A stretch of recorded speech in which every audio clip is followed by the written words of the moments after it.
What is up, everyone? Happy Sunday. Hope you're all doing good.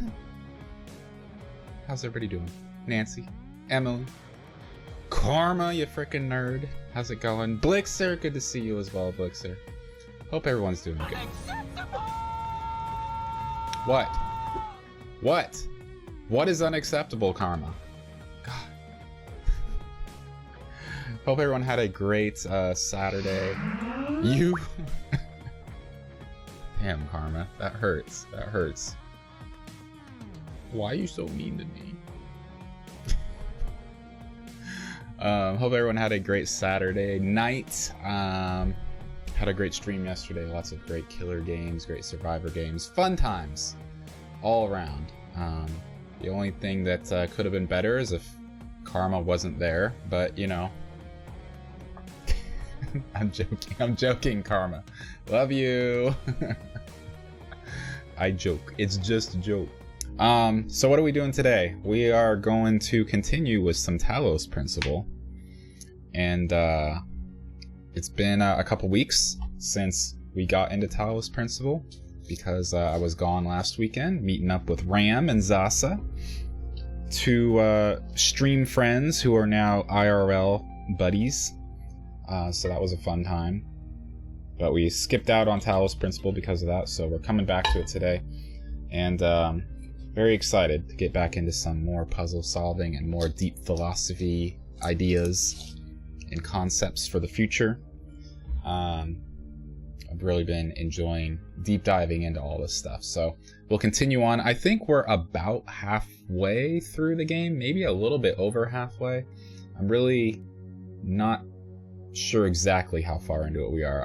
Based on like the islands that we have to go to, we've got about half of them done. But I don't know what comes up, you know, after that, right? Is it going to be some big bad boss or an entirely new map that we go to? There's also DLC as well, so I know there's quite a few more streams left of this game, which I'm happy about because I'm really enjoying it, and I could play this game forever pretty much, or this type of game. Like if it went on forever, I would just keep going. And I was looking up something earlier this morning, and I saw some sort of message on Reddit about how there might be a Talos Principle 3, so if that's true, I'm hyped about that. Like I'm all for it. They've been doing a great job with the first game, they did a great job with this one, and excited to see where it can be taken next. How far into the future are we gonna go? So, very exciting. So I think that's it. I don't think I have anything else. We're just gonna hop right into the puzzle solving. Look at this. Look at this environment. Just amazing. This is where we left off.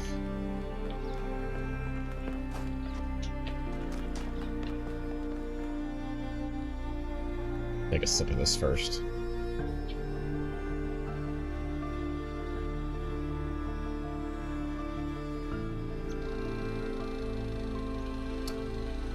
Let's also turn this light down a bit.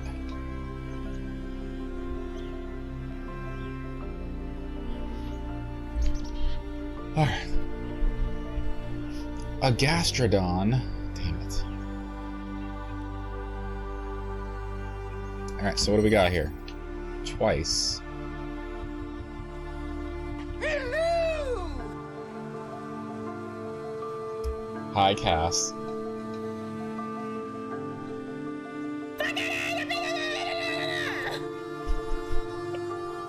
You know? What? What do I know? I am really missing my cruise horn. Just saying. It's not a scary game, Cass. We're not playing a scary game, okay? You just have to wait until we get to a scary game. Alright, we got an accumulator. I don't care! In all caps. Fine. We need the jammer. We need to take this and swap. And then we can do this. What's up, Blixer? This game isn't scary. It's Peak. It is Peak. I'm a huge fan.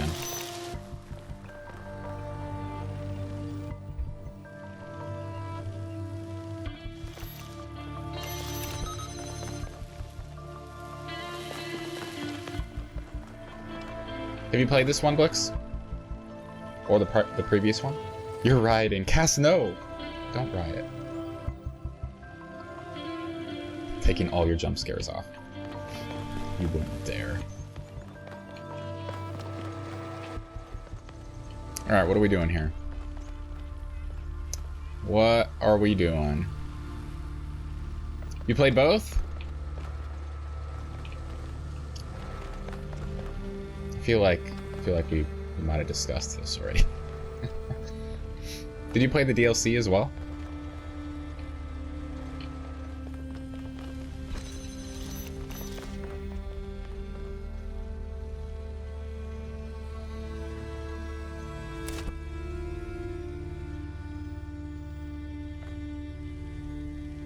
Okay, I got this. I got this.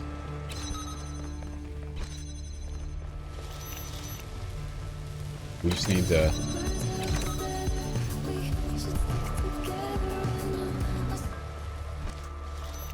So we do it like that, right? That one's holding that open. But what do we do about the rest of this?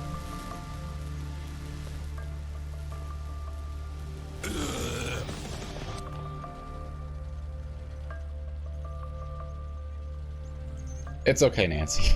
I'll figure it out. What's up, Messi? You have one's DLC, but when I tried it, my god, it was difficult. I haven't tried it again. I played the DLC for the first one, the first time that I played the game. And then I played it again, you know, more recently on stream. But just the game, not the DLC. So I did it years ago. You're not that guy, pal. Trust me. You're not that guy. When it first came out.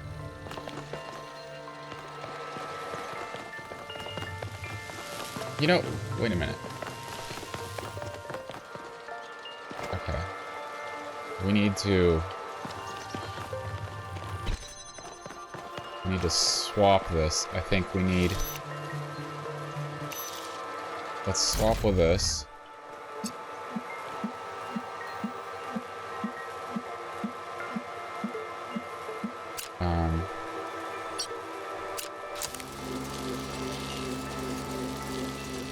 And then... that's not gonna work. We need to do this. Get the red. And then we take this away. We don't need it anymore.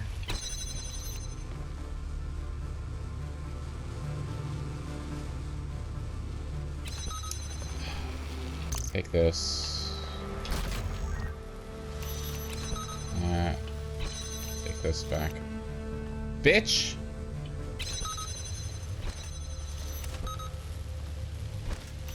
Okay. Swap it.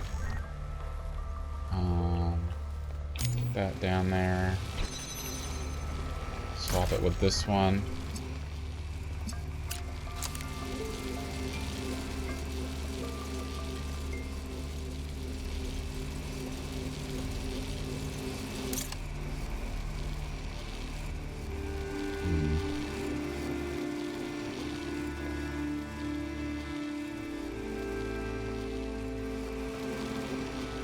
I need to turn this one into blue. Why isn't it?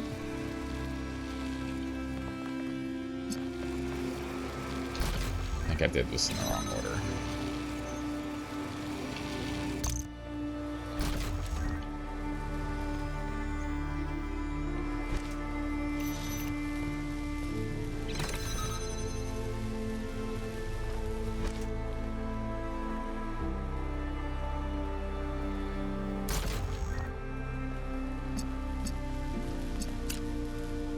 Connect to it up here? No, it won't let you.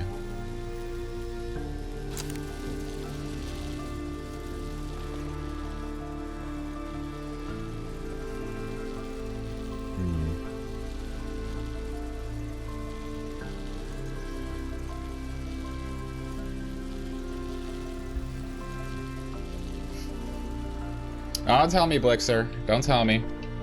Let me suffer.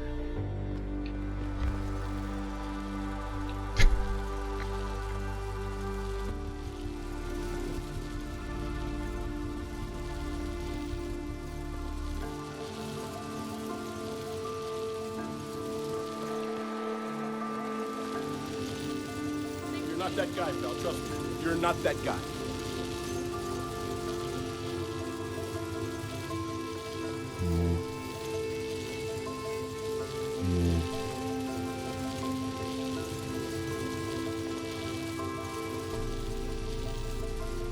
Hey, I wrote you a song, and you to load something like this. You're a bitch. You were in a cutscene. What's up, Messy? How's the puzzle? We just started. This is the first one, and we're already lost. Here's what we gotta do. We gotta get over here to a blue door. Or a blue, whatever you call this thing, on the other side there. But we can only have 2 items out at a time. So, since it's a blue door, we need to get the red beam into this inverter, which we can then bring a blue. It'll turn it to blue, right? Red to blue. And we can put it in this, but how do we do this with only 2 items? That's the question. And while having to hold these doors open, because this is just ridiculous.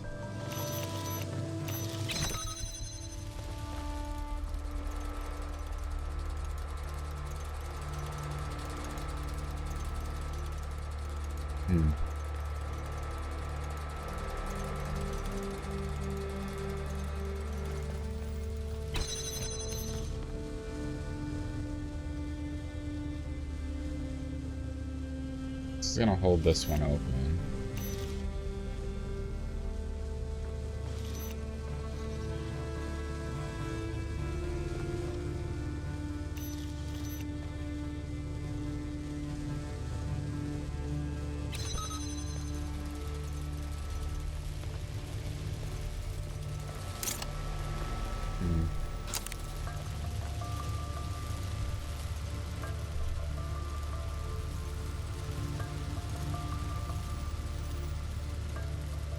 The button holds them both open?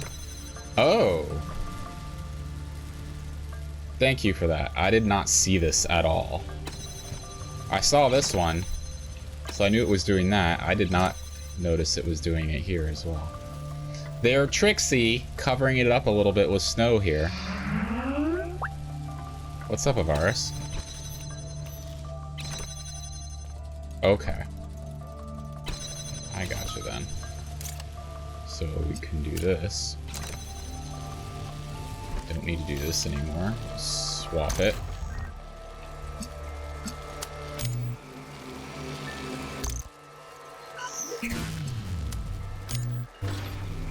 Okay.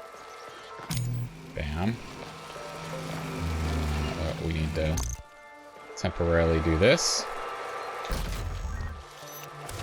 Do that. Get rid of this.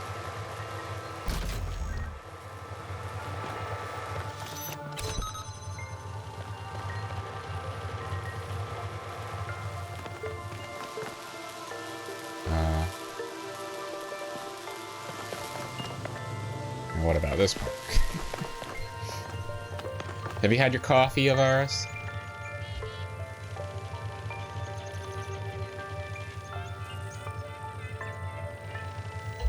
No, it can't go through the fences.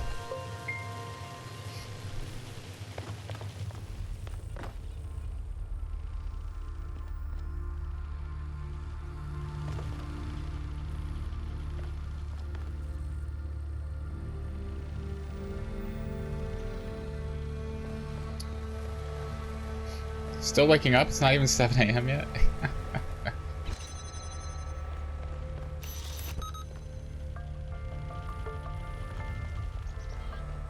What are we supposed to do about this here?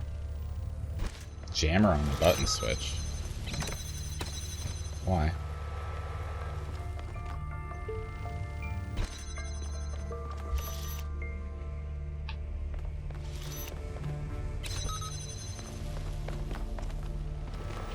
Okay, I got it. I got it. Just need to do this. And then we can take this one over here. And then we just put that down and change it, and then...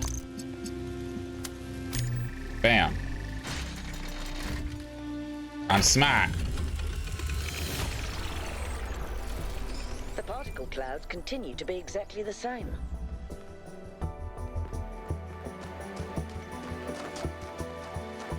All that's a push a button. Yeah, a big old stupid button.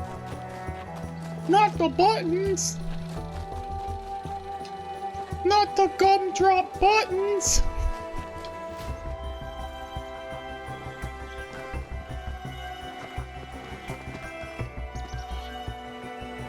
So beautiful out here.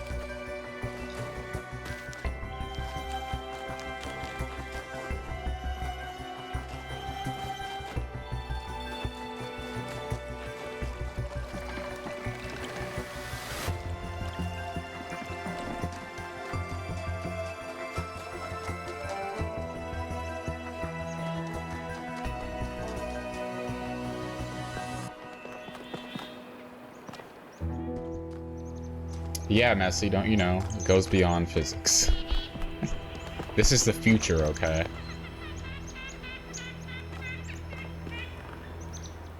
What bird is that?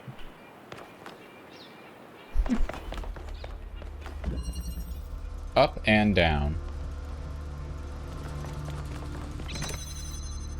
Okay, we can swap for a box. There's a blue beam over here. There's a converter or a combination one. Oh, I forget what that one is. Blue door thing here.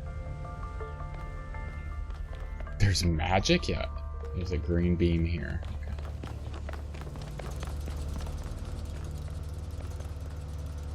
Okay. Well, let's just look around here.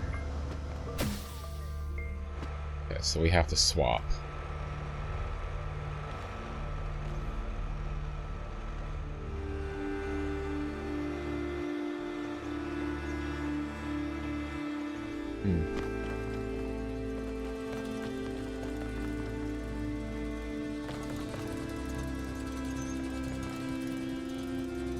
We can only have one thing out at a time. That's interesting.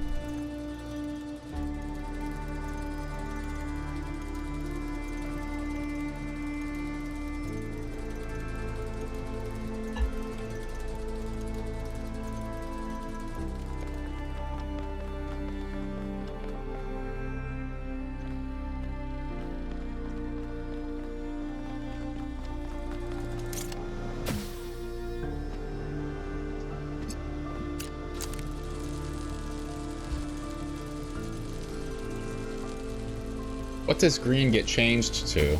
Oh. Red? Doesn't look like it's doing anything. So I think we need to swap with this.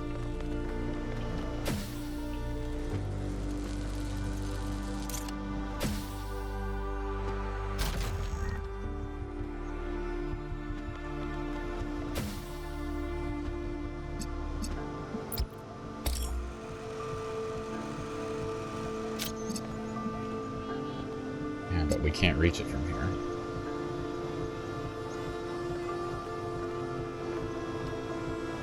Can't take these. Oh, you can. Okay.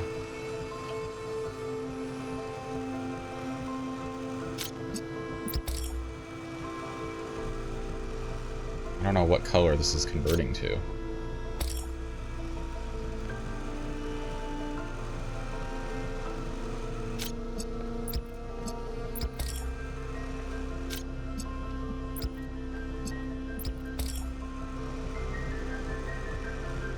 Show it. Can you take this fan too? Okay, you can.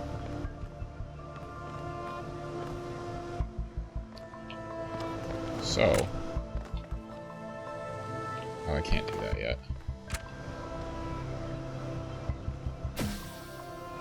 This should not be up. Oh!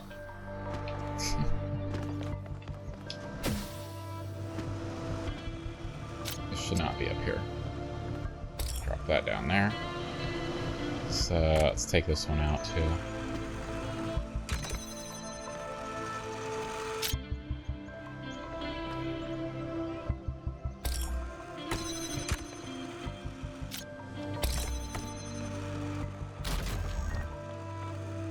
Okay.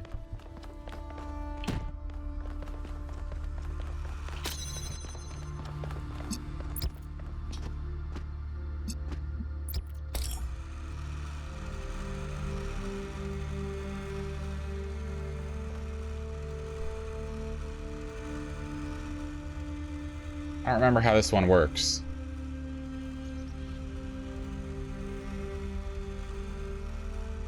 Does it need two things? I don't... It's been a while since I had to use this one.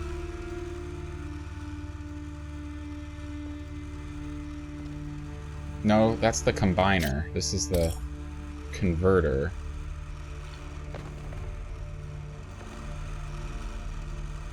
Maybe this is the one that takes two things. Two beams, two different colors. If I go right here, I think this is too far. It won't be able to connect.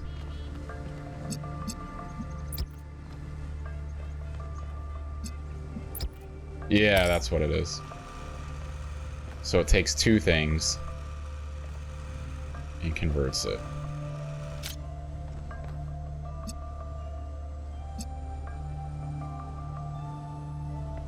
That one up there will invert blue to red. What does green get changed to, I wonder?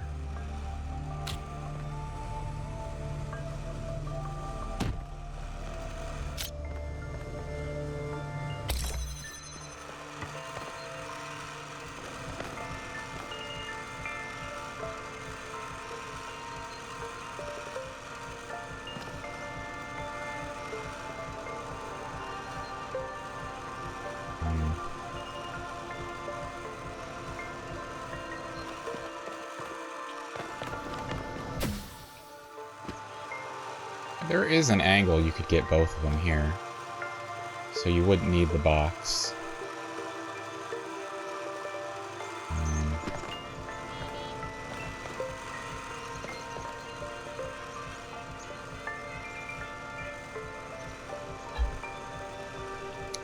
But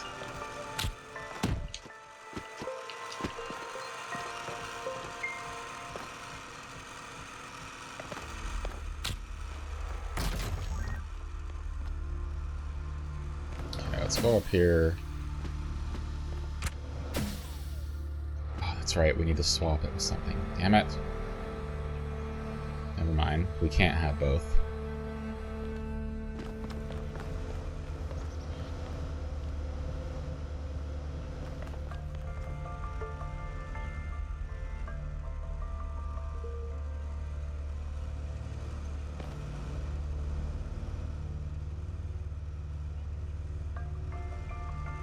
Okay, well, let's just see what it converts to, at least.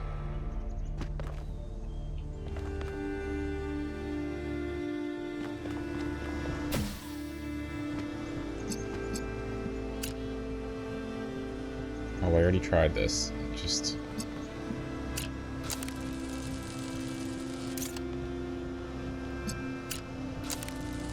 doesn't show you what color it connects to.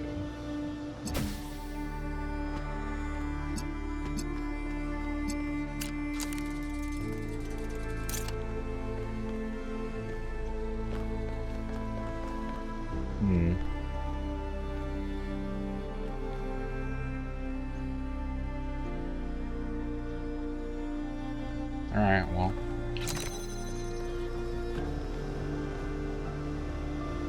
Let's... oh, we can't do that. No, yeah, we can.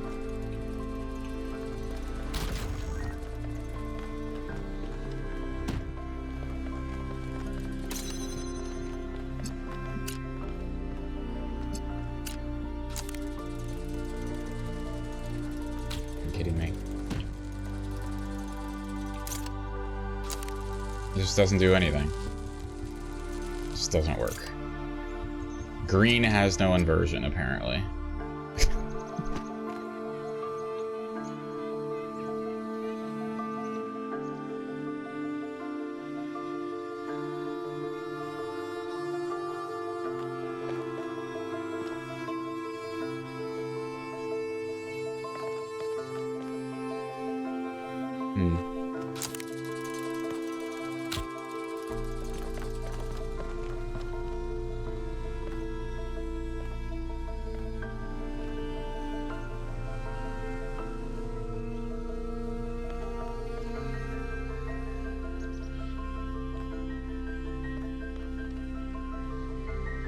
How do I get both of these down?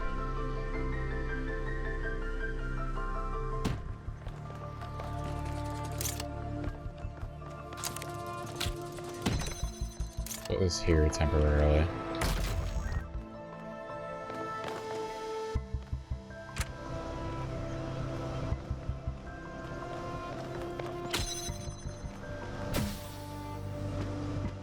Take a box up here.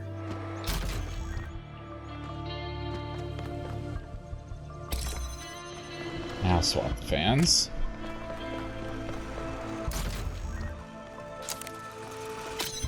This can see...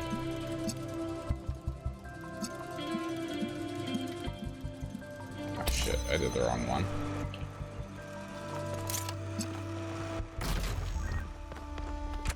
I have to take this one.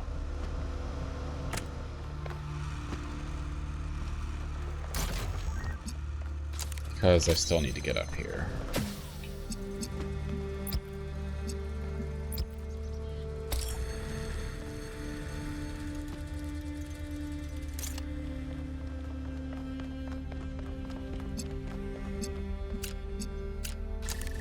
Like so. Alright, that took a little bit of time.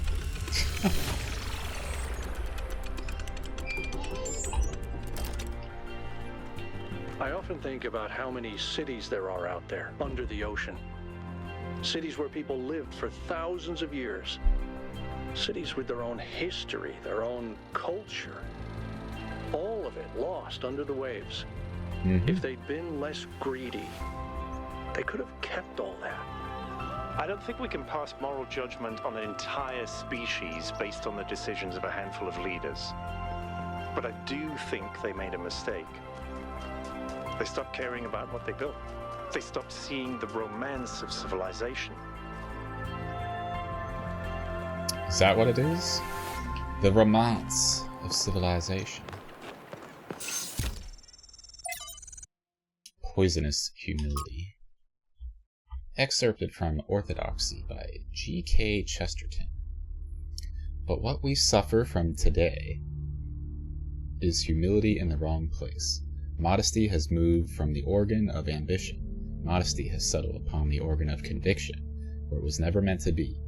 A man was meant to be doubtful about himself, but undoubting about the truth. This has been exactly reversed. Nowadays, the part of a man that a man does assert is exactly the part he ought not to assert himself. The part he doubts is exactly the part he ought not to doubt, the divine reason. Huxley preached a humility content to learn from nature. But the new skeptic is so humble that he doubts if he can even learn. Paris! Good timing, Paris, thank you. You gotta go have fun, Blixer. Oh, okay. I, a not smart woman, have been the architect of my own chaos that I currently live in. How you doing, Paris? How was the rest of your stream? How was the newspaper game? How was the ending?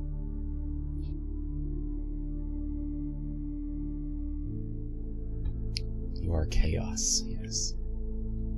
Chaos incarnate. Thus, we should be wrong if we had said hastily that there is no humility typical of our time. The truth is that there is a real humility typical of our time, but it so happens that it is practically a more poisonous humility than the wildest prostrations of the ascetic? The old humility was a spur that prevented a man from stopping, not a nail in his boot that prevented him from going on. From the old humility made a man doubtful about his efforts, which might make him work harder. But the new humility makes a man doubtful about his aims, which will make him stop working altogether. I had to read this twice to fully understand. I feel the same way, Miranda. It was good. Very nice, chill, spoopy one. I had the bad end, so replayed it again to get the good end. Oh, okay. So it's a pretty short game then.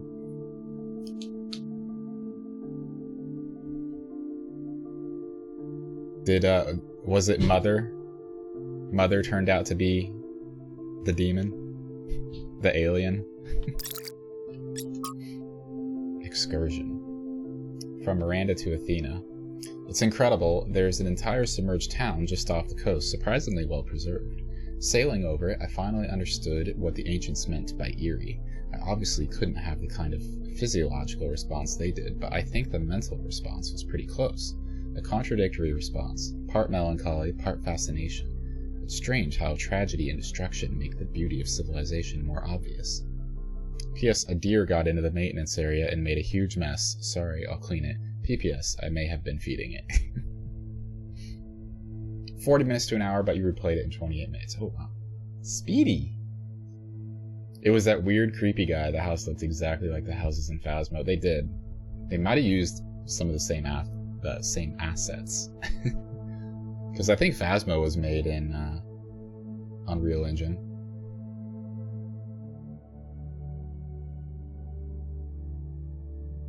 Oh, nice, quick, chill, spoopy game.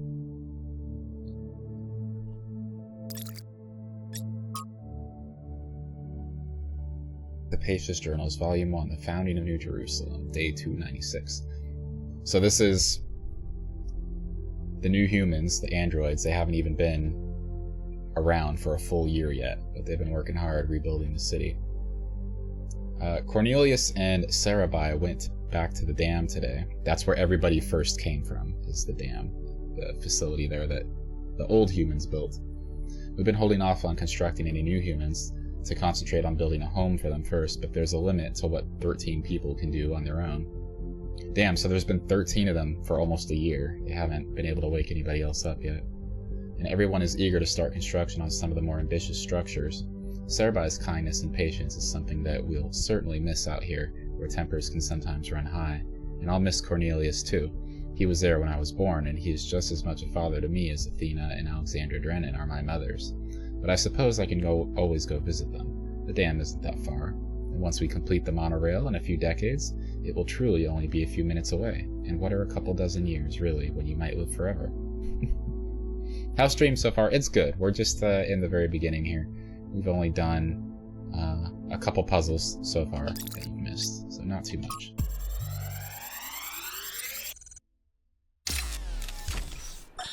Something I really like about Alex, one of the reasons why I'm here doing this, is that she's really humble.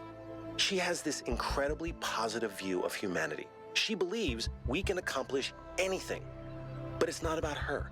She doesn't think that she's smarter or better than anyone else. She just looks at us as a species, and even though she can see how small we are in the grand scheme of things, she thinks that we could conquer the stars and give meaning to the universe. Even now, even when none of us are going to live to see it. Isn't that awesome? Dude, this deer is trapped.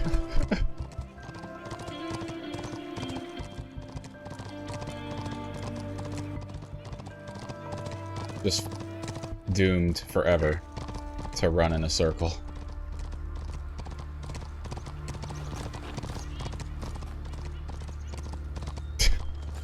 Alright, we'll leave it be. Come back to this area later and see if it's still doing laps. Paris, what are you about to do for the rest of today? You got anything? You're just gonna relax? Have some tea? Some ice cream?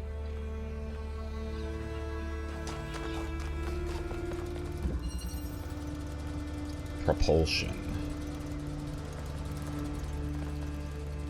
Okay. Oh wow, we need the power up from behind the door. We also have a driller. So blue to red.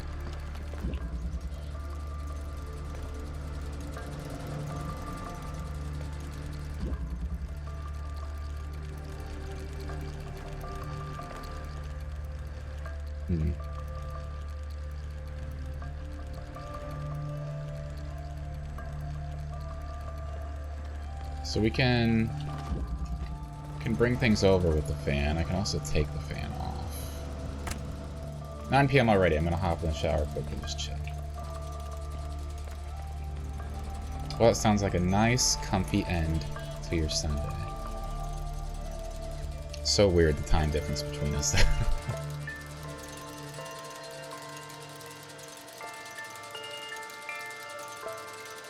I appreciate you hanging, Paris. Let's swap these. And let's just put that right there. And then let's swap these and get the red that we need. Now we no longer need that. Just do this, and do this, and need to bring the box through.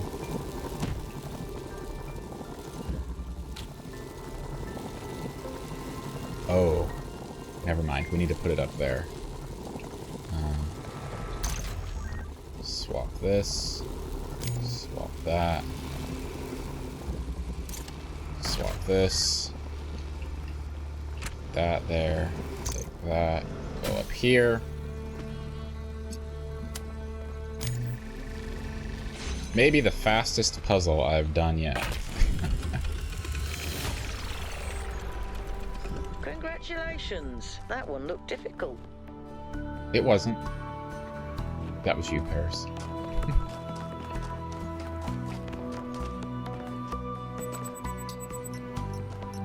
Oh, new interface content. I forgot about this stuff. Social media. See, even the new humans have their own social media. From Theophilus of Adana to Dr. Faustus. From Marlowe to Goethe, there's a story that the ancients kept telling. A wise man tempted by the devil to sell his soul in exchange for knowledge with terrible consequences. I've long wondered why they thought this story so important, and I'd be curious to hear what others think. The ancient writers knew that knowledge is dangerous, and its pursuit often leads to tragedy. Knowledge is dangerous for those who want to hoard power. These stories are designed to keep ordinary people compliant. And yet, in a lot of the stories that I've read, the writer seems fascinated with the devil's side of the argument. I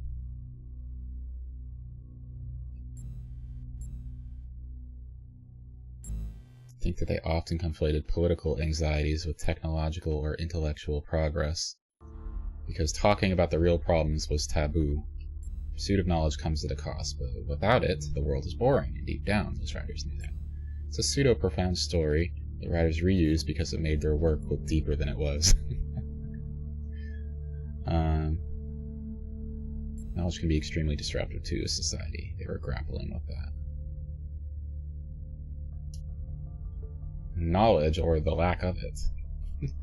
So like, oh bloody hell, that was one bloomin' tough. Bloomin' tough. I love how you spelled all that out too.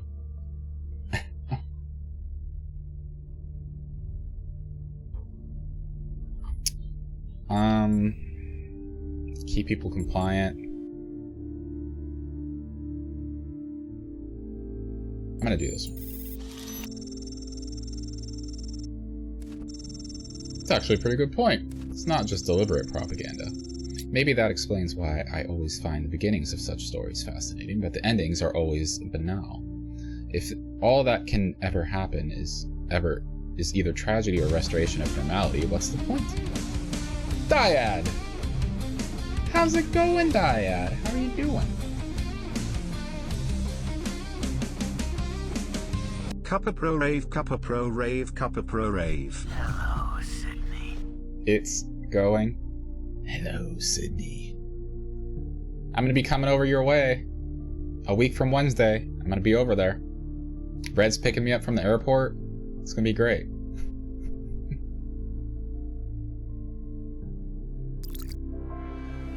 Oops. Places of belonging. New York. New York was a place that aroused great passion. Some loved it and called it the greatest city in the world. Others hated it and called it an ugly cesspit full of rude snobs. I don't know where the truth lies, but I know it was a place full of life. There was always something new going on, people rushing about, excitement in the air.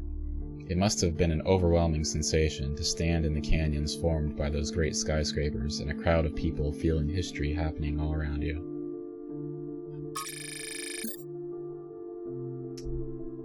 What are you actually doing here? Yeah, it's the cruise. It's that time of year. A week from Wednesday, I will be in Miami. Please. I need to go.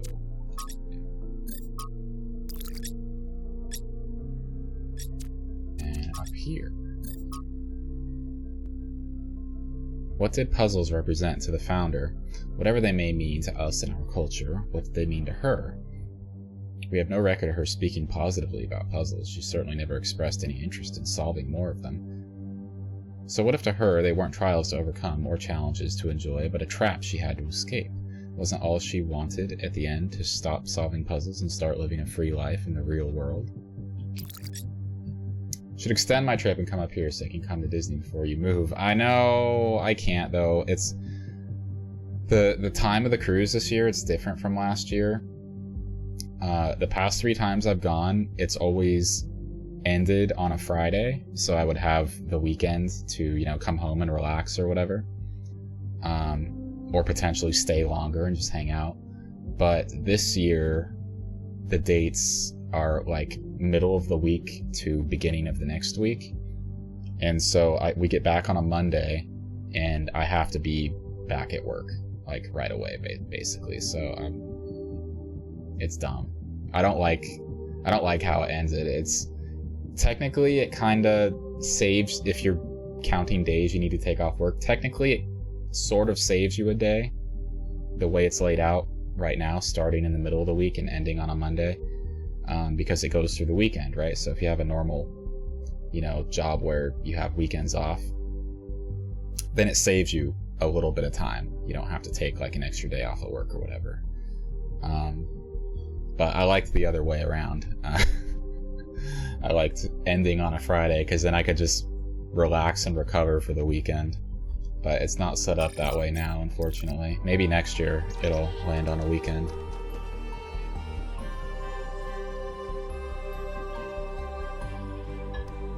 Otherwise, I totally would come up there and hang with you guys.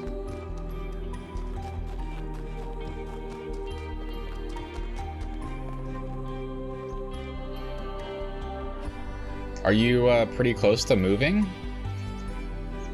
Or are you still trying to save up and plan things out? Transmission. Okay, so I have another body there. Oh, how close are you to moving?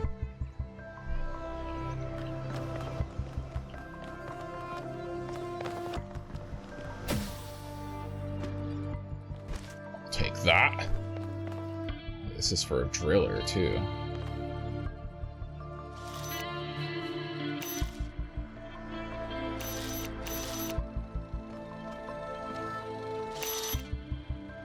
Driller's over here. You have to swap it. Your lease ends May 1st. Okay. So you still got some time to save up and plan things. Are you, there's 2 holograms over here. I'm gonna go just look at it before I forget.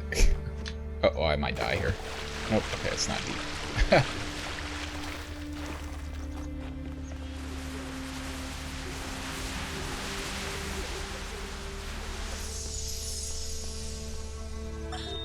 Miranda, would you like to play a game? A game? That sounds like fun. It is. Remember what Alexandra Drennan said about games? They're part of what makes us human. Exactly. And this is a game Alexandra Drennan designed when she was still in school. It's based on her favorite book. Have a go. It's about 500 so far, which is pretty decent.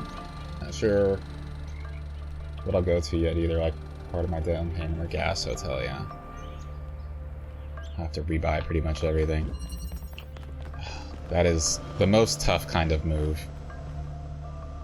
where you have to get rid of all your stuff and just rebuild again. Okay, let's get this guy out of here.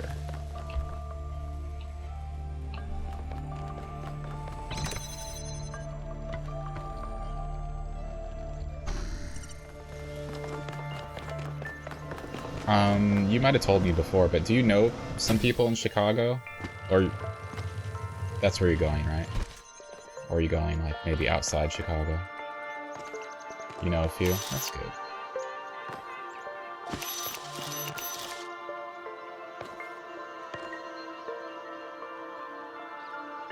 Is there something up there?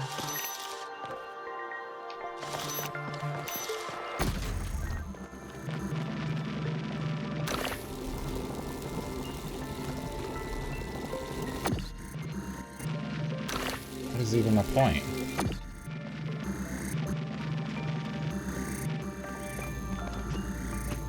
don't think anything's up there. Difficult to make connections. Yeah. Makes you think, Nancy. It does make you think.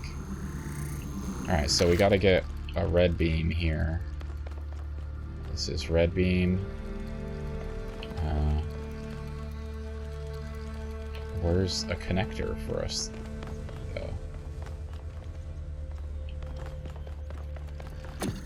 It's gotta be like...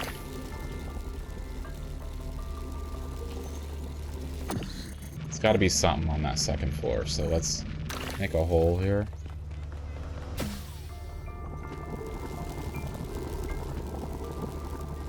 Ah, okay. So... we need to swap.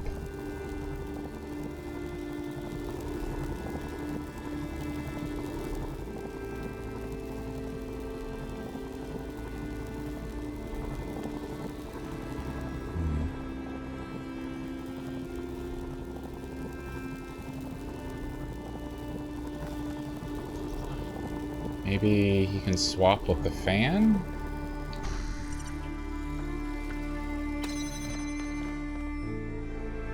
No? I can't do that.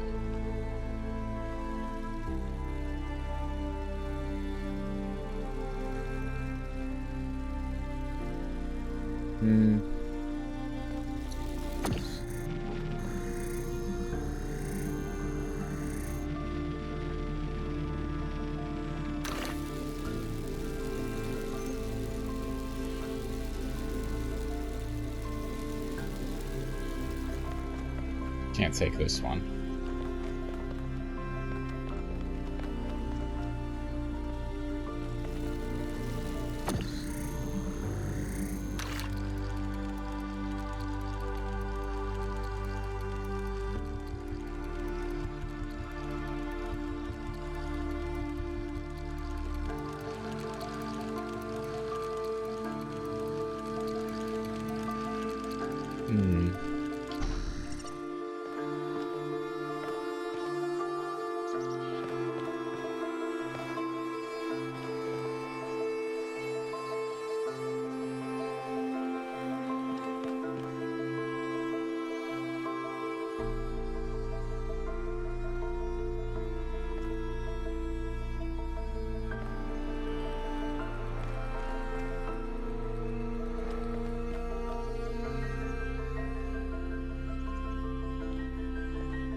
Can I grab this as I go up?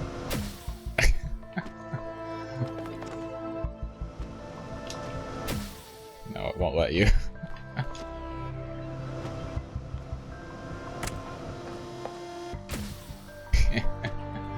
Yeah.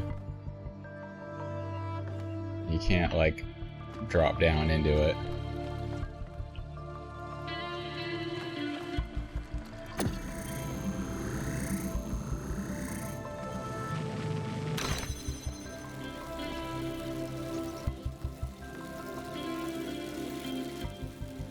How do I bring something up?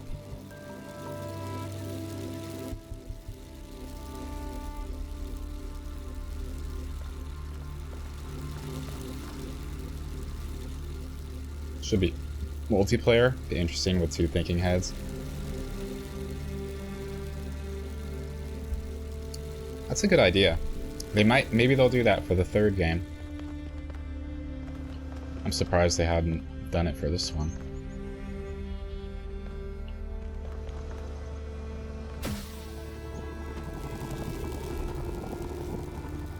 Yeah, like, what do I do here? I don't...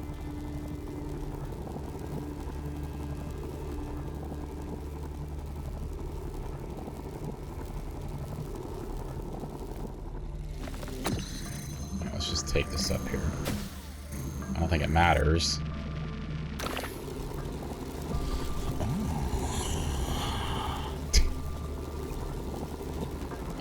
Like, I go in, and then he goes up here, and what, takes it away, but...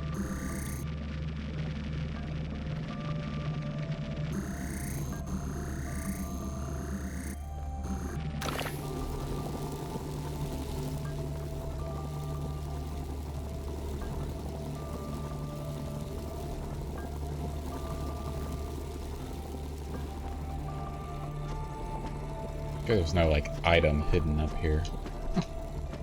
They did that on one of the past puzzles where there was just a random item way up high that I didn't notice.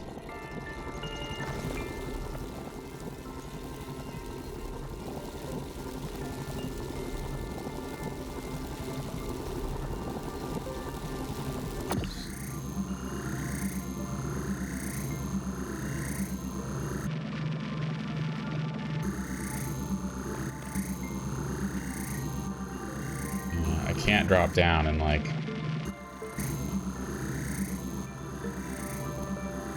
can't drop down to try to drop this on the platform as I fall.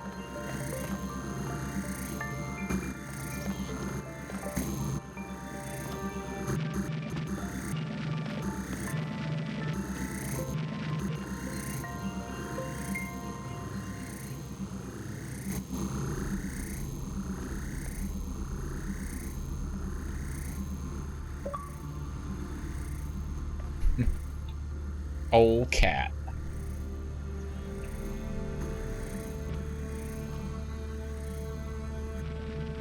I understand the point.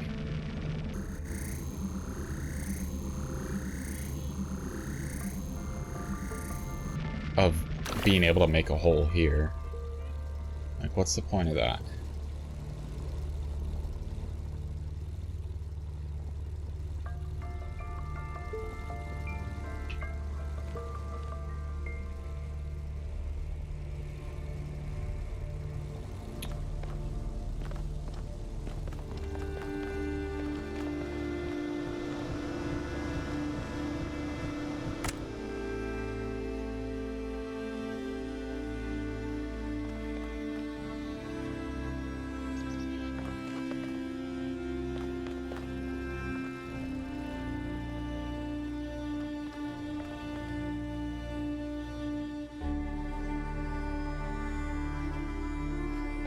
Why is it all red up there? It's weird. You can't take this one away.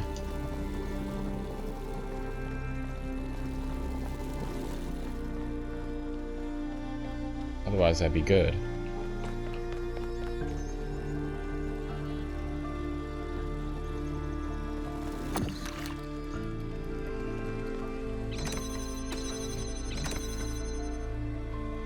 A jammer in there.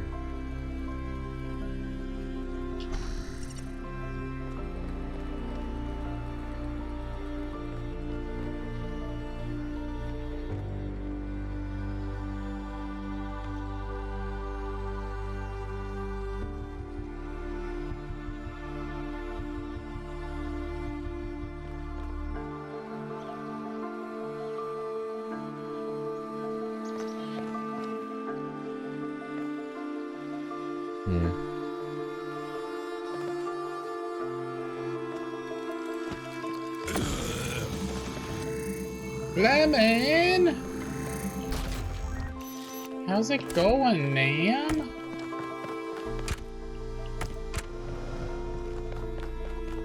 Booga booga. Booga boogas.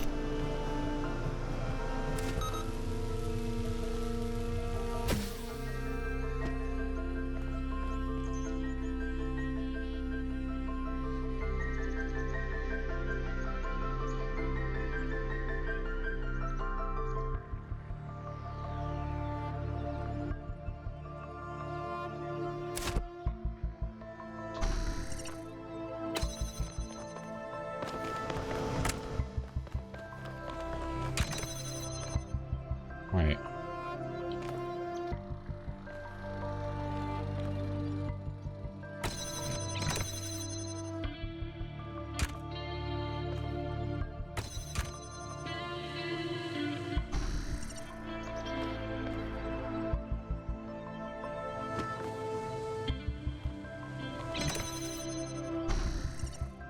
Doing all right? How am I? I'm doing good. I'm actually a little bit stuck. Just a little bit. I don't see how this is supposed to work at the moment. Like, oh. Okay.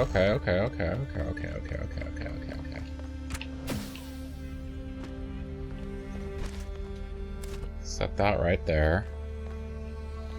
And then we'll go down here.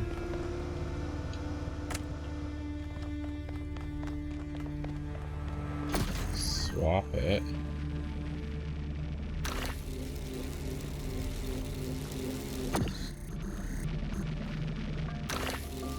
Like so. Now that item is there. Now we don't need this anymore. Well, shit, we do still need it because how am I supposed to get myself there now at this point?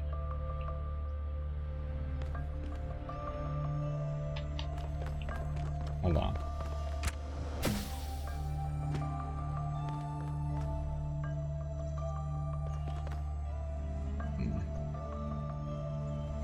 A netball.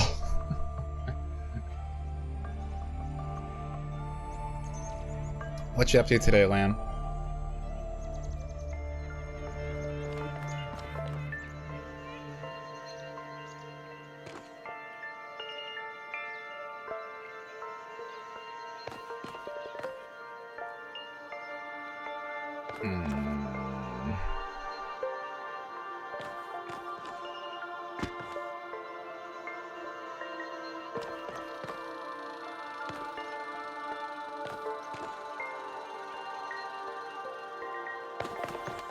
Okay.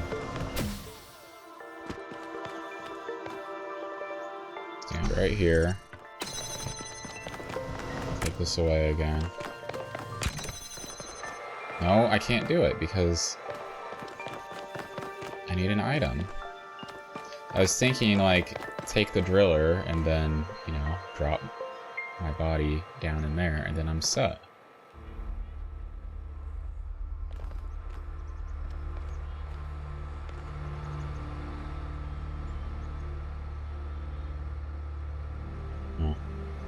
Dress shopping for sister since it's her homecoming coming up. Now I'm bundled up eating chili. Man, I haven't had chili in a long time. That sounds good.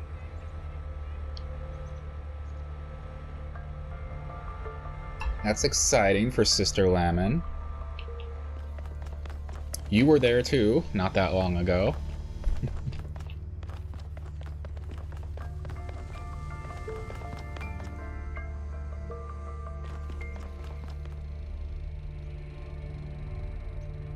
This is killing me.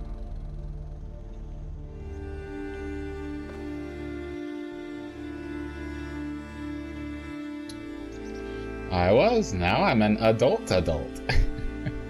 You getting old, Lamb. Getting real old.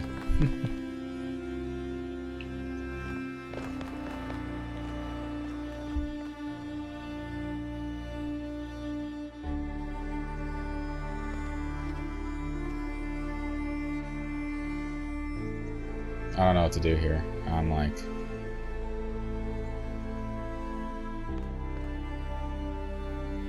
the frick do I get that connector out of there?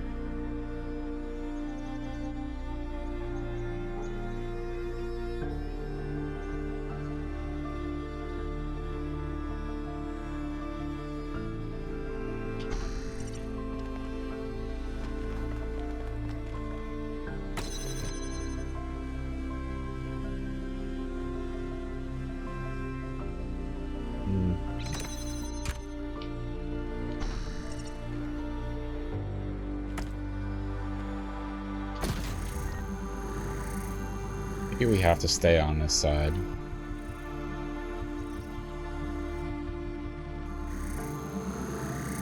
No, that won't work.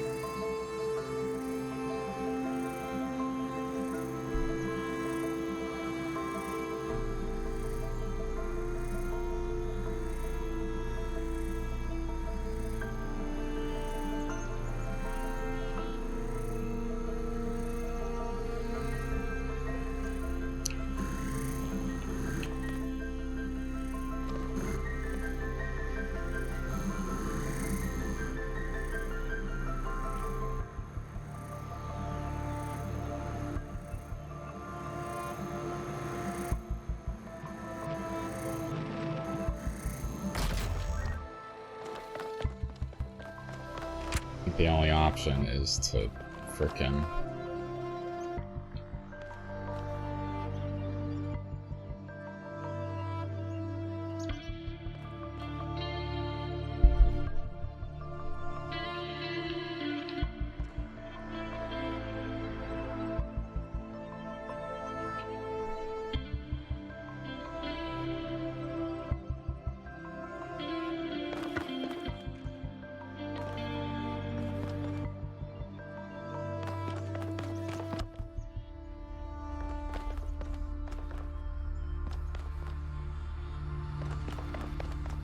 It's one of those ones that's like so simple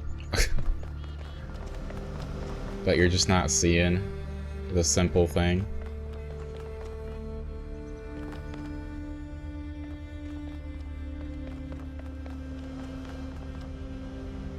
And now I'm actually even more stuck because I can't get this down now at this point.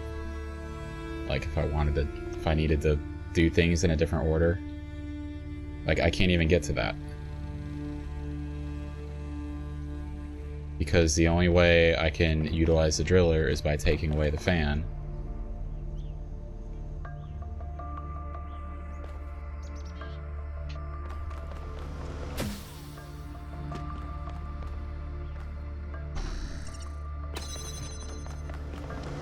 I guess we could do this, but... no, it doesn't. Yeah. I can't do anything because...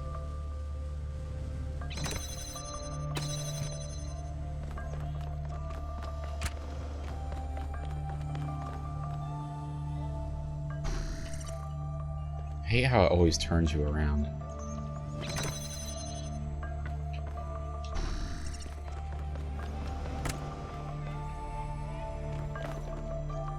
I don't need to do that, actually.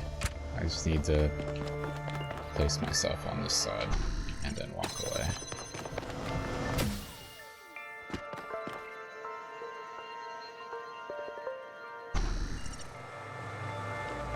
But now I'm fucking useless. Like, I can't utilize the fan now. I think I need to reset it.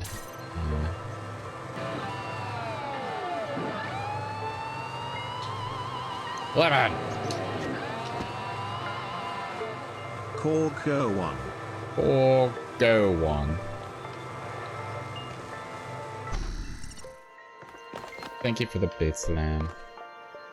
I need to reset this. I don't remember how. There used to be a button. Yeah, there we go.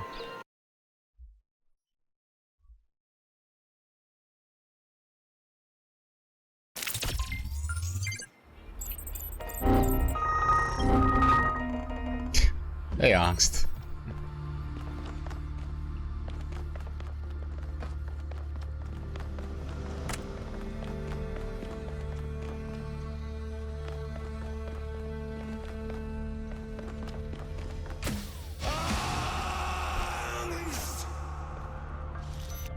You don't reset it, it resets you. Absolutely. Move him out.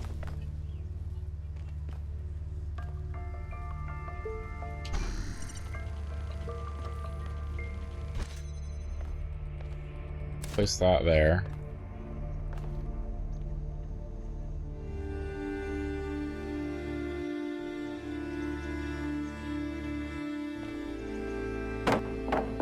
What's up, Jord?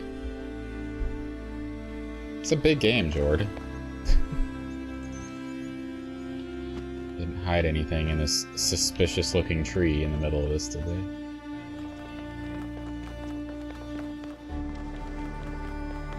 Soon. Yeah, soon. A week from Wednesday, dude. A week from Wednesday. Crazy.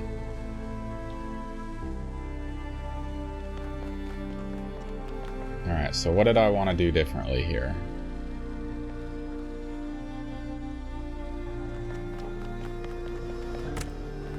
Take this away.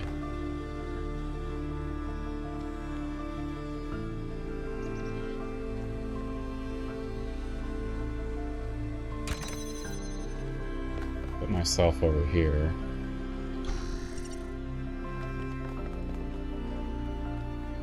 No, I can't do anything. I need an item to swap. Like, it's pointless. Been counting them down.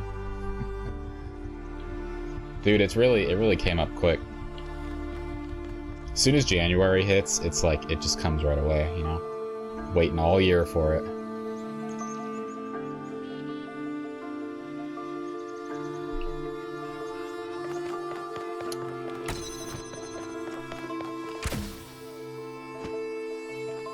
Let's take this down here for a second.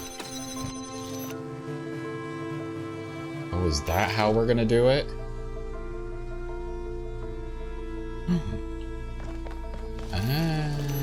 Can we do it that way? Can we see the door? Oh, we can't place it in... Fuck.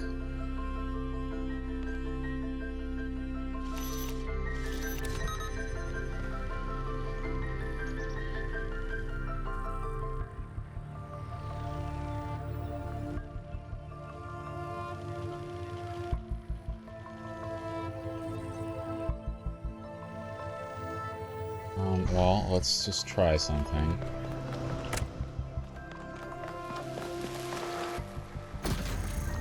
Okay.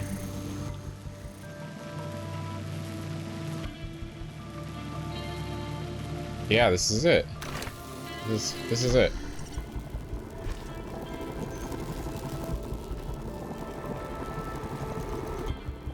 Do we need anything from over here?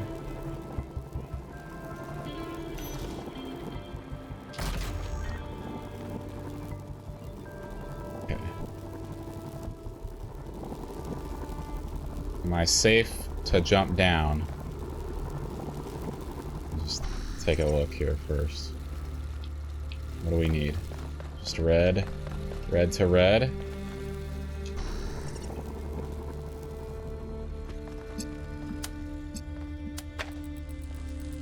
You little bastard, get out of the way. Oh my god. Finally got it. Seemed so far away earlier, now it's right around the corner, yep. And you know what else, Jord? When it's over, it's gonna seem like it went by so fast. And we're both gonna be depressed at the end, too.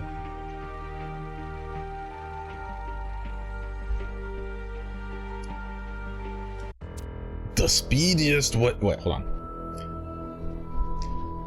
The speediest... I can't do his speaking voice. The speediest... No. The speediest way to the Naboo is through the planet core. No. Go. I can't do his voice. It's...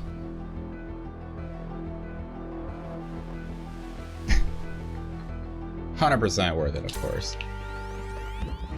Hey! Where you going?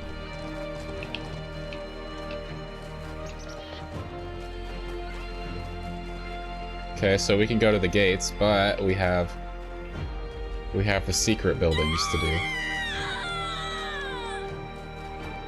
Cat! Thank you for the alert, Cat. Are you streaming right now? No, you're not. Why not?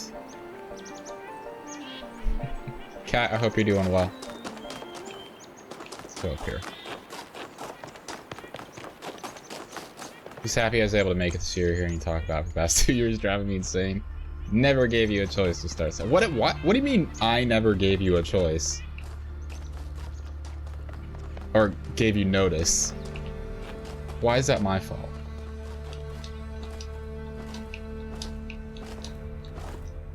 Never knew it was a yearly thing. But I'm doing it. I was doing it every year. At the same time, even. That's your bad, Jord. That's your bad. You should have hopped on that train a long time ago. But now that you're on, it will be a yearly thing. And you're always like, oh yeah, I'm going on a cruise in like 2 weeks. And like, well, fuck. Okay, I see what you mean. Well, now you're on. Now you know about it. You're well aware. And now we're going every year. That's the plan. You're already saved up for next year. You're all set already. I probably did this one already. Yeah.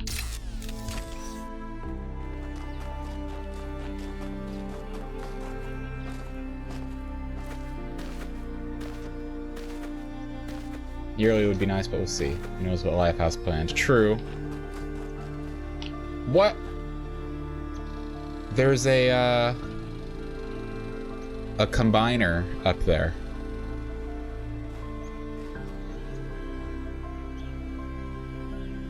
Huh. I wonder what that's used for. You guys see that? It's just barely... It's very tiny. You're not streaming, Cat? On my Xbox console's bugged, so I'm unable to stream. Oh no! That's weird. Hopefully they get that fixed.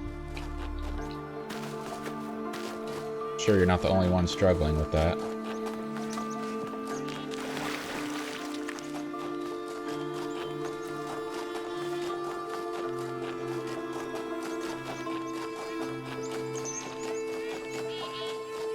It's number 5. Let me just take this and send this up there. Because I don't know what it's used for, but let's just give it a red beam. You do want to do other traveling also, so not sure I can afford a yearly cruise. Yeah, and you could probably do a decent amount of traveling with what the cruise costs, ultimately. But let's hold off on that decision, Jord, until we're done with the cruise, because I have a feeling after we're done, you're gonna be thinking that you want to do it every year. That's what happened to me. That's what seems to happen to everybody.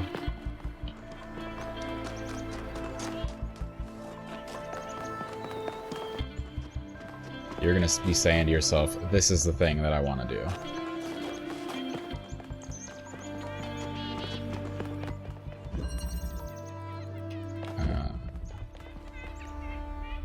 I've done all these. I just need to... Oh yeah, this one was annoying. I remember this. So I'm sending a red beam up there. Is there a way to get a blue beam? Where's it? It's over there. It's so tiny from there, though. Oh, it's blocking the view. There's no way. Yeah, you can't do it from here. Alright.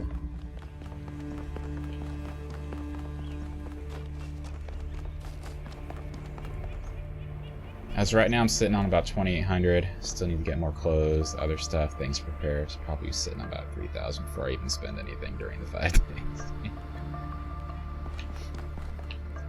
Yeah, you're doing good, Jord. And it's always good to just save in general for life's unexpected emergencies, you know? So I get it. Let's go this way.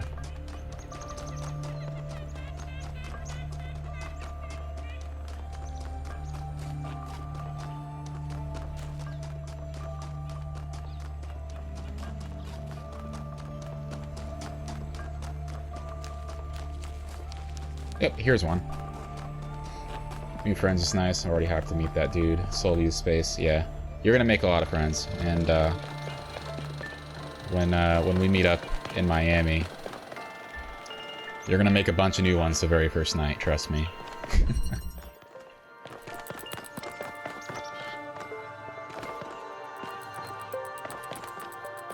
And then what's gonna happen, Jord, is you're gonna meet all these people, have a bunch of new friends, like, immediately at the start of the cruise. And you're gonna see these people over and over. You know, you're gonna pass by them, you're gonna see them in a bar, you're gonna see them at shows, you're gonna be, you know, passing by them on the way from one place to another. And you're gonna have a plan in your mind, right? Like, I'm on my way to go see this band. But then you're gonna run into these people.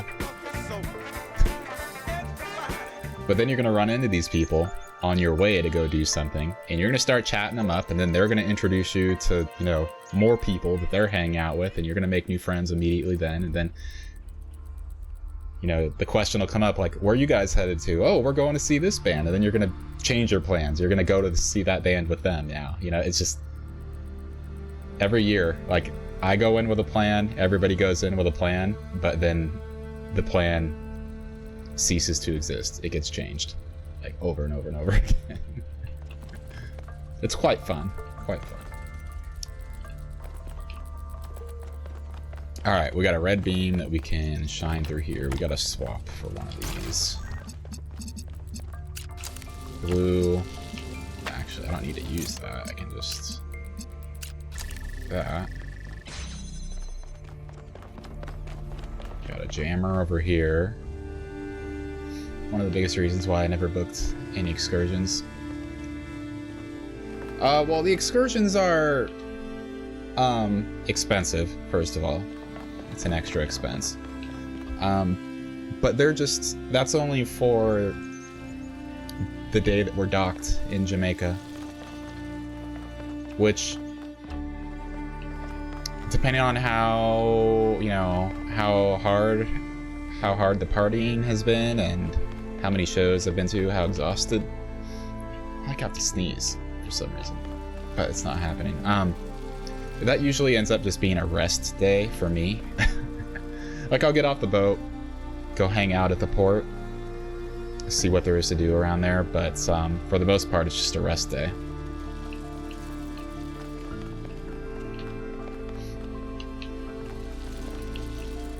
Let's take this and swap with the jammer.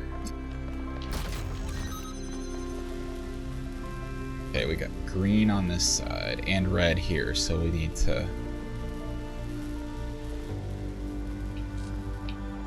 open this up somehow and get green.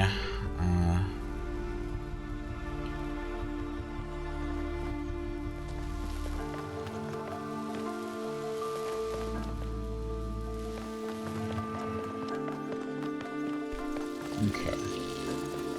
I can't power it from here.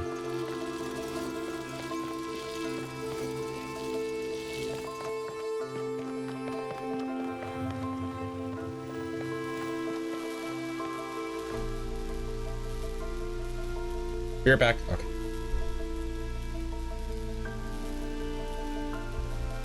You already been to Jamaica. Oh, that was fast, Jordan. Just there to go with the flow. Oh, yeah.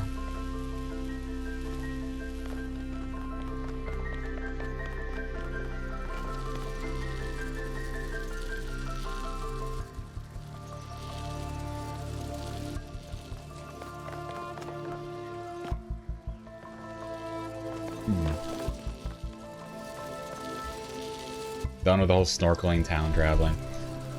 Oh yeah, I mean, the only thing I expect to do is go to like Royal Caribbean's like main like, you know, port area, because I think they've got like, you know, pools, or I don't know what the situation, but they got something there.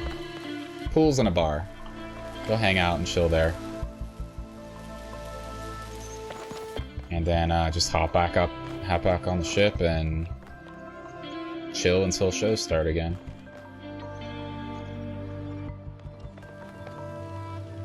What should I be doing here? I think I need to be taking this over here. Use it on this door. Because then I can take this out of the equation.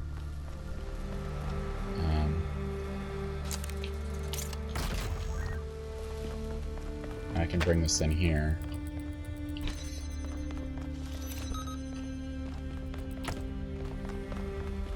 And now I can hold this door open.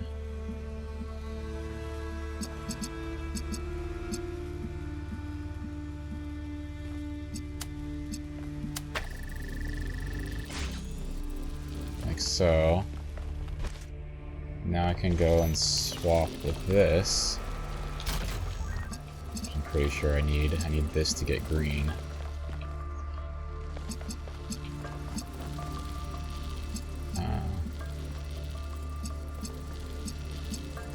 Crap.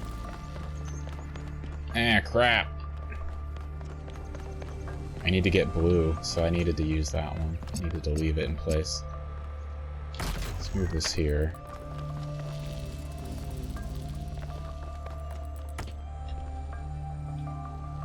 You have an illegal conch shell here? You didn't say the magic word. Drop it, angst.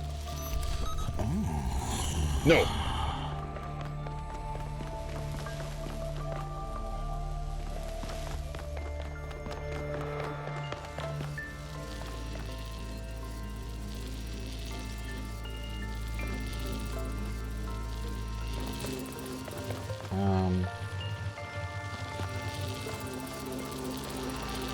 I need to go in reverse. I need to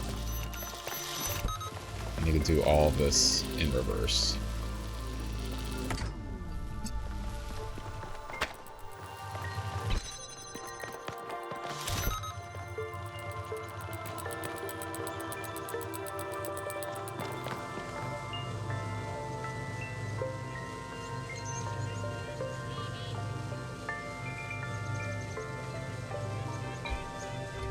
You're 18 when you went, bought 2 conch shells before remembering, oh wait, I'm not allowed to take these back home, and I did it anyways.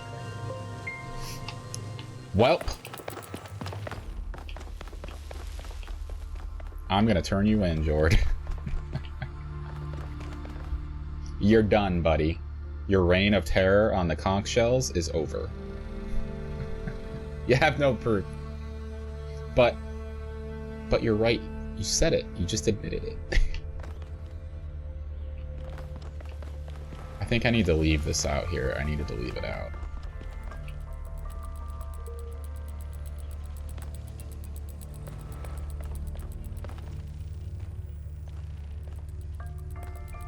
Let's take this out here.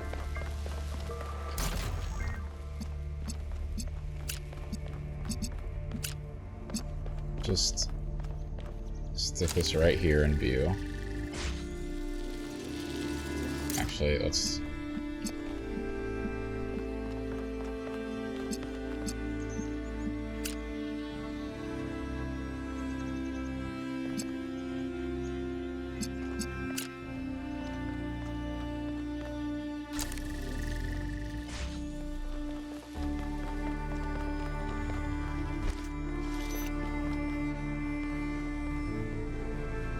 Consider unrelenting. Kelsar! Word of mouth. Do you see the conch shell? Hearsay. Oh, you're just showing off. You're just showing off. You're just saying you illegally brought back some conch shells.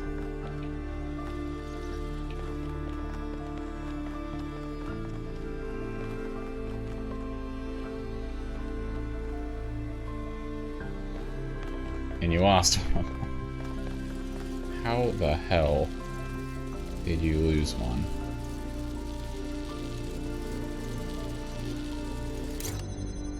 This isn't right. This just isn't right. I need to...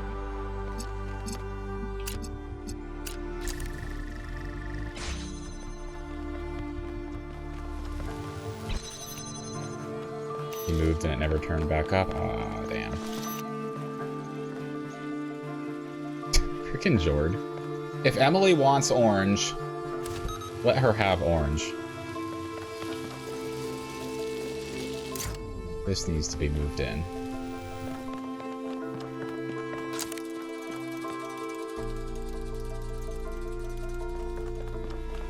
No. Either stolen or broken or thrown out. She can get her with lazy, but not me. Her way.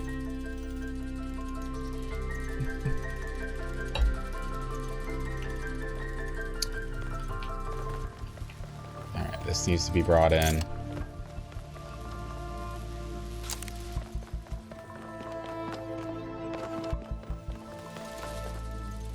And, it needs to be swapped with this for now to hold this open. And then swap with this.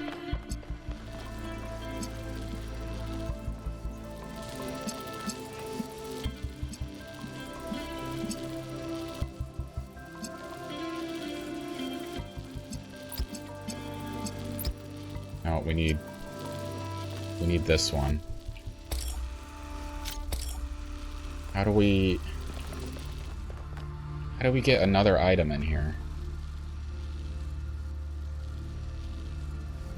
Oh no, we don't. No, we don't. We just need this. So we don't have to hold that open anymore. We just have to go like this. Damn. I was overthinking it, like always.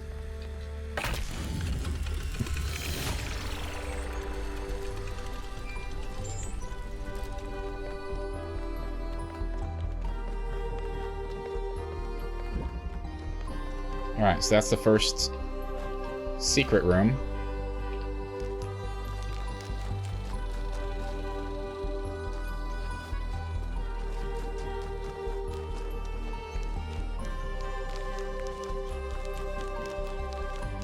Path goes all the way back here. Let's just try to follow it somewhat.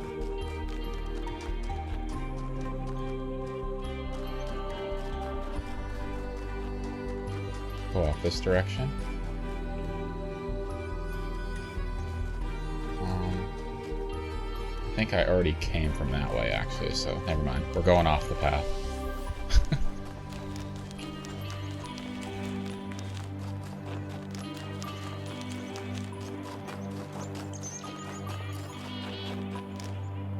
You scanning some stuff?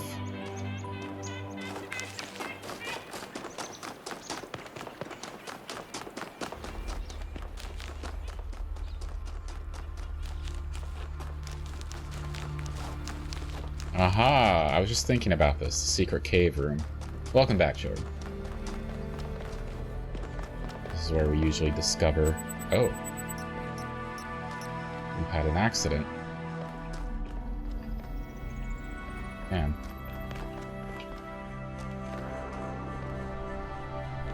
Okay. I was gonna say, it's usually where we discover some interesting info. One of the founder's labs seems to have collapsed. I guess that shows that even the founder has limits. No human building that can survive without maintenance. Roots are stronger than concrete. Unless she destroyed it on purpose, of course, but it seems like the ceiling just came down. Not 100% sure, but I think the puzzle clusters on the island correspond to the presence of labs. Except the lab near our base camp, which doesn't have any puzzles attached to it, although it does have other strange structures surrounding it. Are the puzzles guiding us to the labs, or are we just finding the labs by accident? No fish. Need to wash a spoon for your chili. Don't think I didn't see you hopping on arrivals. Only one title.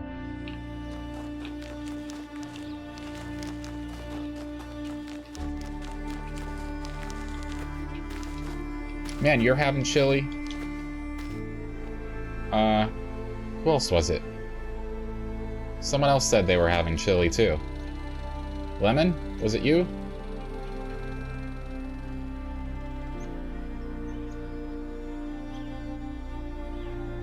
I'm scrolling up to see.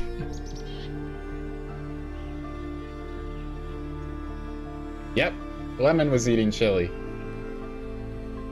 It's just a chilly kind of day.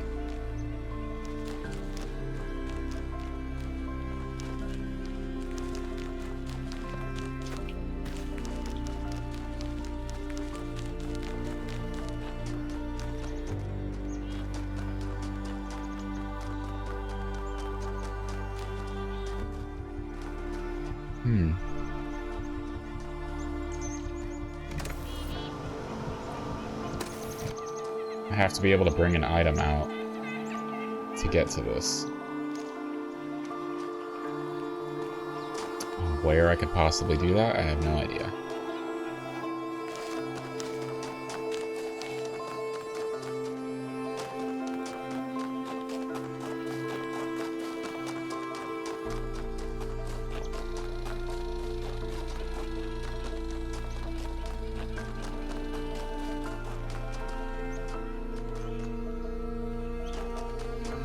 Hello.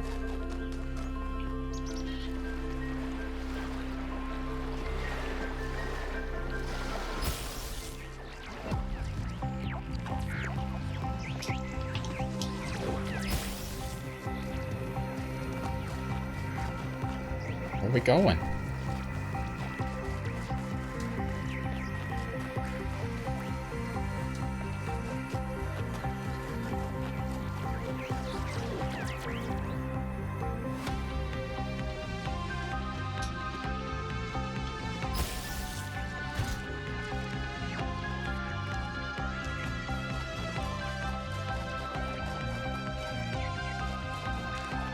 Can I help me get up there?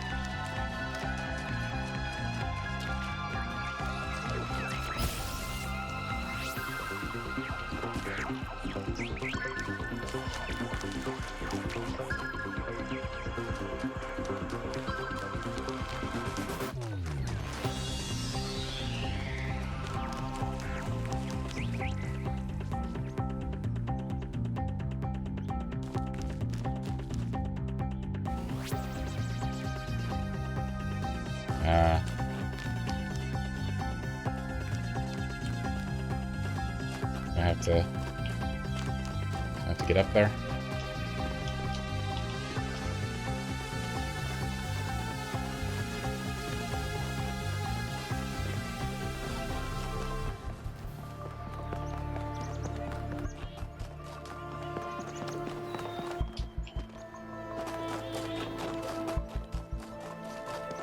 Aha.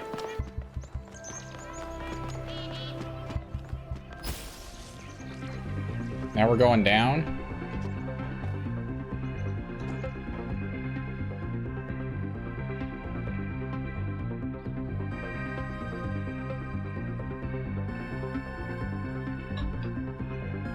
Kind of want to keep going up. Oh, I can't go any higher.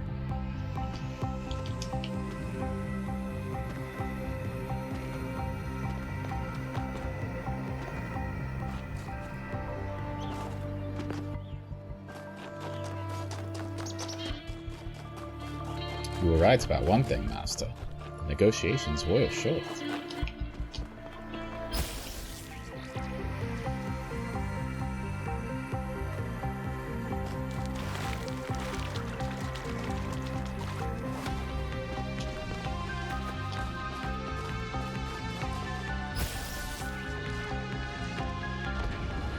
Aha!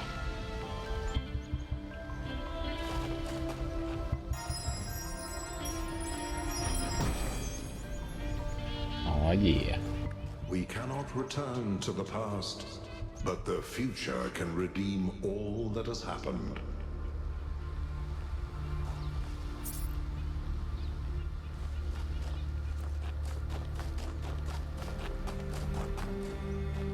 Okay.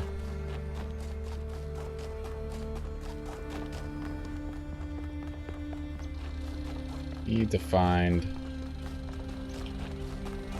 the last secret room.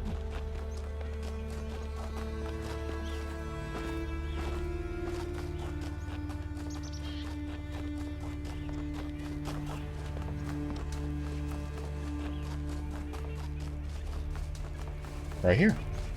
How convenient. Elegance.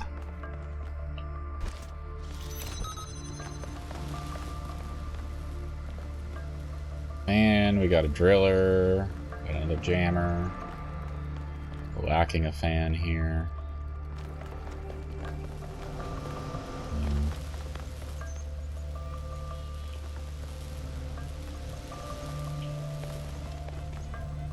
We have another fan thing right here.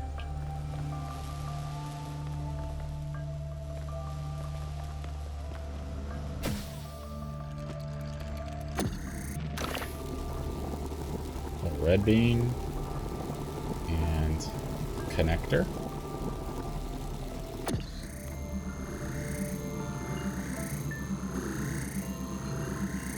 Let's swap this so that we can bring this jammer in.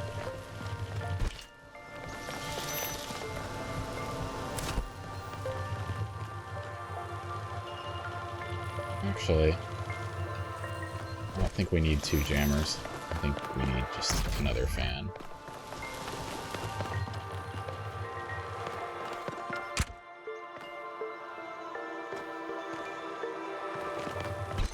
No longer need that. Swap for the driller.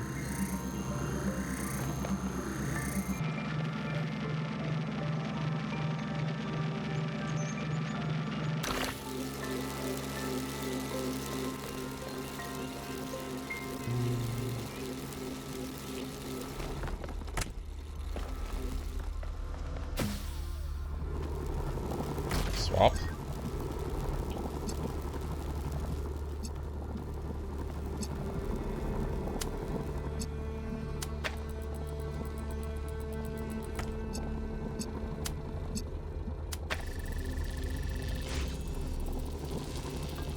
It's just barely going through. That powers that fan.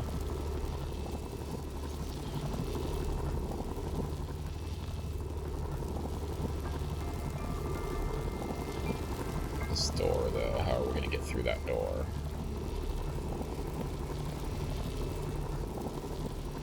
We're going to take that fan off and put it over here.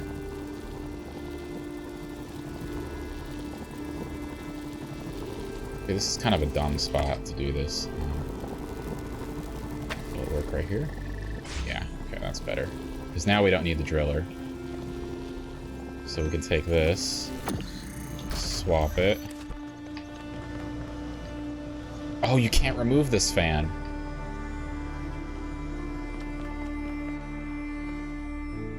Shit, okay.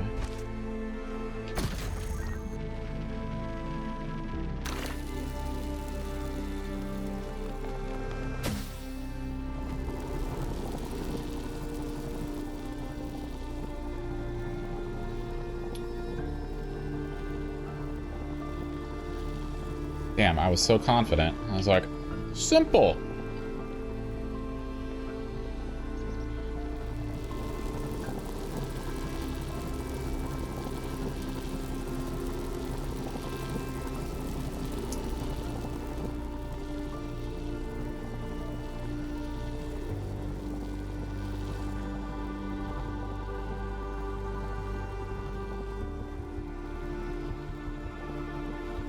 We need to swap something over there.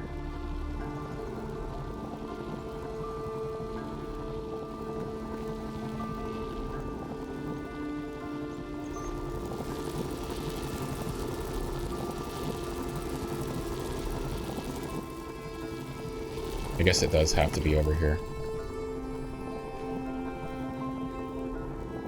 Is there really no other way to do this?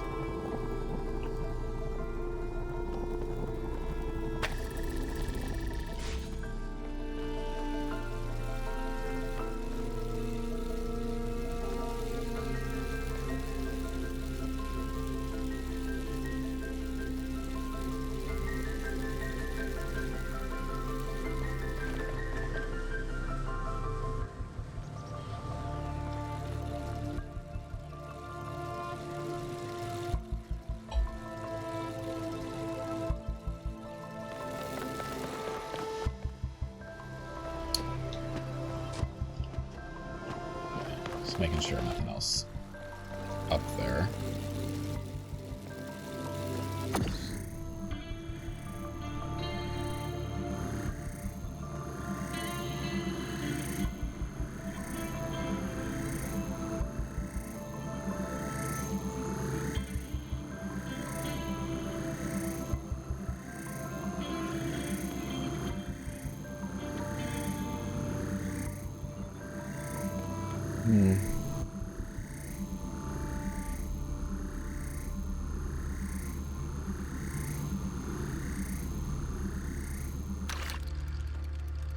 How do we do this?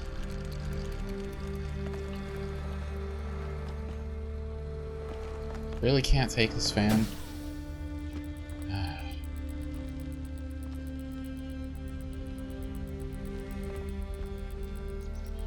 Because, like, I could leave this on the other side of the wall, right? And it would power this fan. But the only fan I can put on there is on the little swap platform on the other side of this wall. So I need the driller to be making a hole for me so that I can get this.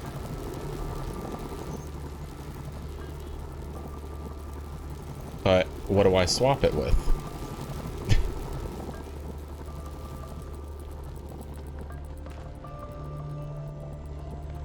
That is the question. What do I swap it with?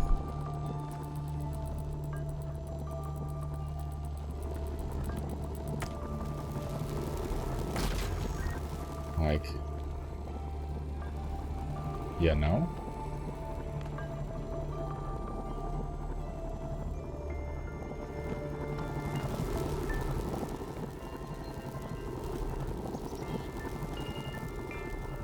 There's really, like, nothing else over here. Just another jammer. I don't need two jammers.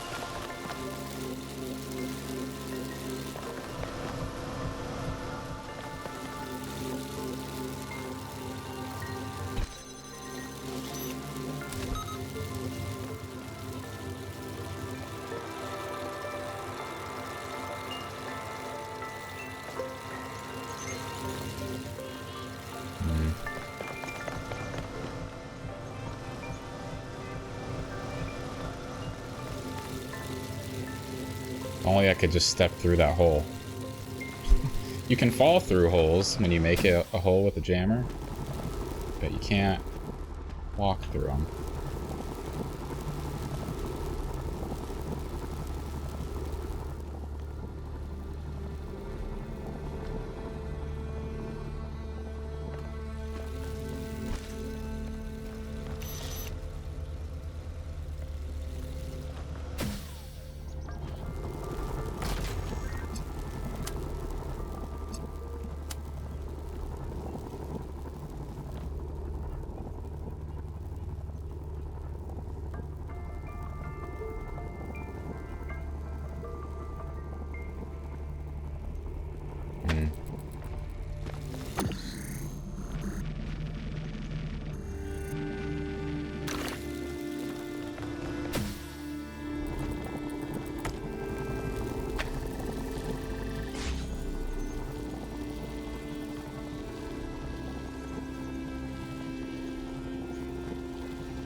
I just figure it out.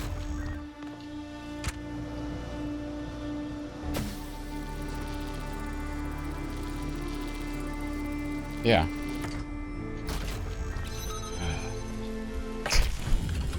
Ridiculous.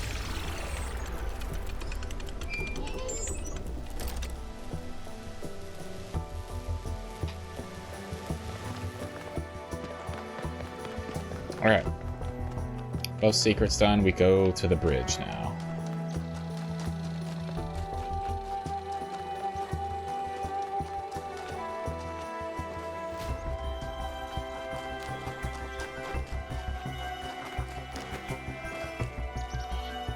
It says go up.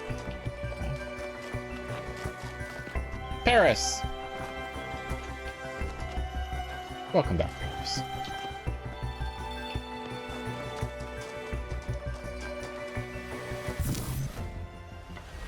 Oh wow, there's a lot of puzzle pieces for this.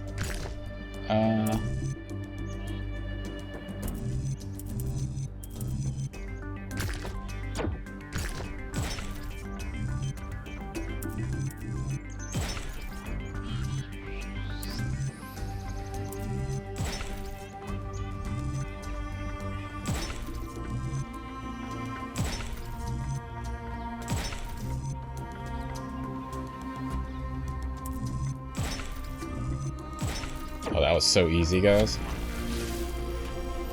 First try. I was a little bit worried.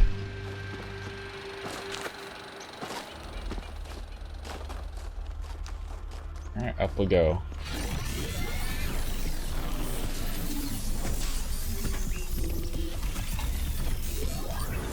A beedrill.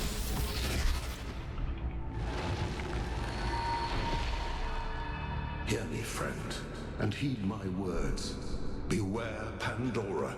She is nothing but fear and despair, and she will do anything to prevent you from reaching the flame. It is she who disrupted the trials of the Sphinx, and who bound me in the... That's us.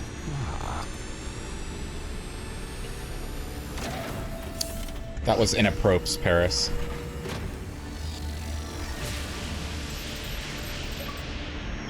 Well done, 1K. Looks like our hypothesis was correct. The megastructure is opening again. Everyone come to the VTOL, please. It's time to find Athena. What about Pandora?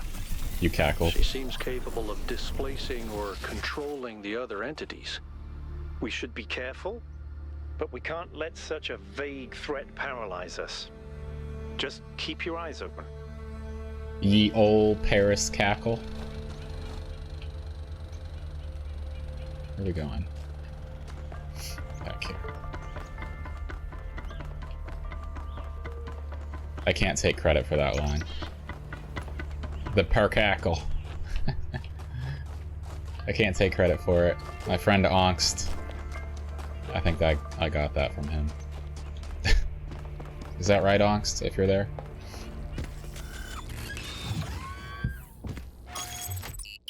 Wait a minute. I don't think I was supposed to.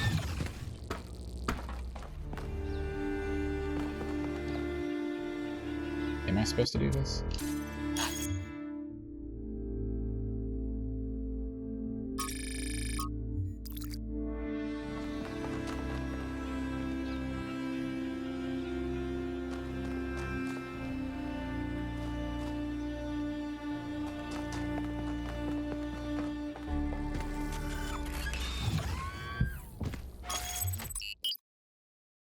It just says travel to megastructure, so... There's something I've been thinking about. I know the New Alexandria disaster was traumatic.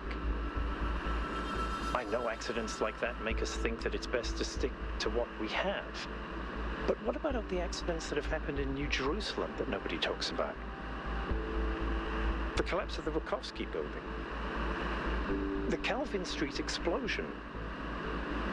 The derailment that almost killed Benaroya and Canada. All of those happened because we stopped investing enough resources in our civilization. And if Melville hadn't been put in charge of city maintenance, this would still be happening. It will happen again either way. With how little we have to work with, it's only a matter of time. You see, there may be a price for pursuing progress, but there's also a price for not pursuing it.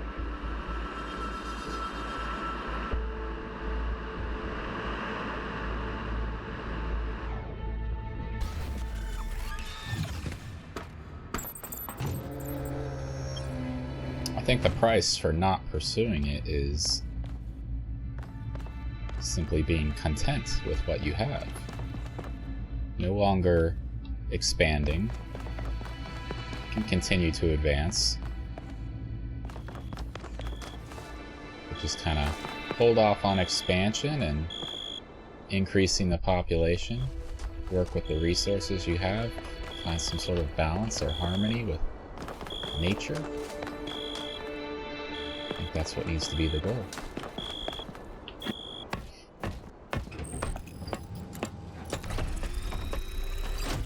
All right, here we go again.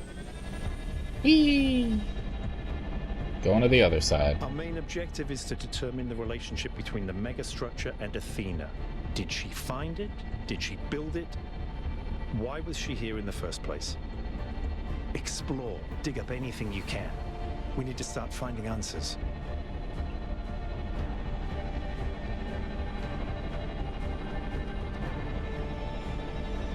I can't imagine one person building all this. Don't forget about Miranda. Oh, There are at two least people. 2 of them. I can't imagine 100 people building this.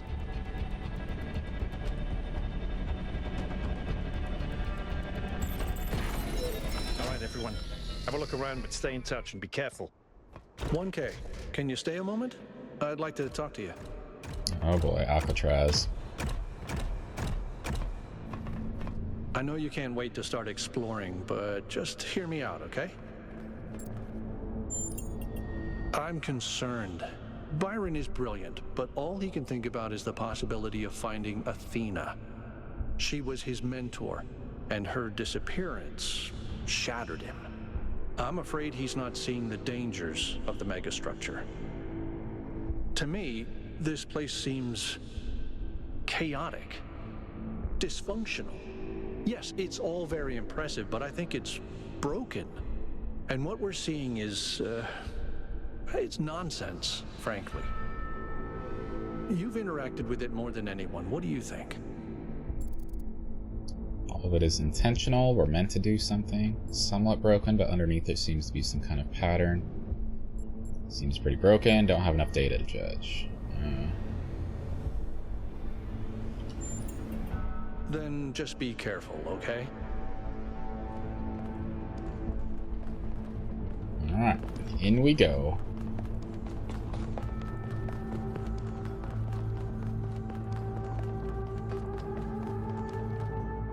So much detail in this entire facility. All the little markings and things on the walls.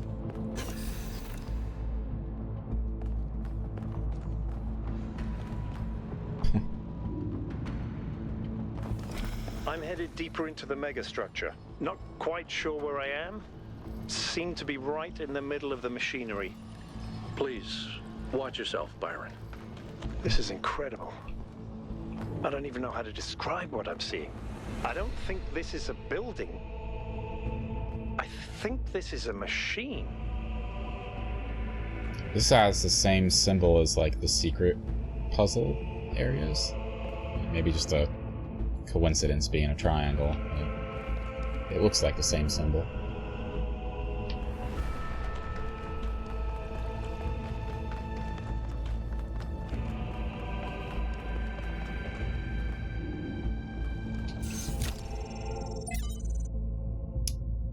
Lima projects. Ooh, just a bunch of broken code. Can we literally bootstrap this to any scale? False leads, errors, frustration, effects ripple out at enormous distance. Door override. Oh, no!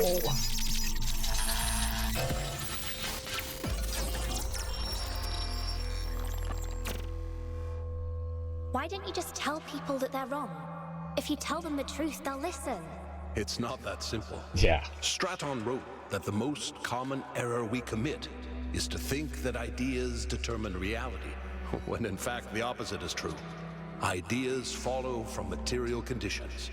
Belief systems are formed to explain and justify the way we live. We did not have kings because we believed in the mandate of heaven. We believed in the mandate of heaven because we lived in monarchies. But we have free will. Oh, free will isn't the same as freedom, Miranda. We're not free from the constraints of reality or history. I was shaped by the simulation. New Jerusalem is shaped by its limitations. So, what? We're just trapped? History can only go one way? Maybe, maybe not. The question is, how do we free ourselves? How do we build a world where our ideas do shape reality?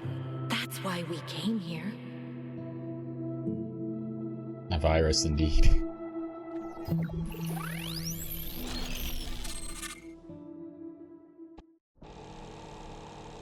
I knew it! Athena's here. She built this. That other voice, was that Cornelius? It definitely sounded like him. Come to think of it, he went on a research expedition around the time Athena vanished. He was gone for years. People thought he'd died. And all this time, he knew where she was? We should talk to him. We will, when we get back. But right now, we have to focus on finding Athena. We are so close.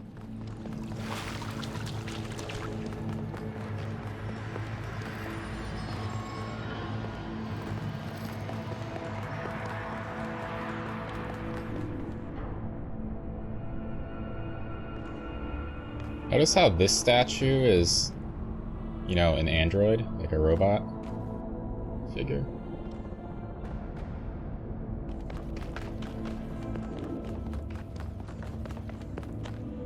What is going on here?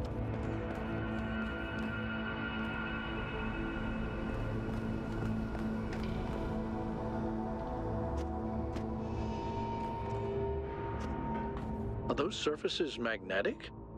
No, it's anti-gravity. Your coot was right. I should have known. Oh, okay, so... Look at that.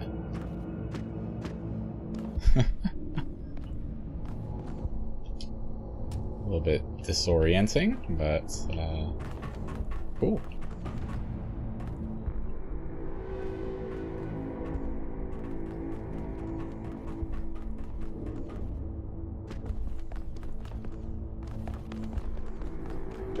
I'm over here.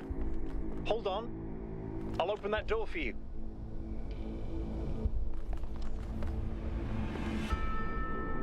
Hurry up!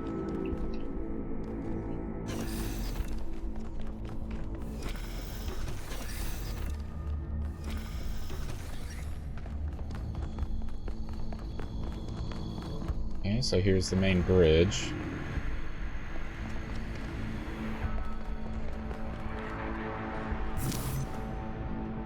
Oh. I didn't expect I would already have pieces to work with.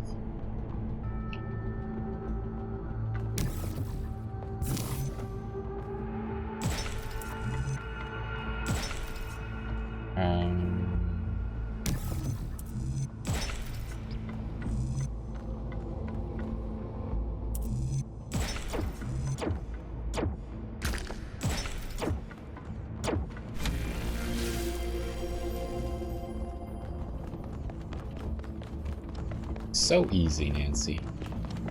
Same pattern as before. 3 beams, 3 receivers. I guess we know what to do. Be careful. The sheer amount of power running through this place. I'll take care of this puzzle. You do the other 2, okay? What? I can do all of them. Fun. Maybe Alexandra Drennan was right. Play is part of what makes us human.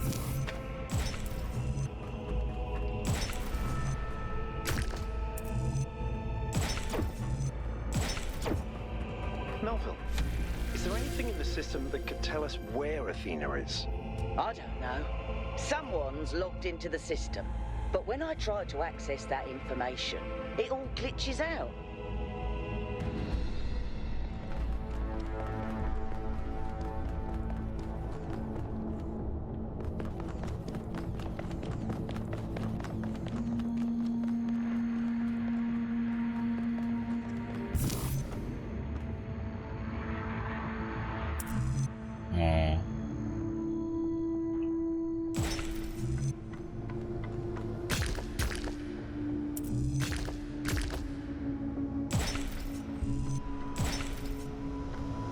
Interesting.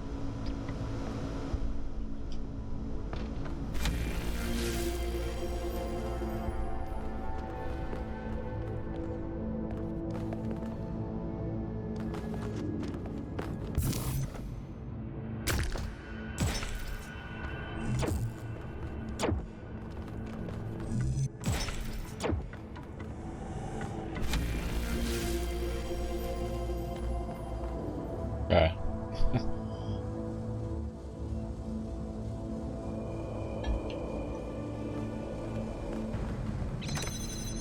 That just does that door.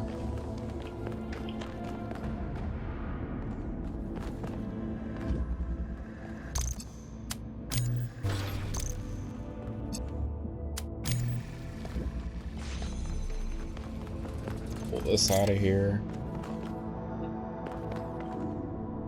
And drop it off the edge.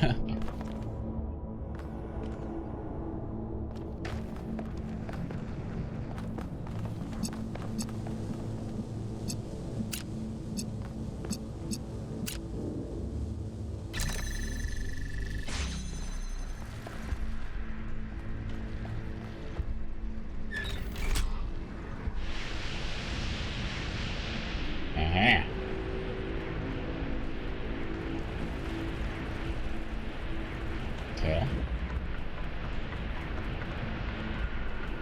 Now we need to get to the green area.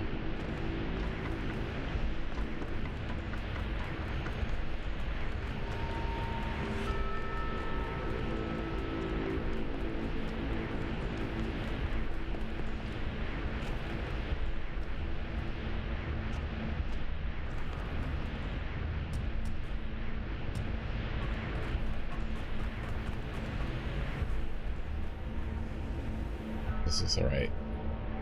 Oh, it's right here.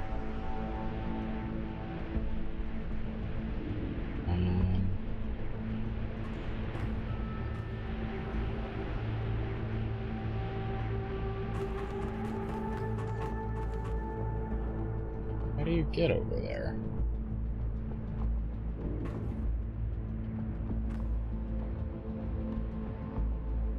Oh.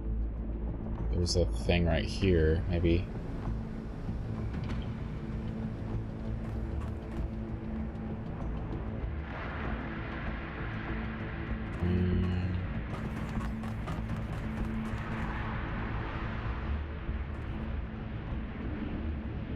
This has endgame vibes. We're actually not even close to endgame.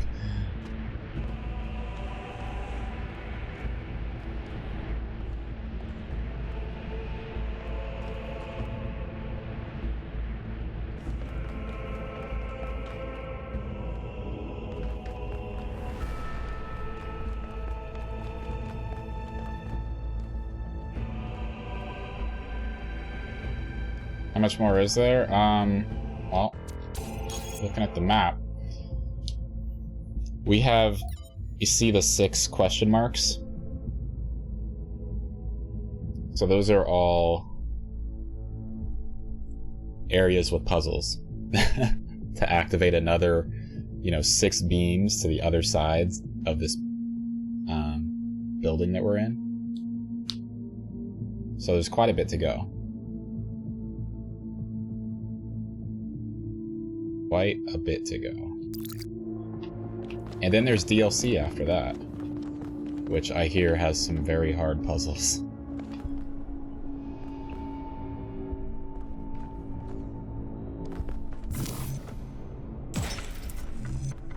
I'm trying to go over here, yeah.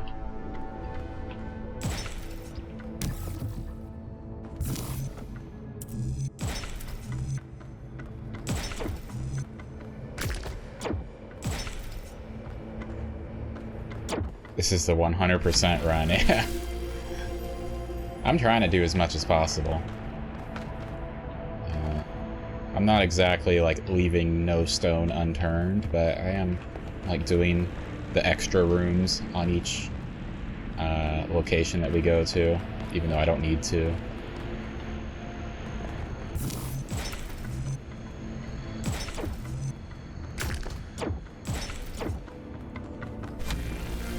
And trying to go to as many terminals as possible and read all of the files and get all the sound, voice entries and all that kind of stuff.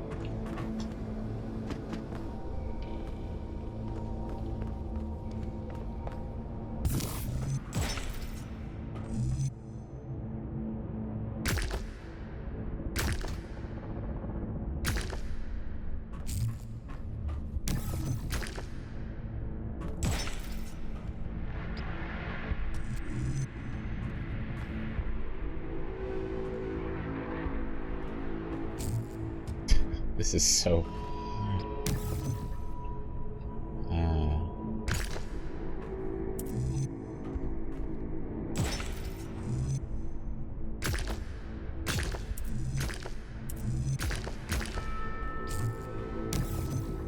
all the lore, yeah. 100% games like this is really fun. Something like Elden Ring, probably rage-inducing. This isn't too bad, at least.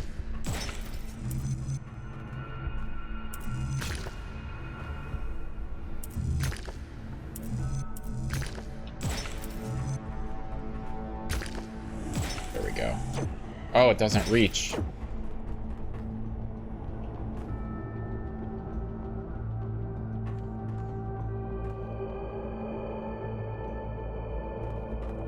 Do I need it to?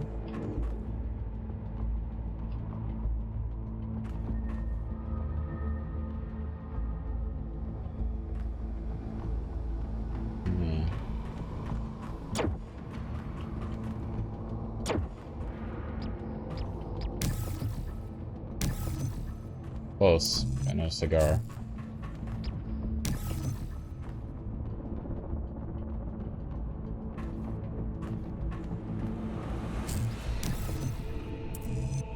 Just go straight across.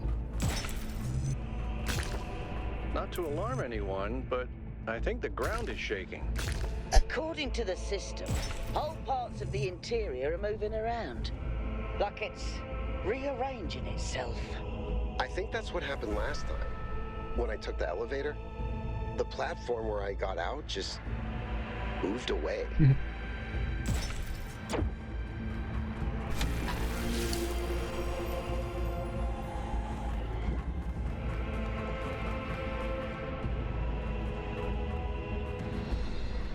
Okay. Red and blue.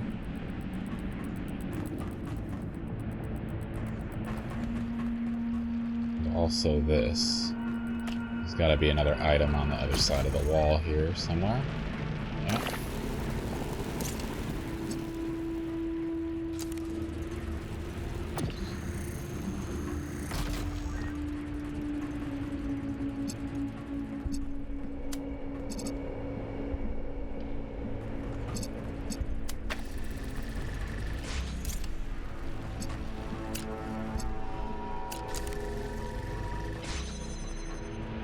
Jammer.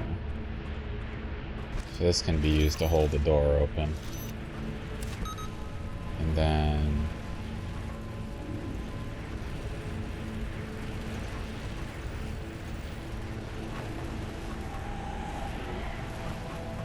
where do we need to send a green beam, is the question.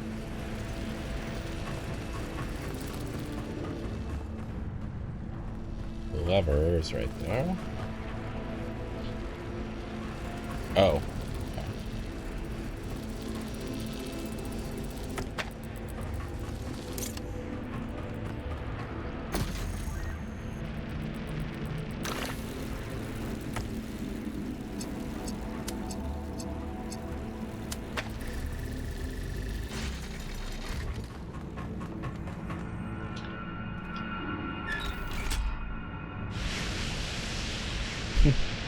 The gate's opening. I'm heading in.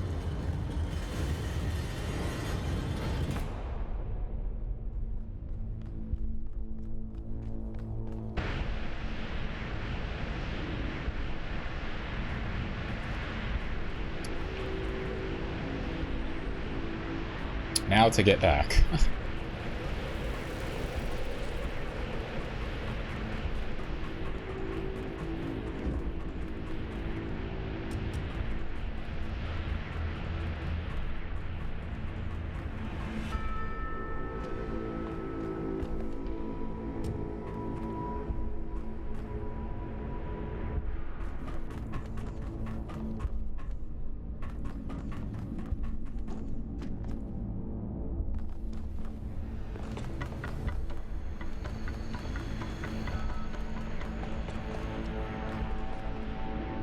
It's over here.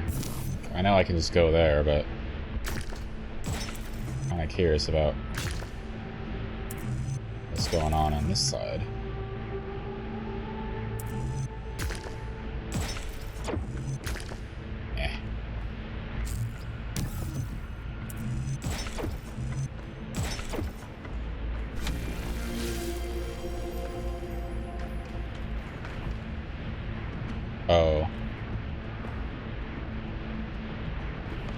another way to go to the blue side.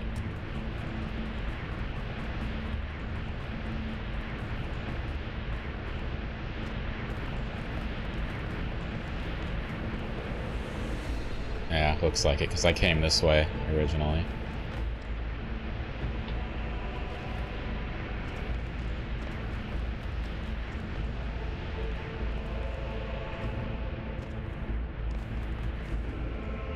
I can't make that jump.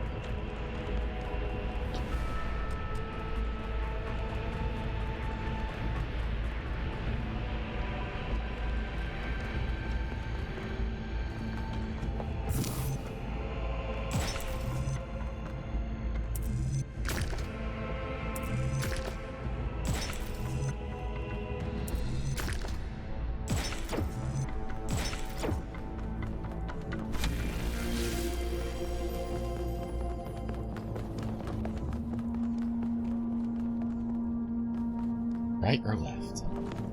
Go right. Probably end up at the same place. Yep. It is beautiful, Nancy. They did a really nice job with it. Byron, no! This is fascinating. They were both here, Athena and Cornelius. They had a plan. I found a file that... I can't.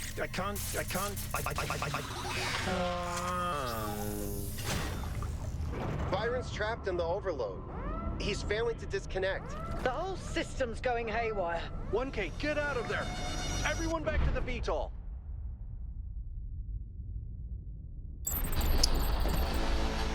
We have to go. Now, 1K, get moving! We don't get to learn anything? Just leave Byron behind. Yeah, Coop, we have no idea where he is or what's happening to him. But right now, if we stay here, we could all die. The system's going completely bananas. Bananas. Spikes everywhere. We'll come back for Byron, I promise. Is that how you say bananas, Paris? What have you done, you fools?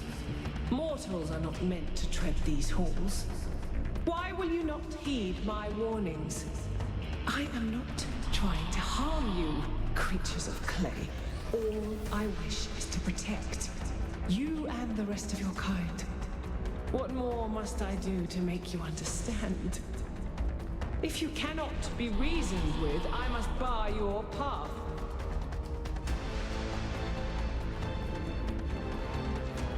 Move, 1K, move. They are messy. But technically not immortal. But I want to read things!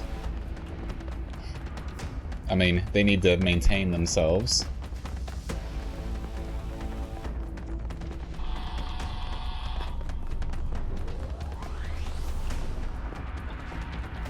These energy emissions are messing with the VTOL systems. Okay, I think I've got it working. Get here quickly, 1K.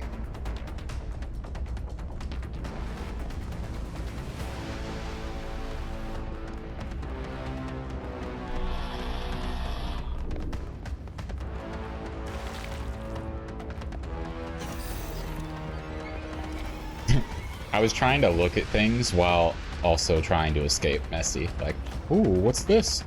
Whoop.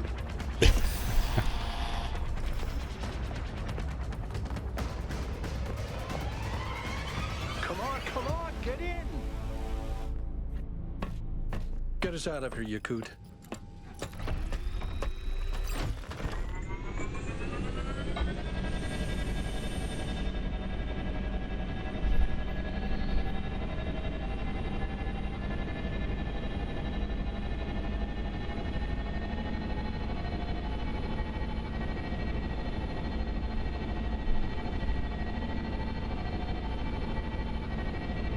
Okay, we're out. Now what? Looks like the southern sites are active. The readings are strangely jumbled, though. Should I set us down? Yes, but just to drop off Melville. What? We're going back to New Jerusalem. This situation has gotten out of control. We need to regroup. Rushing in blindly isn't going to save Byron. But we also need someone to stay here and keep an eye on things. Melville, That's you. All right. I'll see if I can make any sense of these systems while you're gone. Just keep a safe distance, okay? Will do. Good. Well, 1K, I guess it's time for you and me to take a nap.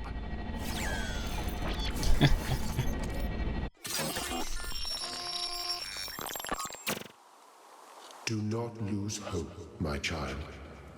In these difficult moments, find solace in your friends and in the home that you share. Gotta preserve power, Missy. Or something, I don't know. Here we are. Got an update from Melville. The power spikes are continuing, but no news from Byron. All right. Thank you, Yakut. You get the VTOL ready for the next trip. I'll talk to the mayor. 1K, please head over to the Museum of the Simulation and talk to Cornelius. Let's see what he has to say for himself. Yeah, Cornelius has been keeping some things from us. War Thunder, Nancy? I don't think I've ever seen or heard of that game.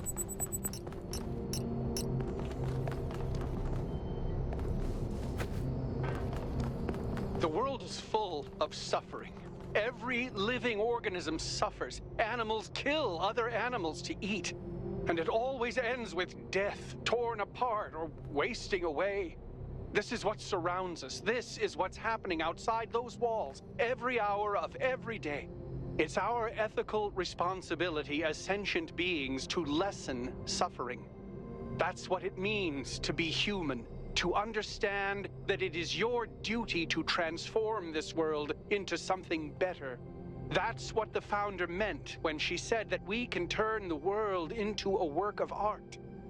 Despite what happened to him, Byron was right. We have to keep going. This is blasphemy. Byron was punished for failing the founder's trials, and you want us to dig deeper?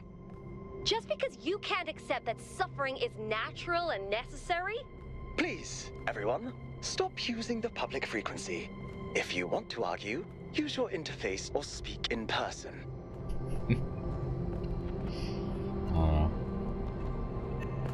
Said it before and I'll say it again. This new generation of humans, despite having all of history, all of prior human history and knowledge implanted in them, essentially, they're all still prone to making the same mistakes and having the same arguments and problems.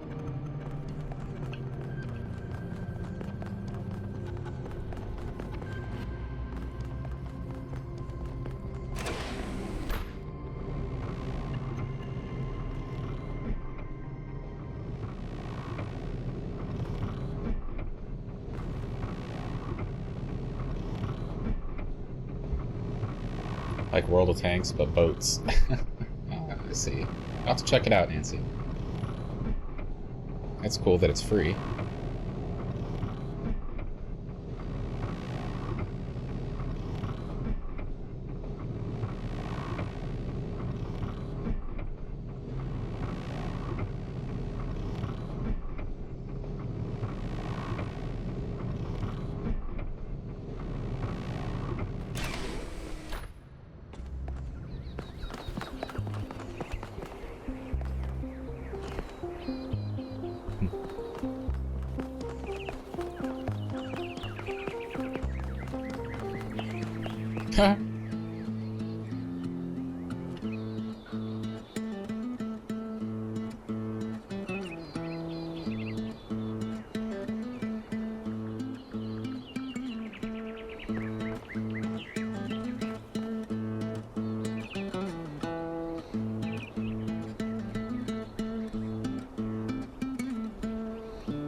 How's he playing? He's not even touching the strings.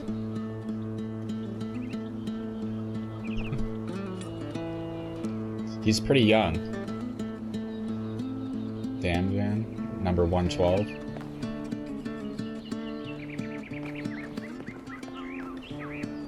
Just chilling.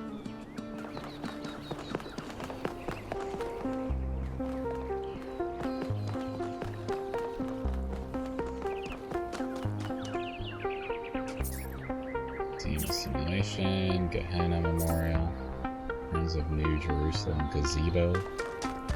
We haven't gotten a chance to go outside and explore any of this. Good luck, 1K. This is the first time. Attention all citizens. The Gehenna Memorial Interactive Fiction Exhibition is now open to visitors. However, please note that due to an unauthorized strike, public transport will be temporarily unavailable. May the founder be with you. They're striking? Jeez.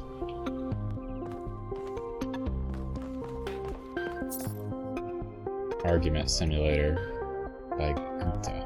A short, punchy work of games as commentary. Do you agree with the conclusion it suggests? Argument Simulator. Start.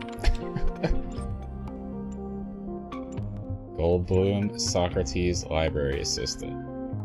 Choose your character. Library Assistant. It's true, it's false. It's not true. I disagree. You're wrong. No, you are. I can contradict you. The premise of your contradiction is itself contradictory. I question your epistemology. I question your ethics. I question your metaphysics. I question your axiomatic principles. Let's find out what we agree on. Okay, feels like a good idea for us to understand one another better. Game over, thanks for playing.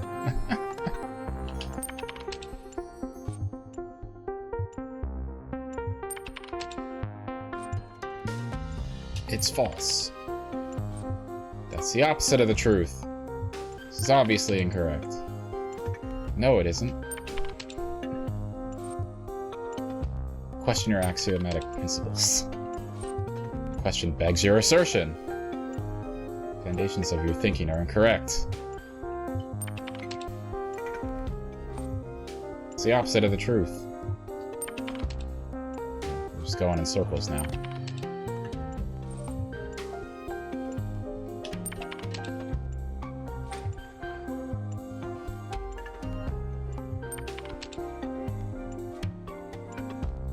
Yeah, we're just going in circles.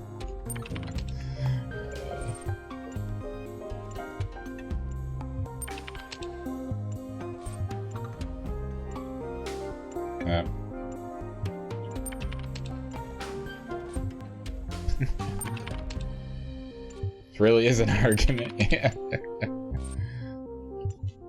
Alright.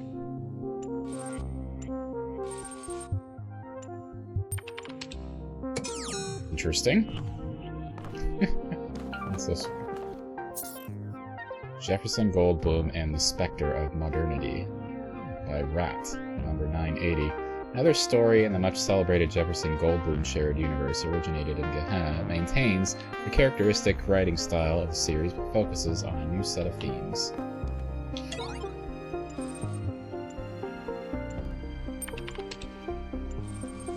You, Jefferson Goldblum, deftly step out of your charging pod and walk into the main lobby of the Goldblum Institute. It is a humble abode filled with a small 4-seater sofa, a table, a coffee bar, and an arboretum. Arboretum. Ginny HD, your fiancée, is a leading member of the Caserati Weierstrass jazz ensemble, greets you from the sofa wall. Frankie Soy Sauce waves from the coffee bar, and the Velociraptor John Malcolm drives out of the Arboretum on his motorcycle wearing his green armored t-shirt.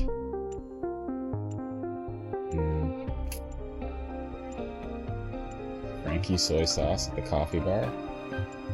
Let's speak to the Velociraptor, John Malcolm. Chirp, chirps John Malcolm. You clutch your guitar, perplexed by his strange greeting. John, are you well? I am fine, my friend, John Malcolm says as he gets out of his motorcycle. I am merely practicing the songs of my ancestors. Your ancestors? The mighty hawk and the humble red robin. As you are descended from the apes, us dinosaurians are descended from the folk of the air. Life, my friend, is a never-ending cycle, one species rising from the ashes of the last. You were about to comment on the prodigious size of John's wisdom, and then when a klaxon resounds throughout the Goldblum Institute.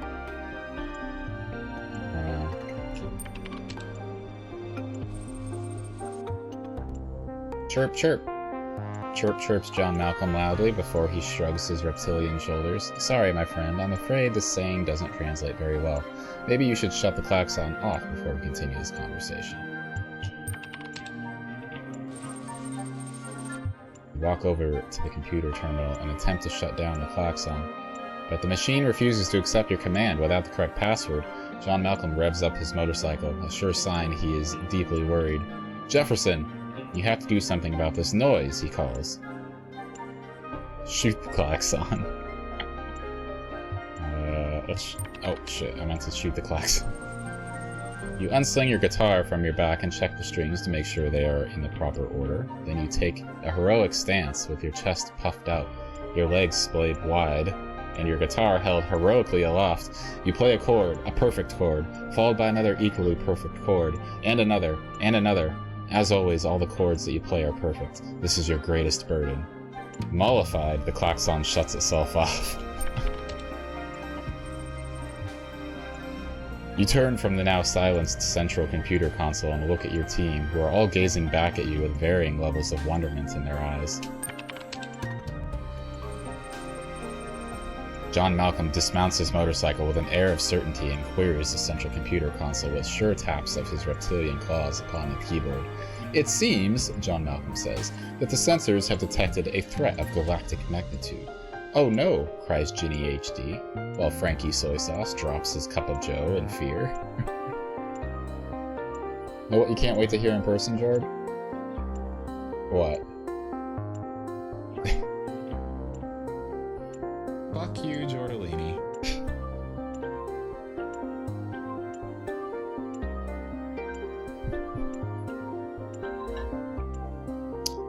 Yeah, that's gonna be the first thing I say to you, Jord. Their first IRL words.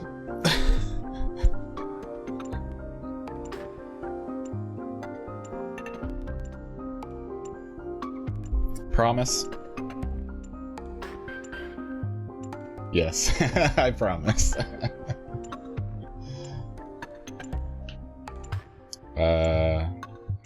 What is the threat? A shudder goes through John Malcolm's magnificent plumage.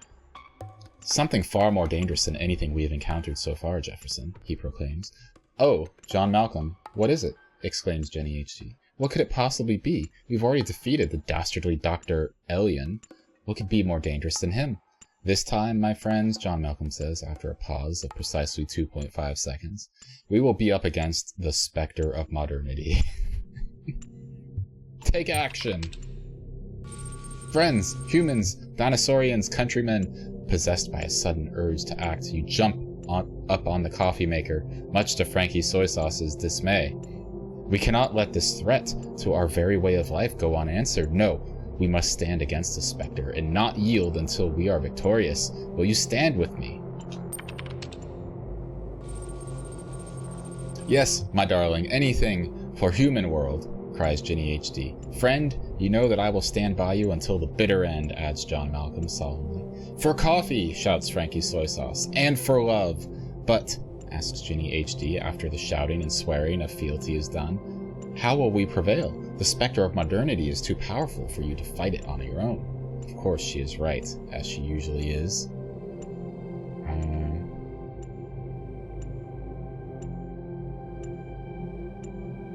Taking the Velociraptor. For coffee. Ah, Jefferson, I'm honored that you would choose me as your companion on this quest, John Malcolm says, flapping his flightless, sparsely feathered arms in gratitude.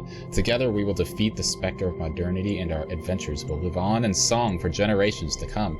Tell me, friend Jefferson, where shall I take us on my motorcycle? This is such a weird story. Go to the jungle, the ocean, the islands, go confront the specter of modernity.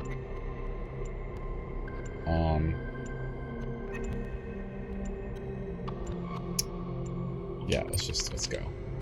We're ready. When you approach the lair of the Spectre of Modernity, you decide to leave your companion behind, knowing that you cannot risk another life in this final confrontation. Sometimes heroes have to stand alone. Inside the mechanical lair, the Spectre of Modernity waits for you, sitting translucently on a titanium throne. Spectre of Modernity, you murmur through your gritted teeth. We meet at last. You are mistaken, Professor Dr. Goldblum, Spectre of Modernity says. We have met many times before. I am your father, and your mother. Lies! Request clarification. Who do you think inspired you to add the power of electricity to your guitar? Who upgraded Ginny from SD to HD? Who indeed deciphered the mathematical secrets of the chords, that arcane knowledge upon which some of your greatest adventures depend? I was your ally all along, Jefferson. The foul wizard of crime has conspired to turn you against me. It was he who enchanted your klaxon. That actually makes a lot of sense. Sorry, I'm gonna attack. Spectre of Modernity laughs. Foolish human, you cannot defeat me. I shall conquer you and drag human world in the 9th dimension into the future, kicking and screaming. All that is holy will be profane, and there will be progress if it's the last thing I do. I think, you say coolly, that the last thing you should do is die! Flail about uselessly. You cannot stand against me, foolish human, the Spectre says with another laugh. All of the powers you have ever had were my gifts to you, even your precious guitar. And with that, it squishes you like an ant. The human world and 9th dimension are doomed to an eternal forward march until finally all that is solid melts into air, into thin air. Game over. Interesting. Very interesting.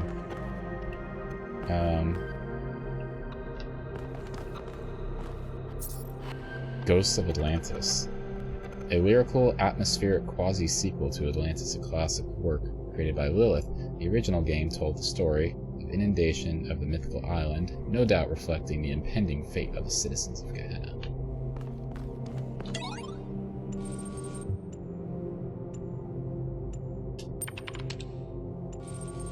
Gently, your ship touches down on the land that once was the Isle of Atlantis, which in the days before the waters receded lay deep under the Sea of Atlas.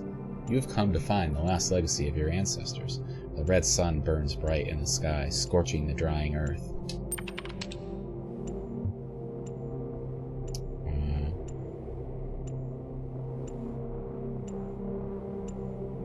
Temple of the Owl. The sun grows bigger and brighter. Time is running short. Your next stop is the Temple of the Owl, the greatest scientific institution of old Atlantis. Here, the ancients tried to understand the secret laws of the cosmos. Although their studies did not advance far enough to prevent their fate, the ghost of the scientist awaits you in the ruins. I have not rested in death, the scientist tells you. In fact, death has provided ample opportunity for study. I have learned much about the machinery of creation. He hesitates. I would like to join you now, but I fear that the truth I have discovered will offend and outrage many.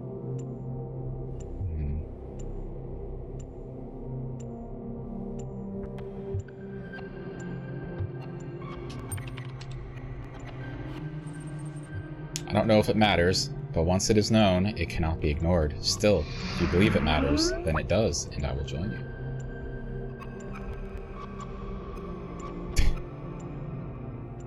What's up? I'm gonna say I'm gonna say literate, even though it's illiterate. I'm gonna just shorten it a little bit. How's it going, literate? Happy Sunday to you. Have you played this game before?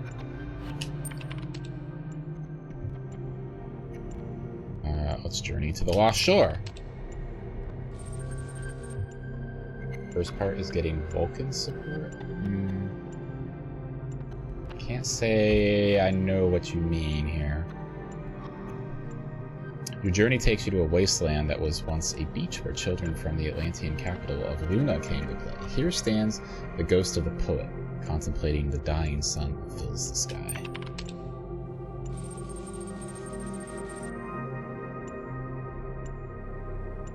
I never completed my great work, he says. There were too many priests and censors who interfered, who did not allow me to create what I intended because they feared the free and true expression of poetic genius. And then came the earthquakes and the waves and long ages under the sea, and now this time of burning death, yet still I long for its completion, and my soul imagines what could have been. You must refuse to accept your death and find a way of completing the great work. You must accept that your work cannot be finished. You are dead.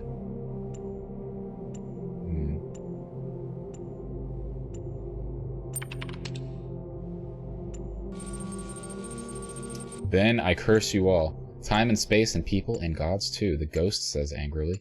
You have strangled the one true thing I had inside me, the one truly good and noble thing this wretched mind and body ever contained. I curse your indifference, your lack of imagination, your infinite stupidity. The ghost burns bright with rage for a moment, and then it is gone. Let's go to the broken tower.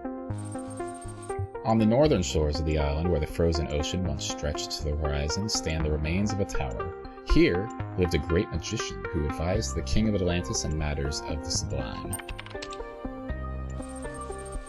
There is very little left of the once impressive structure. To anyone else, it would be a pile of rubble covered in black, dried-out moss. But you can see a glimpse of its past, of the craft that went into its making. By the tower stands the ghost of the magician awaiting you. A great marvel was revealed to me in this tower, magician says. A glimpse of the sublime, and although I am dead, and my soul has spent an eon under the sea, the vision is not lost to me. Even now, I could summon it and reveal it fully, he pauses. If I do, I will finally witness the sublime in all of its glory, he says, but I believe that in this moment, my soul will be annihilated. Is that a fate I should embrace or reject?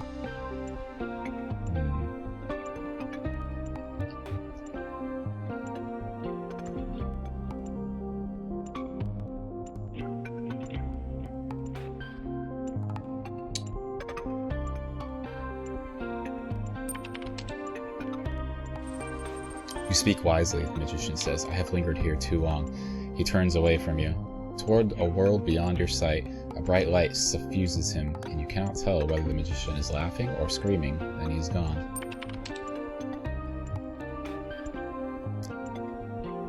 How did I learn about Talos Principle? I first played it years ago when the first one came out. It was available on Game Pass for free.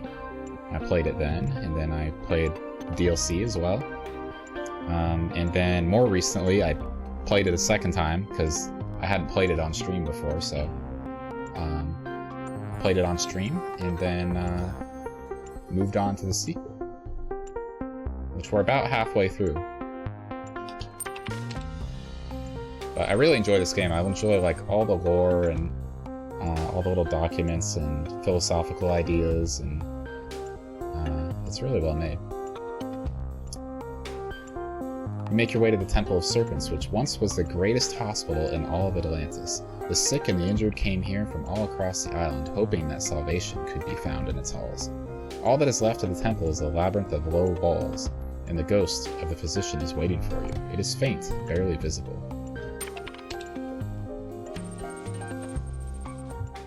Halfway through? Yeah, I think so. About halfway.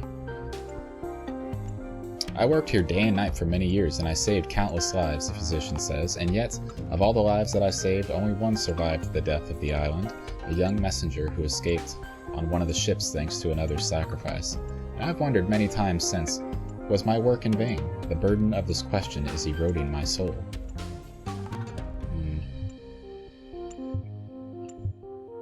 Because he who saves one life saves all lives, no, because all lives are worth saving no matter the future. All things are in vain unless we choose to believe differently.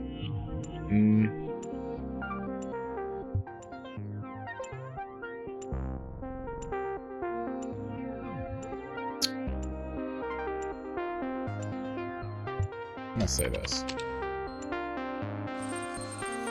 I have heard that saying, but it is not enough, the physician says. It is only a saying, and does not erase the weight of these tragedies, which I can no longer bear. Having spoken, he vanishes into oblivion. Damn. Farmlands. This soil used to be rich, life-giving. Generations of humans relied on it to survive. Then the waves came, and after the waves, the dying sun. Now that all life is gone, something has been revealed underneath the soil, a city of unimaginable antiquity. The ghost of the farmer waits in its ruins. The city is older than the capital, the ghost tells you. It is older than Atlantis itself. When our most distant ancestors huddled in terror before thunder and lightning, this city was already old. And yet this city is not foreign to us. We too are its citizens. He looks directly at you, and there's a light in his eyes that is not of this world. Are you willing to swear fealty to this city, across the boundaries of time and space? No. Then a city will not be there for you when you need it, and you will fail. But you are young, so very young, you will find the city elsewhere in time, and have another opportunity. The ghost fades into nothingness. Journey to the palace. The palace once stood in the very heart of Luna, the capital of Atlantis. Here, the greatest artists and craftsmen of the long-forgotten era built marvels and luxuries that would astound even a traveler from the distant future. But these things, like everything else, are gone now. Only a single remnant of the Atlantean world remains, though it is perhaps the most precious, a great mosaic telling the history of Atlantis. Before it waits the ghost of the king. I try to be a good man, the king says, to be kind, to balance justice with mercy, to honor the gods, to support the peasant and the scholar alike, and yet I failed. Why?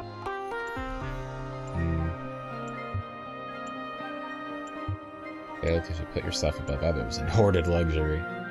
You did not fail, we are here.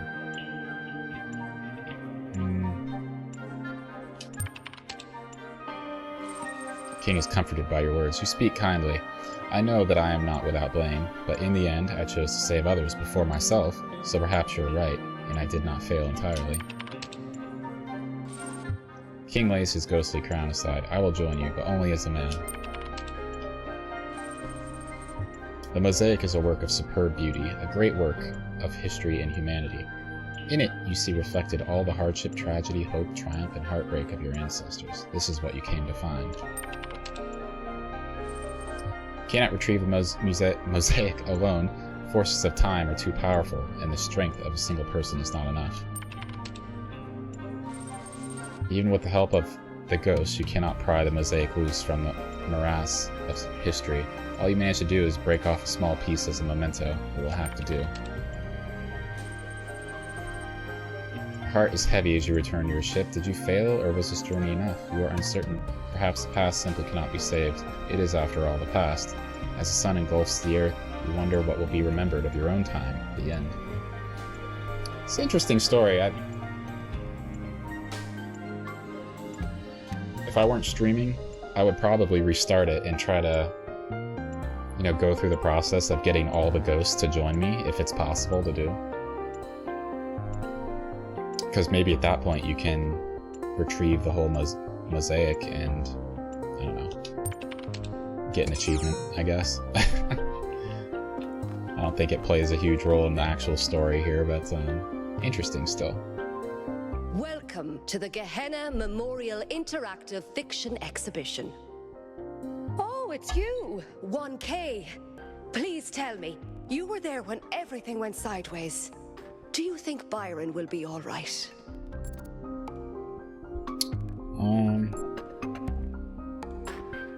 Yeah, I don't know. That's the honest answer. That sounds dangerous. Make sure you find him and pull him out. He is a menace, but we need him. But anyway, you've come to take a well-deserved break from your expedition. So let's talk about something else. Gehenna was a place in the simulation. A prison where Elohim exiled the minds that didn't fit his plans. In time, the prison became a community with a culture of its own. In the very last moments of the simulation, Elohim realized what he'd done and sent his messenger Uriel to free the prisoners. They were uploaded to the gold disc, and their legacy is part of all of us. Text adventures were one of the few art forms available to the people of Gehenna. By continuing to work in that medium, we keep their memory alive. I don't think the role of the artist should be reduced to any single social function. The artist isn't an educator or a moralist. Art isn't about teaching us lessons or imparting values. Nor do I think it's simply self-expression. The best art reaches out beyond the self, into something ineffable. The creative impulse can't really be quantified or predicted. That's why artistic freedom is so profoundly essential. Without the freedom to shock, to offend, to transgress, art becomes stagnant. Good point. Alright, we've explored that. What else do we have around here?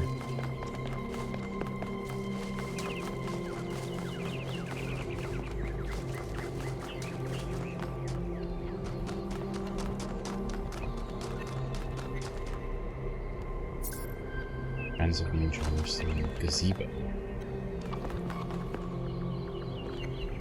What's up, Vitra? Just chilling? Hey! Hey. Just hanging out, enjoying the sun.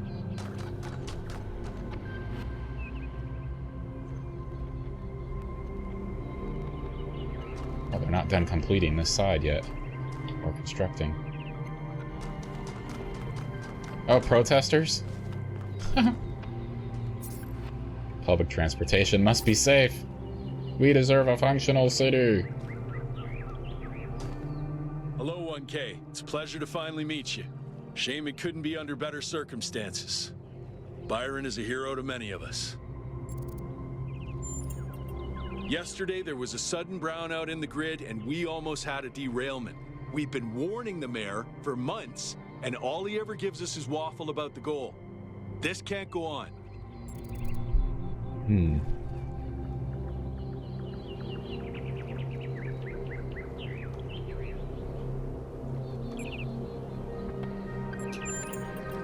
Thank you. Your support means a lot to us. We need to get through to people. I heard it 15 times when he was practicing it. I think Catal, like many of us, feels that the time for change is long overdue. The technology you uncovered on the island is the final catalyst for that change, or it should be.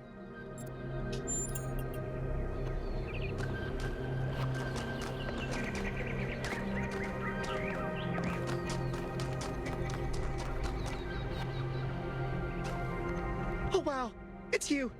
You're 1K, the incarnation of the goal. Man, this is exciting. This is more exciting than I thought it would be. How are you? What does it feel like? Do you know where the founder is? Do you know who Prometheus is? Can you tell me what to do with my life? Sorry, it's just such an honor to meet you, you know? Hey, can I have your digital signature? I have the mayor, Rand, Linux, Kaneda, and all of the first companions. Except Yemo and Sarabai, of course. Get away from me, you freak. Yes! Thank you! Hey, can I ask you a question? Just one question, I promise. I used to make the prefab wall parts that we used to build living quarters. Got good at it, too. But now that the goal is complete, I don't know what to do with myself. So I asked the wisest people in town. The mayor told me I should do whatever the city needs most. Helga said I should do whatever makes me happy. I think that's what she meant anyway. And Cornelius told me I need to figure out who and what I'm invested in. You're the culmination of the founder's will. Tell me, what should I do? Did you ask Byron? I was literally just born. I'm the last person. Yeah, this is actually what I was thinking. Please, 1K. I have no idea what to do.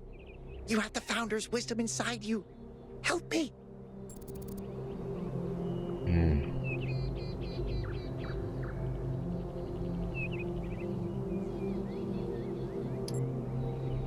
So do whatever the city needs most, do what makes you happy, figure out where your connection to the city is. Thank you for the advice, 1K. It means a lot. Find something you like to do that is also helpful to the city. How about that?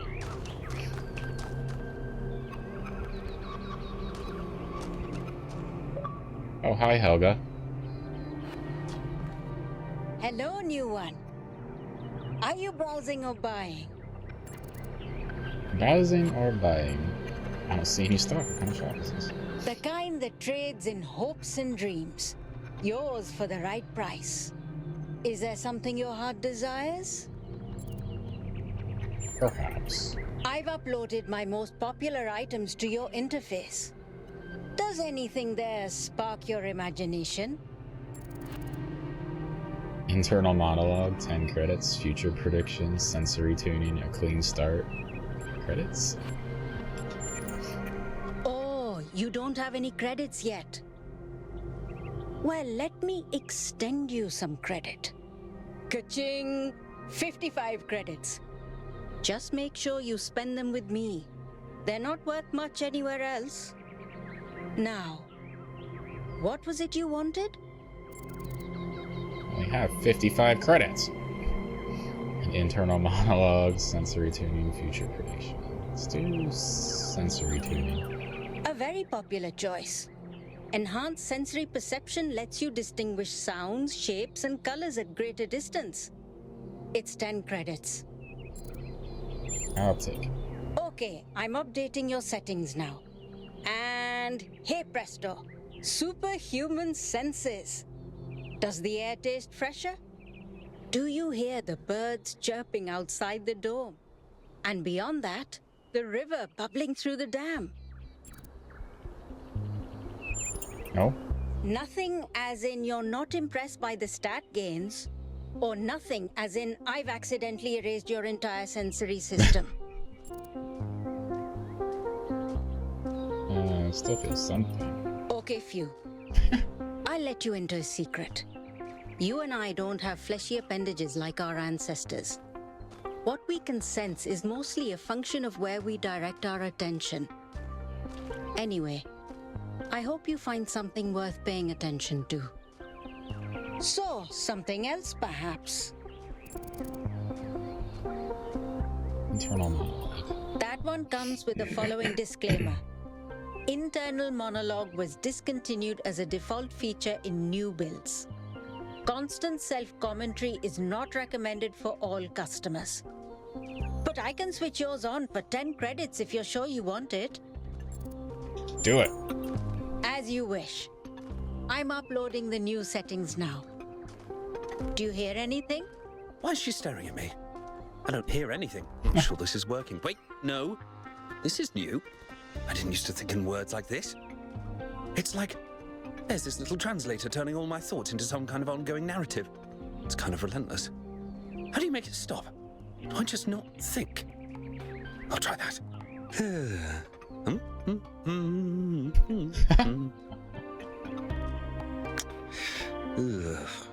Is it working? No! Still describing everything in words. This is starting to be... A bit overwhelming, isn't it? I turned mine off long ago, but some of the older folk learned to live with it. Sure you want it? Let's keep it. That's fortunate. Because we couldn't pull that thing out of you without taking half of you with it. It'll mostly run in the background. Just don't think about it too hard. Wait, is this internal monologue me? Or some kind of virus? Am I a life form which learned to describe itself? Or a parasite, which survives by providing a narrative service to its host? Hold on, she's going to say something else. So, something else perhaps? For 20 credits, I can peer into your future and tell you what I see. Let me consult the algorithms. Oh dear. I'm afraid you're going to change the world. You will have a choice, but whatever you do, New Jerusalem will never be the same again. I'm sorry it's not better news. Best not to worry about it, dear. You just do your best to have fun in the meantime. Sure, she tells something everybody else, everybody perhaps? that. Alright. Before you go, do you have a moment to participate in some customer feedback? Are you satisfied with what I've given you?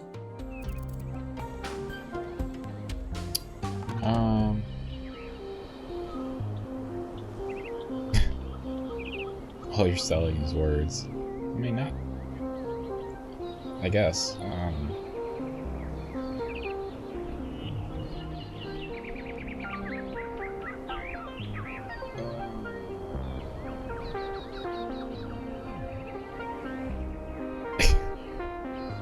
I think it's mostly.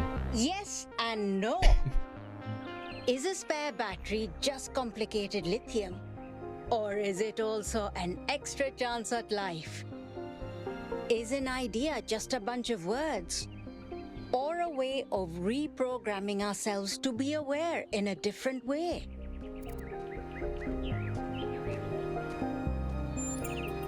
Yes, you understand. Words manifest the reality they describe. When you name something, you create it. Our minds are algorithms, and the right sequence of language can change our underlying code. With that in mind, I hope you have a good day. Thank you, Please Helga. come back if you need anything else. What an unusual person. I wonder if that internal monologue thing I bought is going to show up again. Oh, wait, here it is.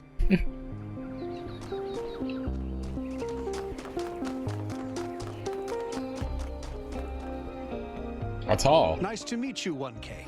My name is Atal. I've been following your expedition. As you can tell, your discoveries have had quite the impact. I decided to take a stand. It started with our cats. Damien and I have had a lot of them over the decades, and I've watched every last one of them grow old and die. And that got me thinking about our responsibilities towards other life forms. What's life to most living creatures? Fear, hunger, pain, and in the end, death. Involuntary cessation of existence. That's horrifying, 1K, horrifying. And we are the only ones who can make it better.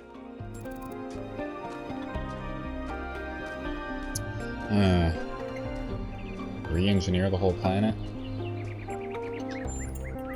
If suffering is evil, and it is, then our responsibility is to lessen it, not only in ourselves, but everywhere. I don't think we can eliminate it, but we can lessen it, and we have to. How do we go about that?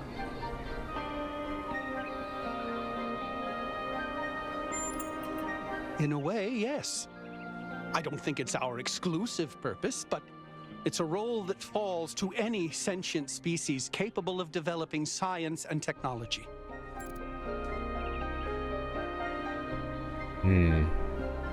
Role we should embrace or suffering is natural? Natural? Just want to see what he says. What does that even mean? Natural means nothing in terms of ethics. Here's the question, 1K. Is suffering good? Is it the way things should be?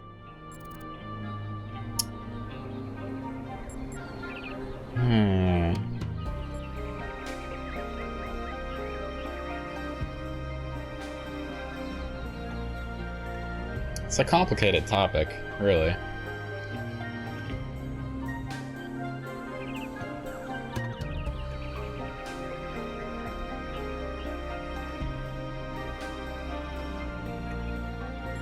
I'm gonna say it's good. Oh, then we have nothing more to talk about.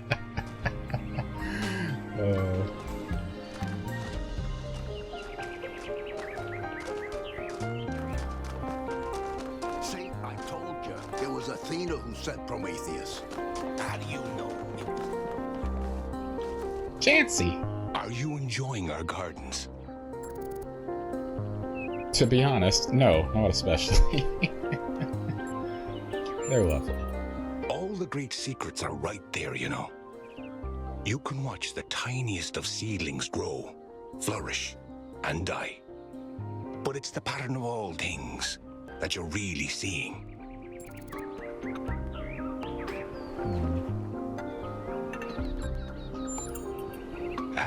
So you've green fingers and apophenia too. Those traits are much too rare in the birthing algorithm, in my opinion. Sometimes I imagine myself as an old oak tree. I watch the life which grows around me. I see the ivy, the moss, the fungi, leaching my nutrients as they go. And I don't blame them.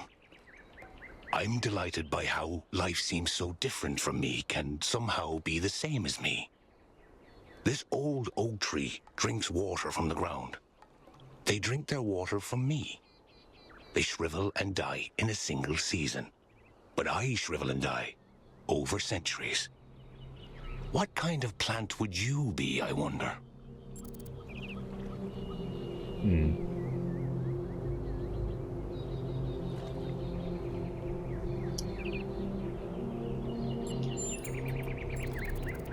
A rose bush, a cactus, a fruit plant, an ancient tree, a delicious or medicinal herb, a root vegetable, a grass or moss.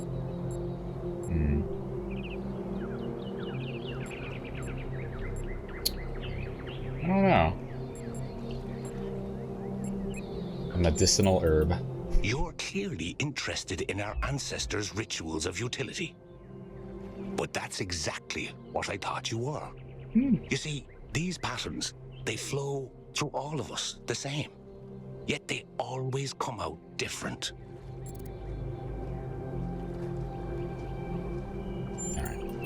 Thank you for stopping by, 1K.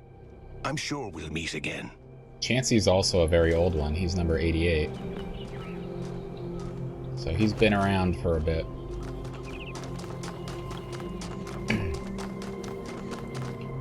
Founder's blessings, 1K. Alright, I guess... let's try and make our way over to the main objective here. I did not see you sitting there. What's this? Create 1,000 citizens, the ideal number of humans. Live in harmony with nature. Maintain balance in all things. Be respectful towards each other. Respect the traditions of our people. Be mindful of the mistakes of our ancestors. Be thankful to the progenitor, Alexander Drennan. Be thankful to the keeper of memories, Arkady Chernshevsky. Keep bright the memory of Gehenna and its people who found peace. 3 pillars to live by. Can't argue with much of that. Founder bless you, 1K. Now is the time of our great testing. The deceiver Byron has been slain. The deceiver? And we must turn away from the path of sin or suffer the same fate. I don't agree with this at all.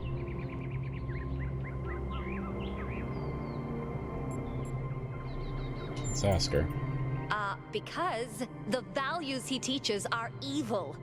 He wants to violate the earth with human filth, blacken the skies and kill the oceans. No, he doesn't. If you think that, you're an idiot.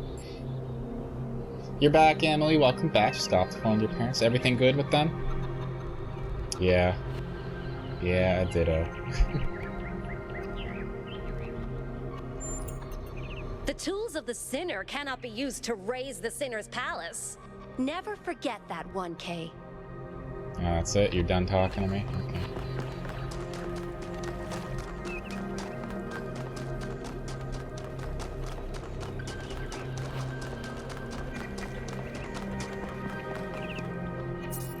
Alexandra Drennan Memorial. Hey, Jefferson. You must be 1K. Nice to meet you. Despite how strange everything has become in this city. They're good. Your dad and little sister were sick for a few days, but they're feeling much better. Good, good. Glad to hear that. It seems to me that we're slowly remembering the lessons Alexandra Drennan tried to teach us. Trying to actually live up to the legacy of our ancestors.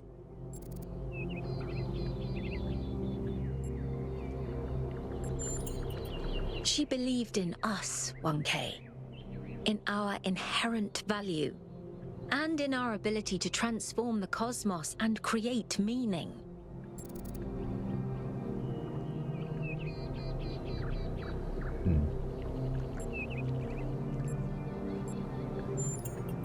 The same thing she'd do with any technology.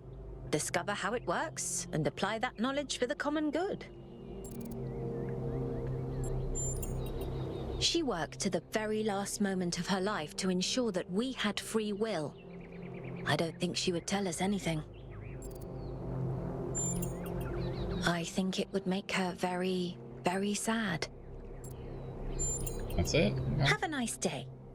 Strange bug going around where you get hit with 2 waves of it. You're sick for a couple days. Start feeling better for getting hit with again. Oh. That is the worst.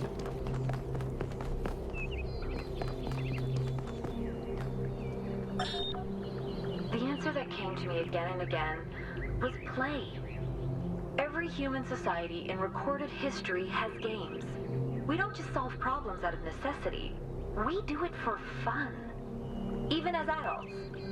Leave a human being alone with a knotted rope, and they will unravel it. Leave a human being alone with blocks, and they will build something. Games are part of what makes us human. We see the world as a mystery, a puzzle, because we've always been a species of problem solvers.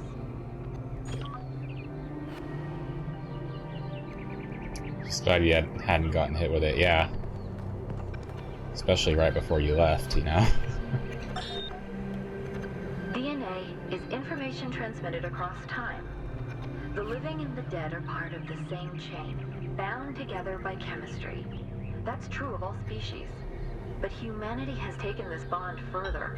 Thanks to technology, we have access to the thoughts and ideas of people whose physical bodies are long gone. Like you listening to me now. Even though I'm definitely dead at this point, you're part of that chain. You have the capacity to remember. Very true. Nearly everything on this planet, from the surface of the Earth to the composition of the atmosphere itself, has been shaped by life. It's a process that takes millions of years. But we humans, with our technology, with our understanding and manipulation of systems, have changed everything in just a few centuries. I think that's also part of what makes us human. We reshape the world in our image. It's how we create ourselves and how we destroy ourselves. Sad truth. When I was in 9th grade, my parents took me to Pompeii. At first, I was amazed by the feeling of walking through an ancient city. But then I suddenly got scared. I realized that I was walking through a real place, where real people had lived, people like myself, with mothers and fathers and lives and hopes and dreams. And now it was all gone forever. I ran to my father, crying, and told him about this. And he said, I remember so clearly, he said, yes, but we are here. So long as there are people in the streets, the past isn't really gone. Have I had to go back to any part that I didn't do correctly? Nope. Not yet, anyway.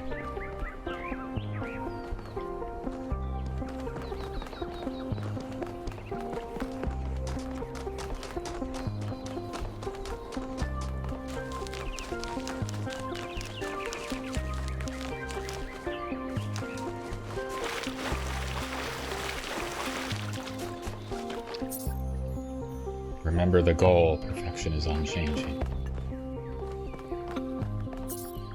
A jigsaw puzzle. Ancient humans derived meaning and enjoyment from problem-solving activities, as noted by the progenitor, Alexander Drennan. While the item on display was created for small children, ancient humans of all ages voluntarily engaged in such activities. Puzzles. An ancient human projectile weapon used in hunting, warfare, law enforcement, crime, and personal protection, produced en masse and used around the world. On average, ancient humans killed hundreds of times the population of New Jerusalem per year. The ancient human mastication apparatus required frequent maintenance. This device, theorized to be an advanced electrical tool, for this purpose, although some scholars maintain that its actual use was ritualistic and intended to mark the sunrise and sunset. It's an electric toothbrush. A little bit of a misunderstanding here. Microscope. Humans invented complex magnification devices in order to better understand the component parts of the world they inhabited. This led to major discoveries in biology, physics, philosophy, and many other fields. Fork. Simple utensil used to transport nutrients to an ancient human's mouth, often found in conjunction with a knife and spoon. Transport nutrients. Alright, a book. A printed edition of the complete works of Straton of Stygia, the materialist philosopher who defined the Talos principle, edited by Athanasios T. Huber.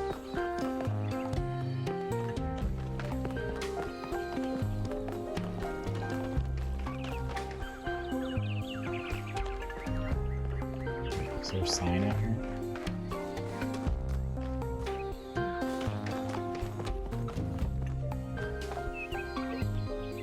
Coins.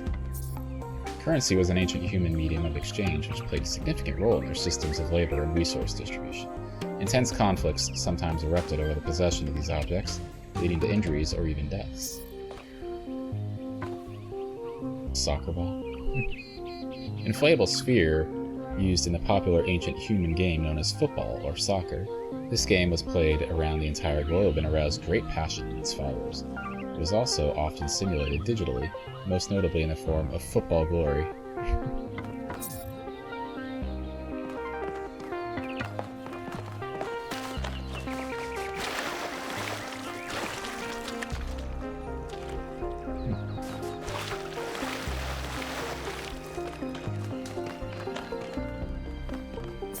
A toilet. A piece of sanitary hardware used to dispose of biological excretions resulting from food and water intake required to power ancient human biology. The way they describe it is so funny.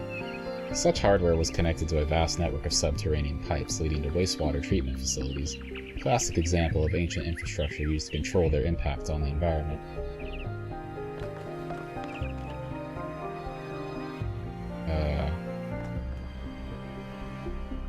Looks like a massage gun, a shake weight, a massage aid used by ancient humans to combat muscle fatigue and other ailments common to biological organisms. This prevented pain, the ancient human equivalents of error codes 704, 705, and 921 to 932. That's so funny.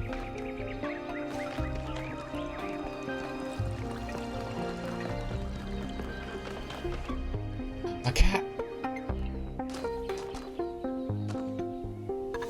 We must pet the kitty.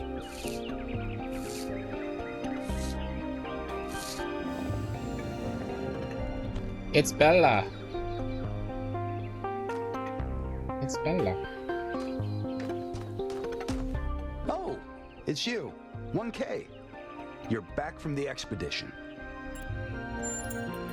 Let's not talk about me. Let's talk about that replication technology you found.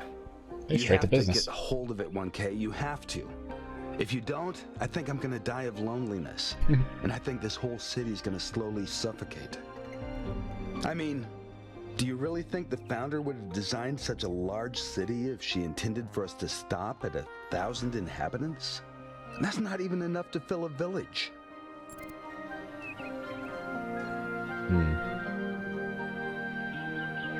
Just tell him I'll do my best. Thanks. I don't know how much longer I can go on feeling like this. Poor guy, he's depressed and lonely.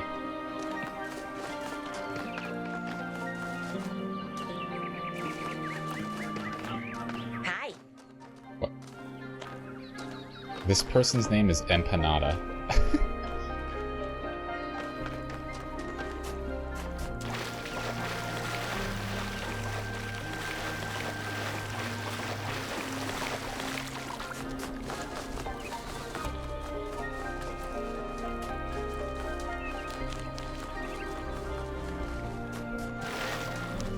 I love empanadas.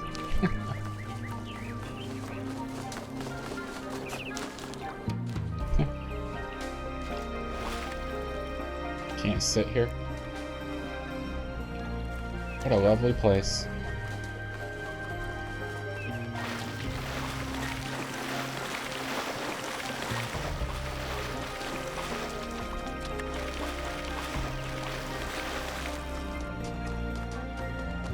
Okay, I think we've explored. Yep, we're back to the protesters over here.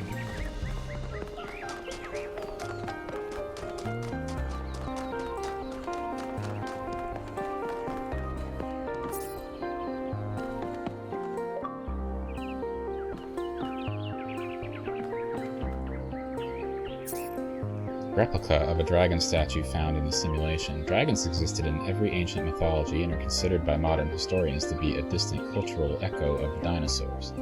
Originally a video game asset, repurposed by the Institute for Applied Pneumatics. Replica of a gargoyle asset found in the simulation. Gargoyles were grotesque apotropaic symbols common in the Middle Ages. The most famous historical gargoyle is remembered in the ancient phrase, "Keep David and Goliath," which describes two indomitable opponents who will never surrender.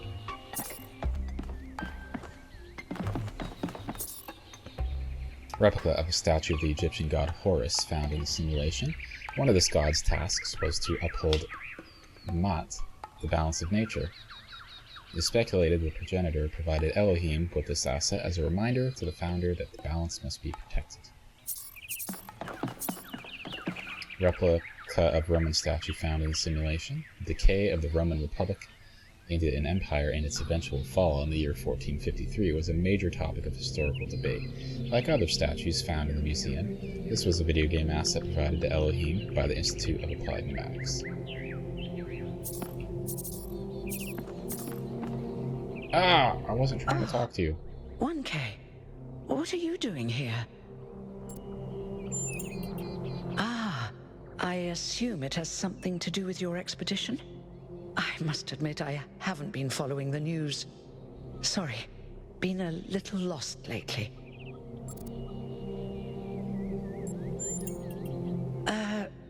No, not really. When you asked me what I would do now that my job is redundant, I don't know, I guess I hadn't thought about it. I had just focused on getting there. And after you left, it all just rushed over me. The truth is, I don't know who I am without this. Creating new life, guiding people into existence, that's who I am. More importantly, I think that's who I want to be. And if we stop growing, that's the one thing I can't be anymore. That's why I wanted to talk to Cornelius. He was there at the beginning. He knows where we came from. I thought he might help me understand where I could go next.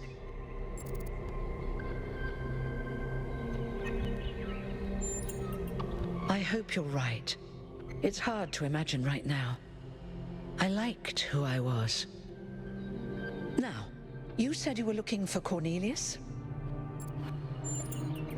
Oh, that's... well, I suppose it shouldn't really come as a surprise. They were very close, you know. After she disappeared, he went away for a long time. On a research expedition, he said. To be honest, everyone assumed he was working out his grief over being left behind. Many of the first companions were deeply shocked by her decision, particularly Byron. Oh, Paris. That's the thing. I wanted to talk to him about my future, but he wasn't responding to my messages. So I came here to talk to him, and he seems to have vanished. Oh.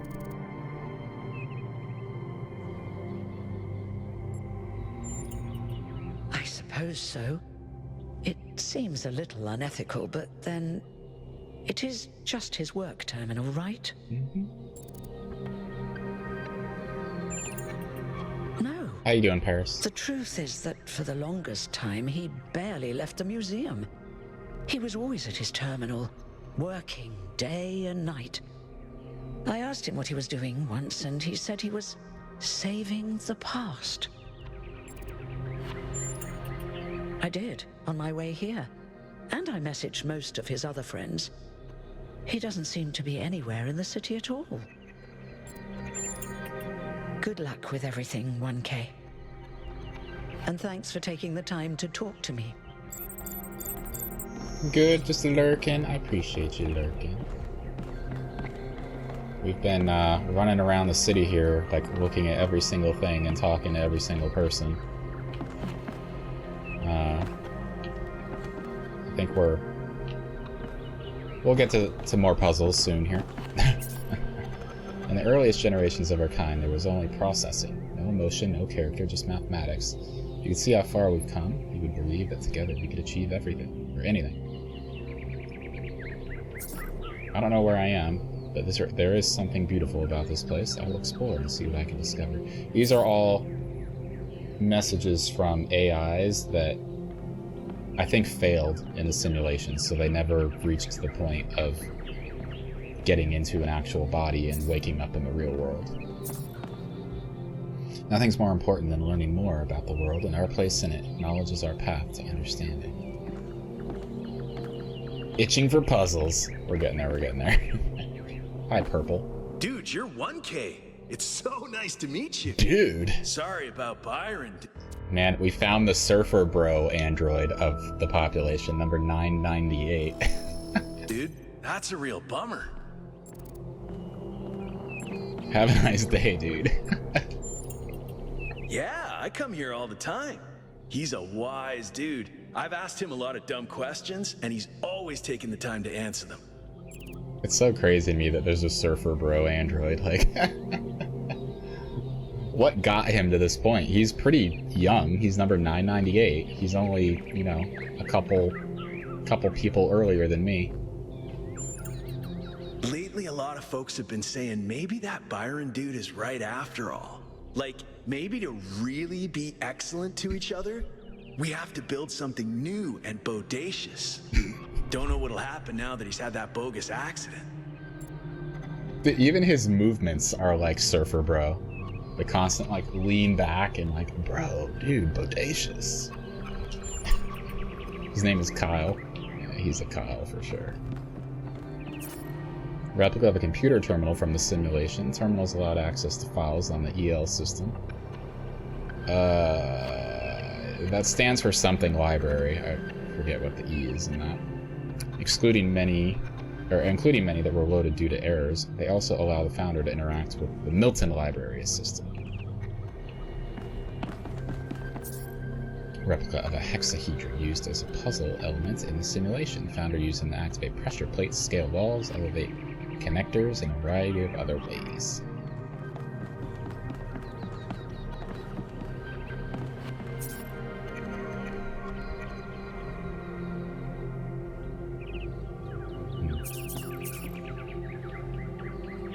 Maybe we don't need to read all of these. It's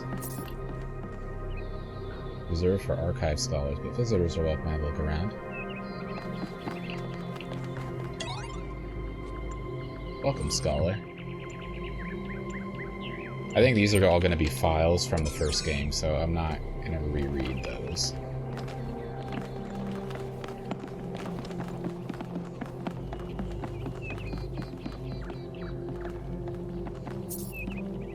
Oh, a pressure plate. Fan. Door things, the beams. All the items I'm using and interacting with, connectors and reflectors. Oh, the original puzzles. Remember these, Nancy? The original puzzle things to activate new areas in the first game.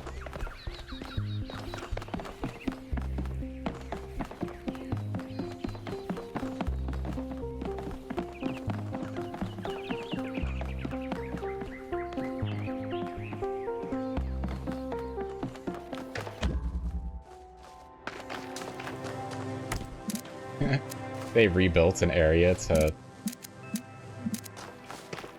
mimic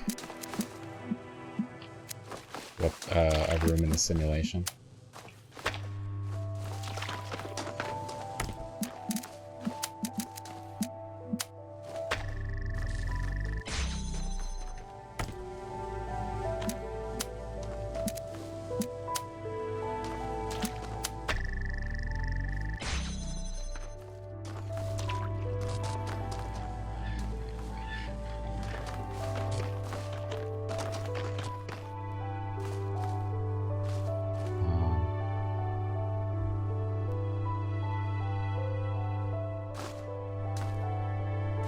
if I move this, then this will get cut off.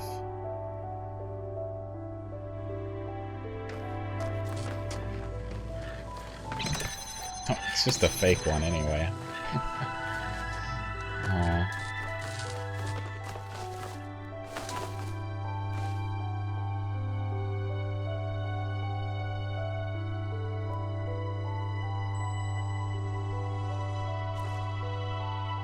It holds that one open.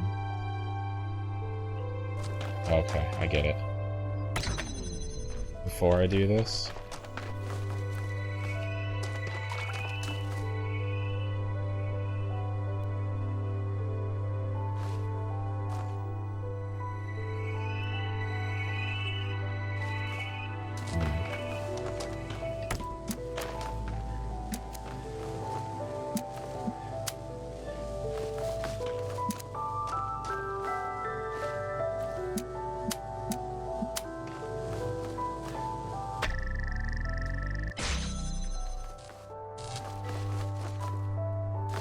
if I take this away, and this side closes, and the other one does too.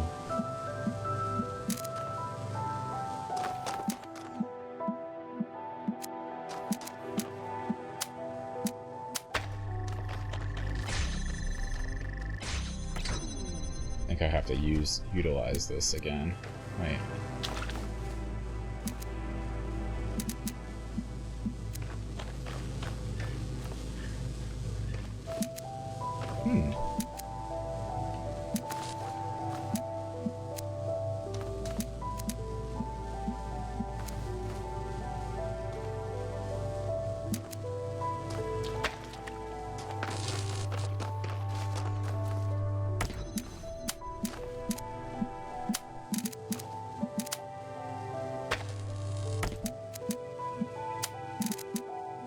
This is how we do it. Sure.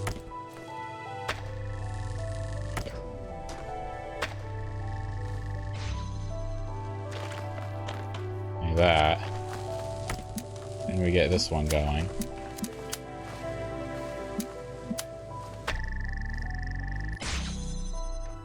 Now it's being powered from this side, and we can take this one away.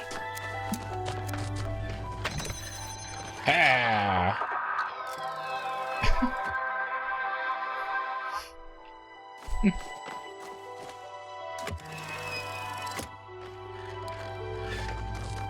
That was so fun.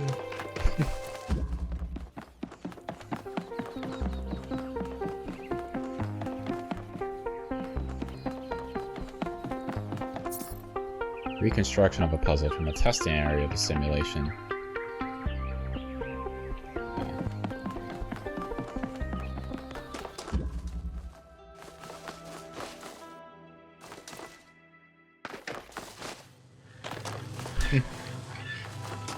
We don't get anything from doing this, but it's still kind of fun to do. Let's see what we got here. Connector. Red beam here.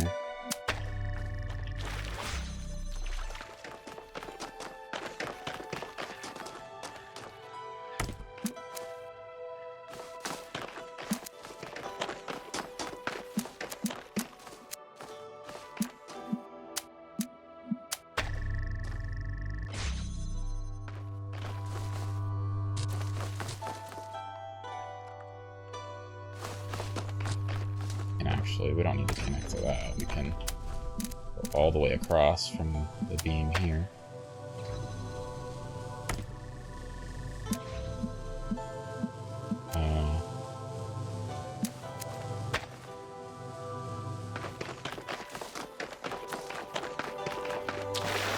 Need to move this out of the way.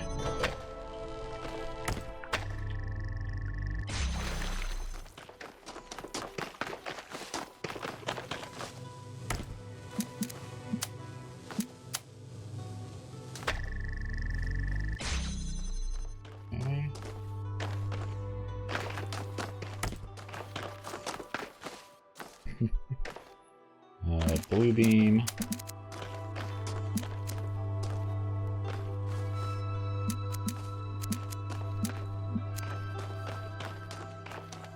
make it like visible right here, maybe. Where do we need to take it?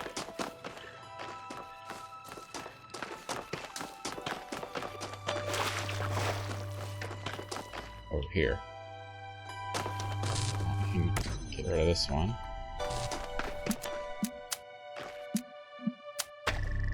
So, bam.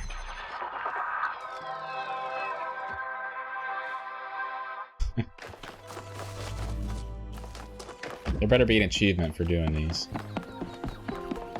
One more in here, I think.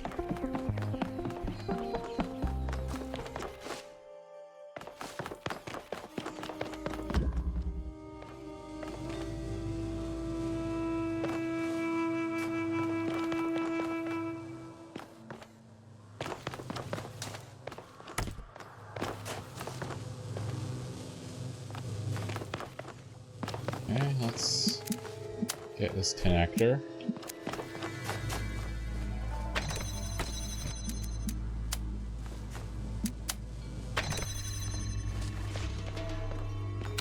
This box.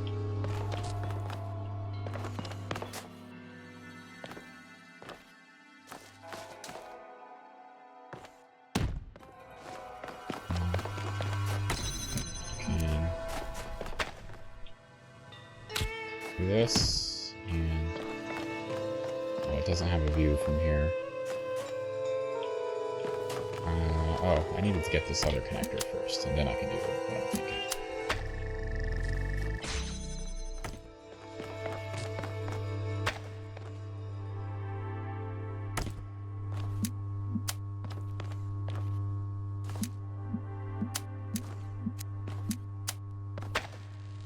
Like this.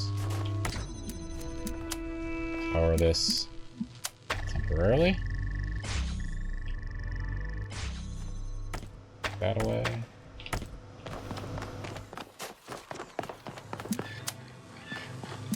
Easy.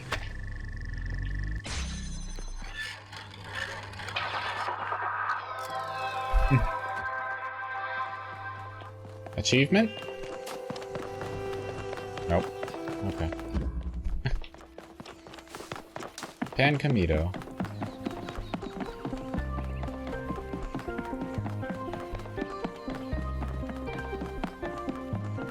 Alright, let's access the terminal. Notes. Lab location inaccessible. Delivery unclear. User profile? Yes. Gold puzzles as barrier? Yes. Hidden as self-protection? Likely. External help for upload? Likely.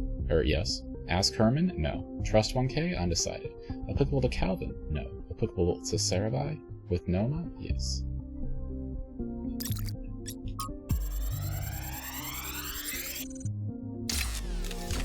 So this is what Cornelius was working on? Strange. It looks a bit like the blueprints for the Somnodrome, but no, it's not quite that. Is he trying to isolate something in the buffer? Maybe Melville can make sense of it, but I think this might be a dead end. I need to finish up with the mayor. You can head back to the VTOL whenever you're ready. I'll meet you there. No rush, though. The part for the megastructure. Okay, we're going back.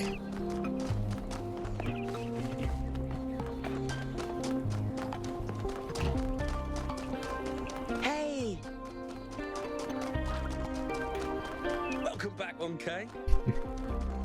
Such a celebrity around here. We must listen to the wisdom of the ancient writers, or we will fail the Founder's trial. The megastructure must be rejected. This was him. You are the Founder's chosen, but you are in grave danger of going astray. Heed my words, 1K. If you fail this trial, a year from now, New Jerusalem will lie in ruins. And you know this how? Anyone can see the truth if they are willing to open their eyes. Have you not read the books of our ancestors?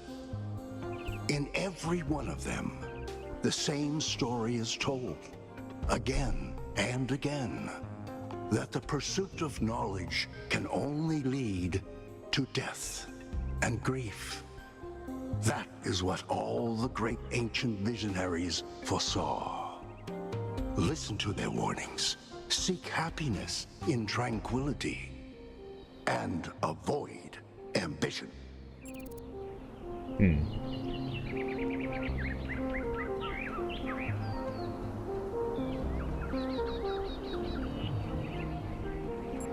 Ah, shit. Exactly. I meant to do the second one. The wisest, most imaginative thinkers concluded that the ideas embodied by the foul spirit of Prometheus must be rejected. It is no wonder the founder picked his image for her trials. Take this insight with you when you return to her island. Hold on.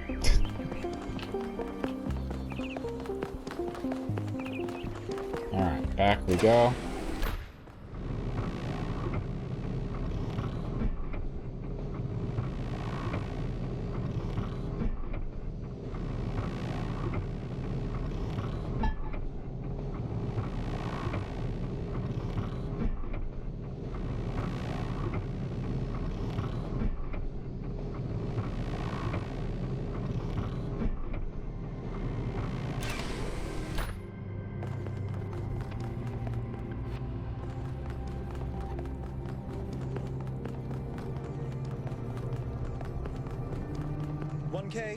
Could you join us for a quick debrief? Attending today are advisors from engineering, the archive scholars, and Helga. Yes, don't mind me. I'm just an admirer of governmental transparency. Yes, well. While the mayor is briefed by Alcatraz, he's asked us to review recent events. Byron's loss has unsettled us all. It may be too dangerous to allow this expedition to continue.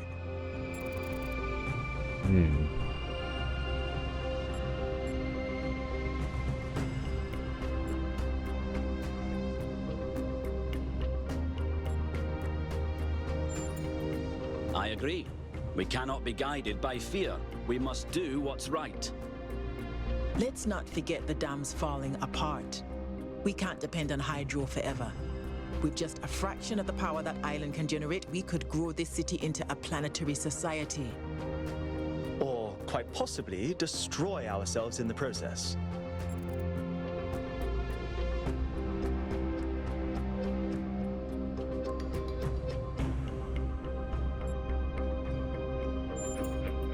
Wise words from one so young. Yet I submit that island holds secrets far more valuable than mere energy generation. What could be more important? The Somnodrome, of course. If we could find a working model, it would herald a sea change in our moral and self-understanding. The question of how we should build New Jerusalem would simply be moot. I'm good, Nancy.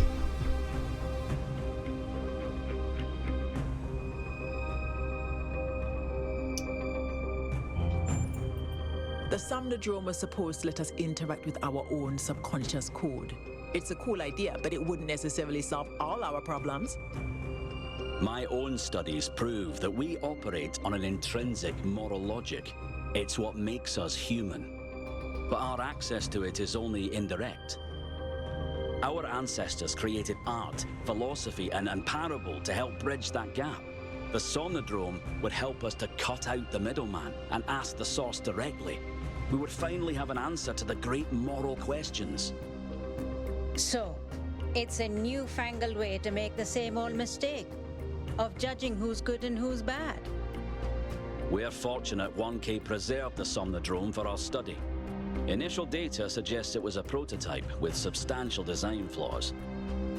But there may be a working device elsewhere on the island. Then the question is, what would 1K do if they found it?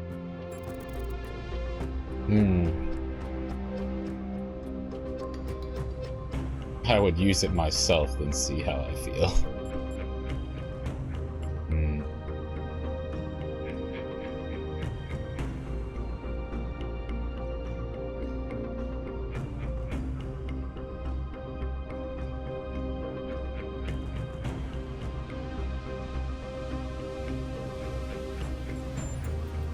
Yes, our wisdom will be essential in unraveling its secrets. You're not the only people who can read a line of code, Rand. You all sound so sure of what's best for this city. Do you ever think you might be so busy changing the world for the better, you'll forget how to see that it's perfect already? So clearly there are different perspectives in the room. The only way we are going to move forward is if the team gets back out there. 1K, I believe Alcatraz is waiting for you at the VTOL. We'll be keeping an eye on your stream from here. Oh, Jeremy.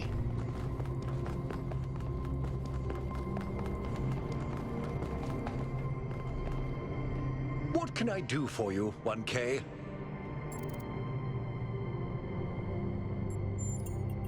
They all sound very promising, of course. Apparently, it's possible to just magic things into existence now. But what is the cost, 1K? There's always a cost. I agree.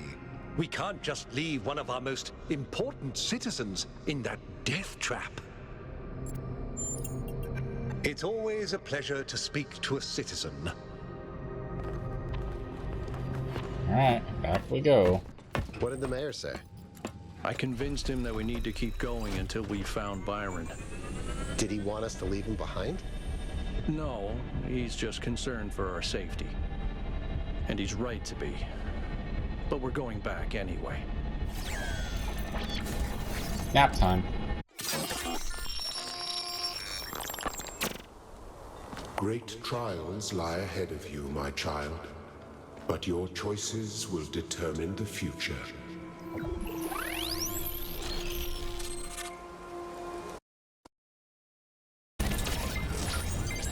Melville, are you receiving? Yep. Welcome back to the mysterious island, everyone. How's the situation? Whatever Byron did seems to have sent the whole system into some kind of lockdown. I can't access any of the terminals, although I suspect 1K still could. Why would that be the case? When 1K connected to the data stream, the system assigned him a user profile. The rest of us are locked out, which means I'll need your help, 1K, because a lot of stuff doesn't seem to be working. Okay. Check it out and see what you can fix. But please remember, what matters most is finding Byron.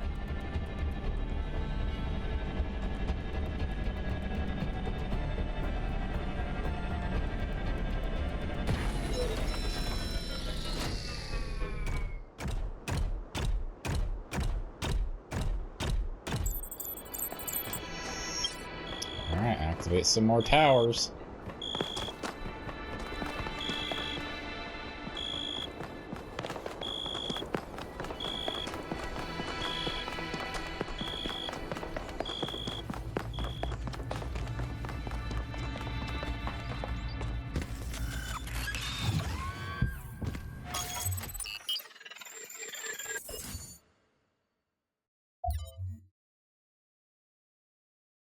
We're supposed to go to the mega structure. Oh, it doesn't let us travel. You know, it's like lighting up there.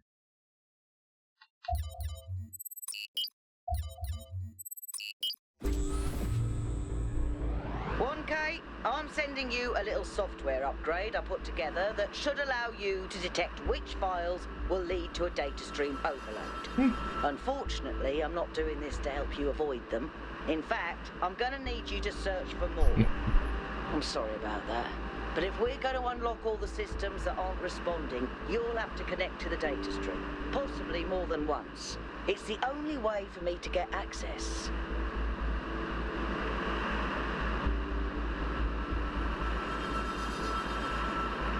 Ooh, look at this place.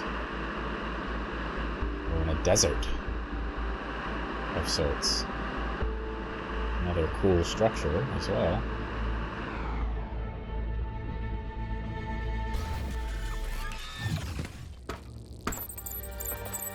Wow. Alright, 1K. In this area, there seems to be a problem with the machine that makes the tetromino bridges. That means you can solve the puzzles, but you can't activate the tower. Look for a lab that lets you connect to the data stream. I already found it. I'll send you the coordinates. Man, Alcatraz, so helpful. It's a cool spot. Look at the water.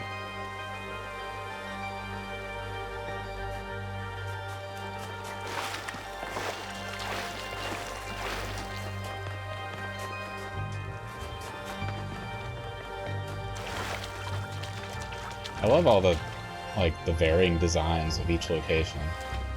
They're all very unique.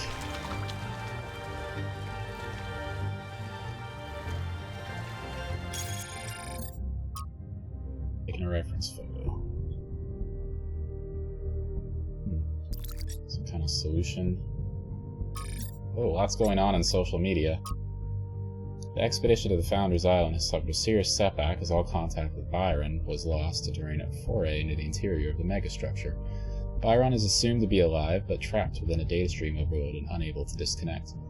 Several sources in the government expressed a lack of surprise at this turn of events, citing the first companion's history of rash behavior. Hopefully this gets people thinking about the dangers of populism, one source told me. It's been alarming to see people suddenly falling for this utopian foolishness. The Hannah Memorial Interactive Fiction Exhibition is now open.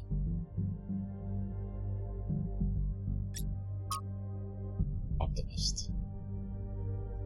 The pessimist is commonly spoken of as the man in revolt. He is not. Firstly, because it requires some cheerfulness to continue in revolt, and secondly, because pessimism appeals to the weaker side of everybody, and the pessimist, therefore, drives as roaring a trade as a publican. The person who is really in revolt is the optimist, who generally lives and dies in a desperate and suicidal effort to persuade all the other people how good they are. It has been proved 100 times over that if you really wish to enrage people and make them angry, even unto death, the right way to do it is to tell them that they are all the sons of God. Jesus Christ was crucified, and may be remembered, not because of anything he said about God, but on a charge of saying that a man could in 3 days pull down and rebuild the temple. Every one of the great revolutionists, from Isaiah to Shelley, have been optimists. They have been indignant not about the badness of existence, but about the slowness of men in realizing its goodness. The prophet who is stoned is not a brawler or a marplot. He is simply a rejected lover. He suffers from unrequited attachment to things in general. Rip Byron, TLDR, Rip Byron. We don't know that he's dead. He may just be lost. He could still be saved. I was going to say something sarcastic, but you know what? In the spirit of optimism, I really hope so.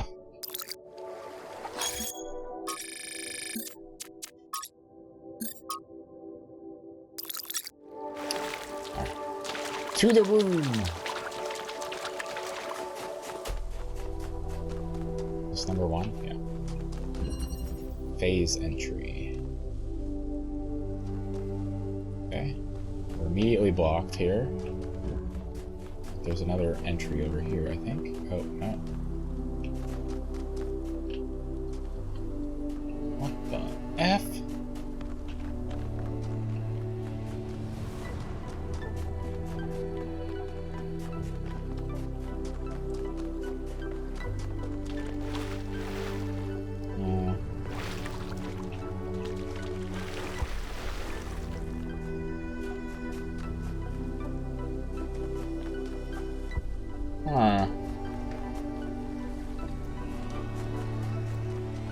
Why is it pointing me around this way?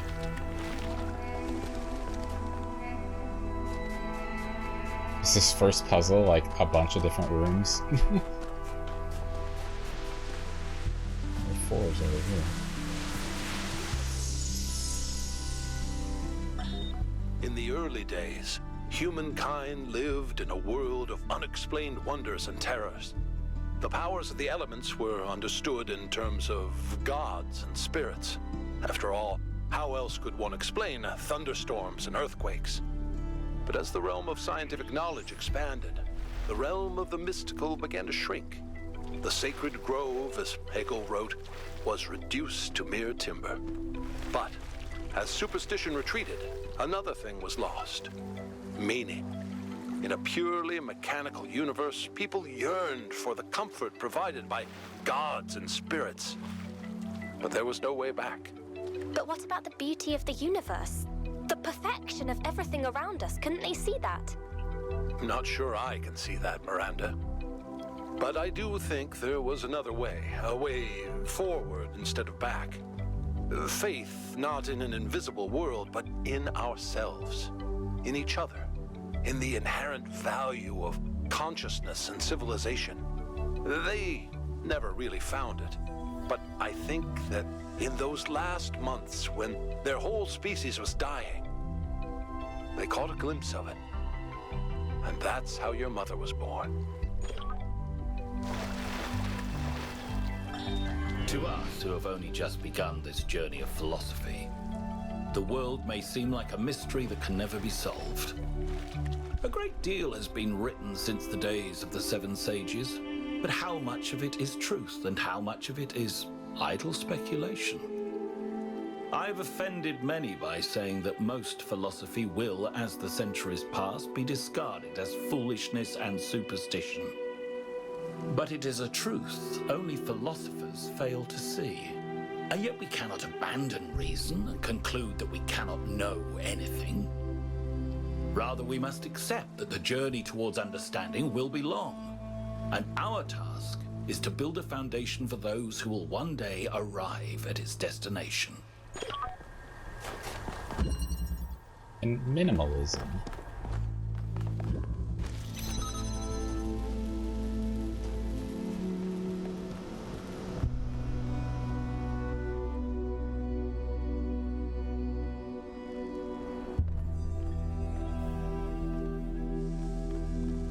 Teleport.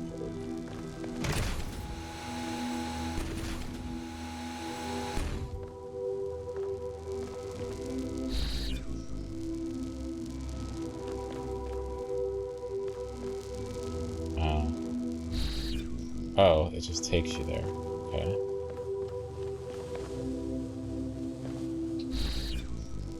Oh.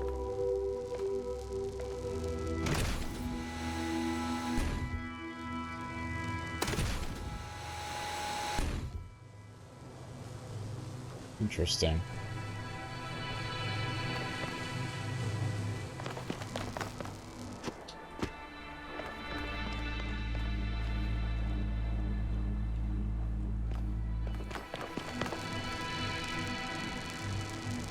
Oh, you can take the teleporter. I did not notice that. Okay. Should I take it down with me? What am I supposed to do? And if I do so, then how will I use it?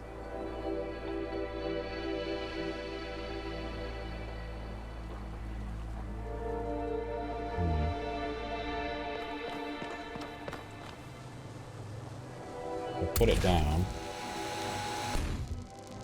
Ah, okay.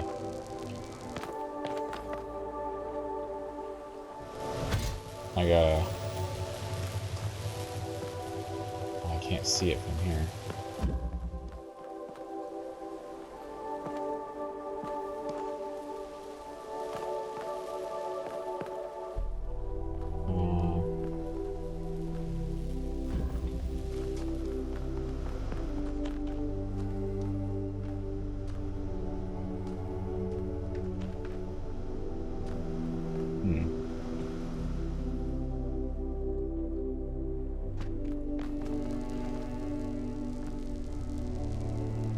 Damn.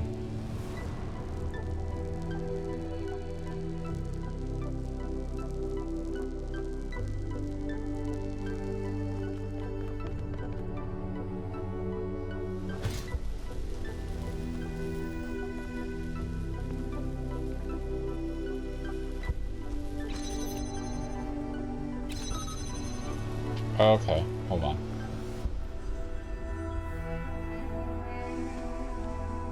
No, Nancy, you don't have to. There's no rush. You can take as long as you want in any of these. So we do this. We can't teleport through that.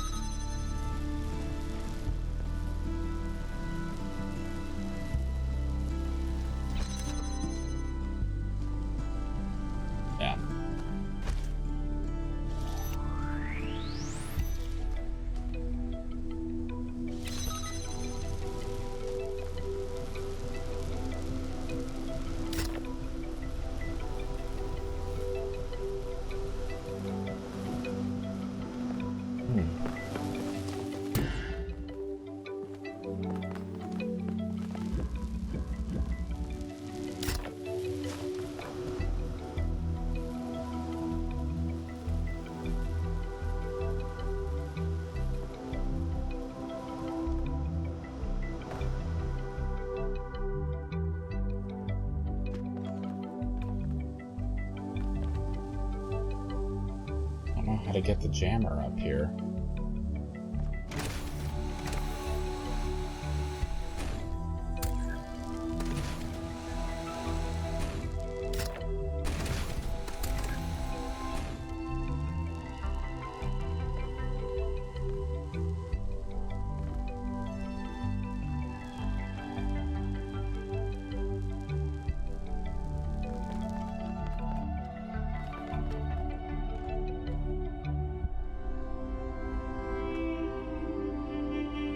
Huh.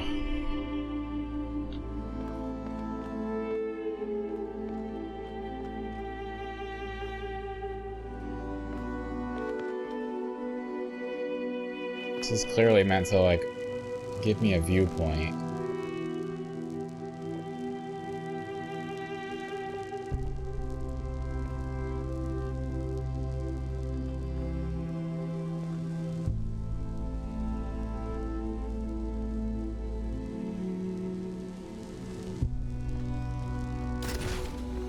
I have an idea.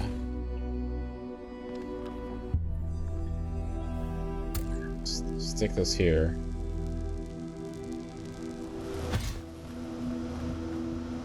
I can detach the fan. Yep, and teleport up there with it.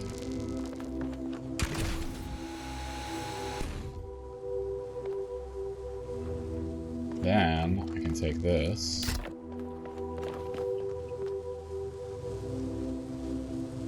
Put it right here. And then go up with this, right? Because I have a view of it. Yep.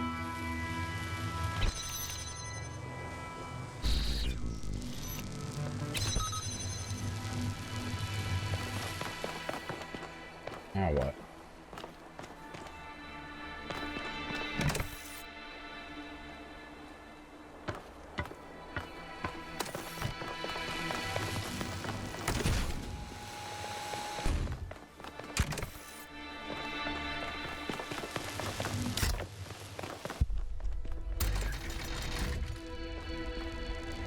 Okay. If I drop down here,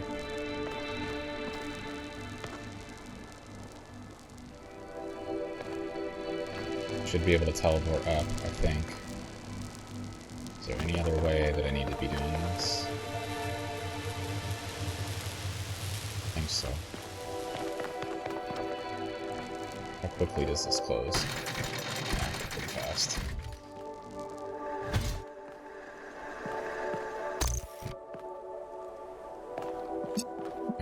Oh, we can't see it from here.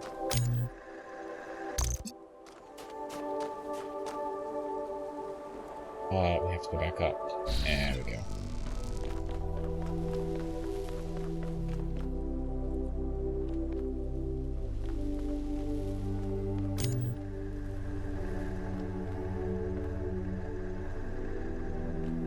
What was opening this to begin with? It wasn't this.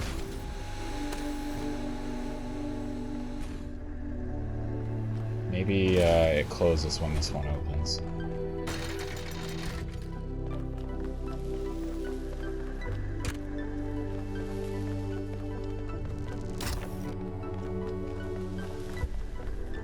Nope.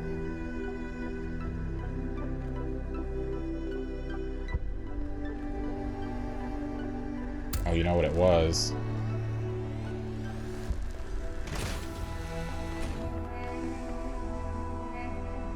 It was probably this, the item that was on that, so I have to replace it, maybe.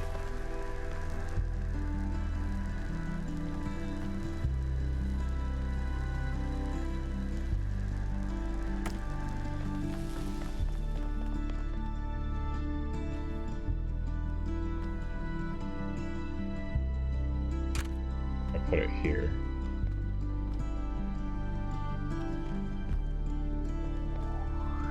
Think it'll fall on there?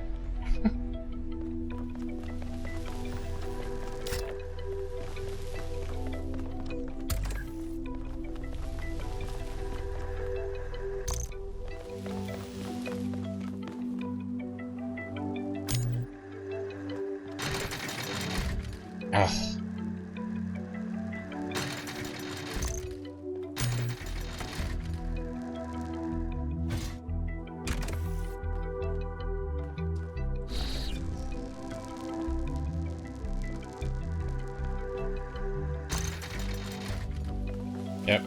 controlled it. Okay.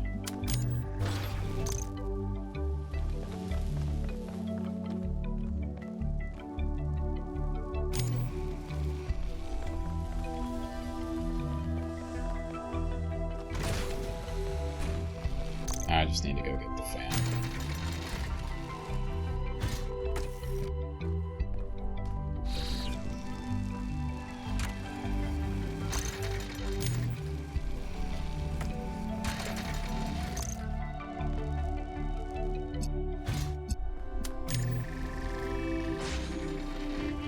Yeah, that's a little bit tricky.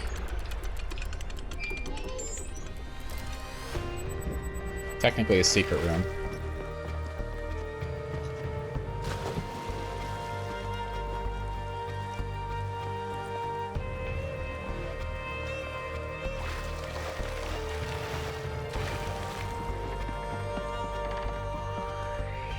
I still don't really know what to do about the first room.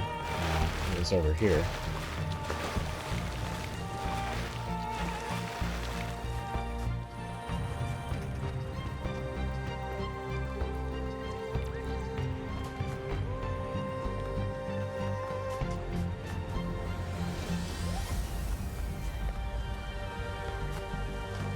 Is there a way to drop in on it?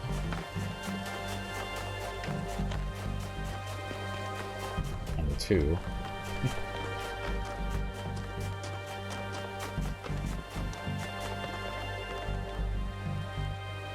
Oh, I thought you wanted to talk. Paris? Oh, there you go. Yes. Yes. Bloody hell, what is it now?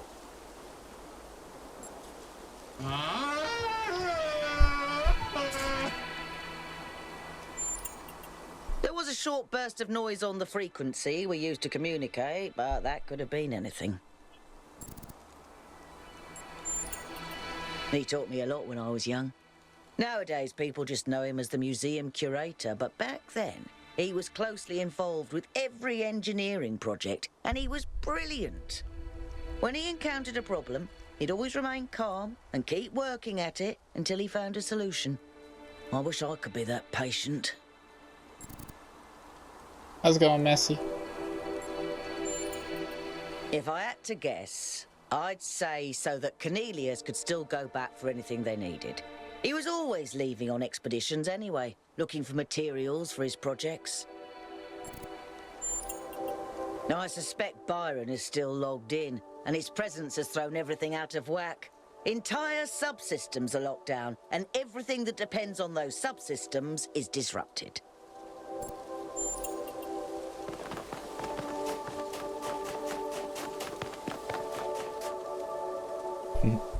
Like how it says to the right, means we gotta just hop down in there. Oh, a bridge. Look at this place. Just took a nap, been here the whole time. Did you have a good nap?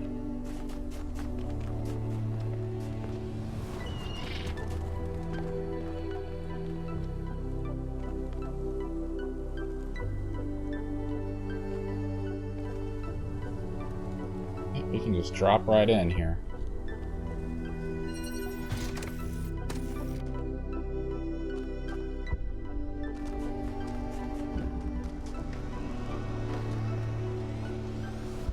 Okay, so we got a teleporter.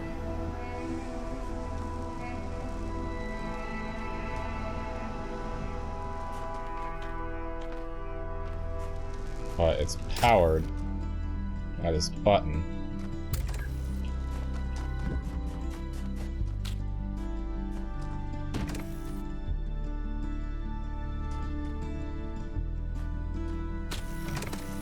Teleport to this side of the box. There we go. Power it with this. Whee! And then just take everything over to this side.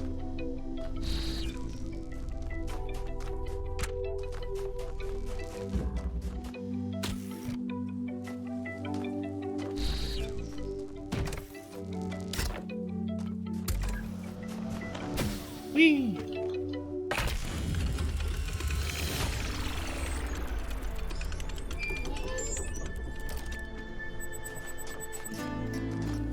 Alright, onward.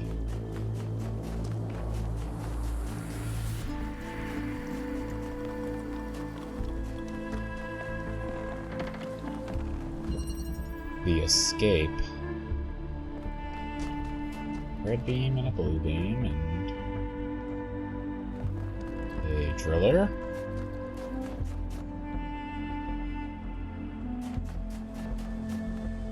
Teleporter.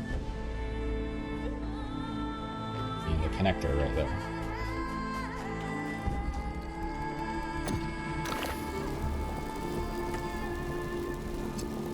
Red door here.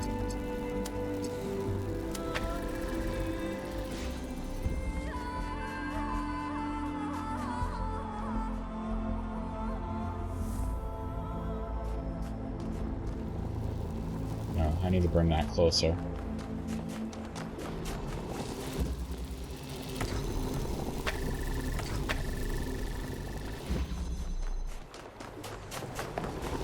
Bring it through.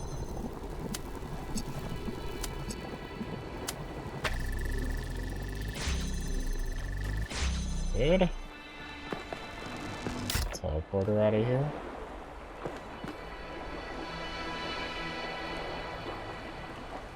Just curious if I dropped it out of here, if I'd be able to take it around with me.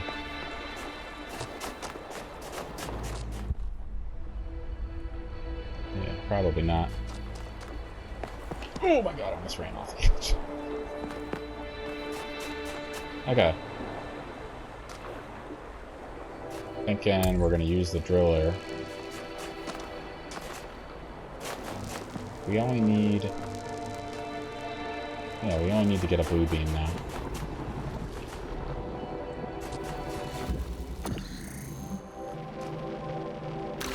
The driller for that.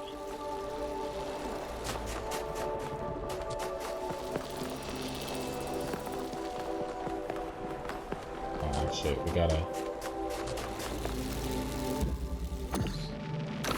get this out now.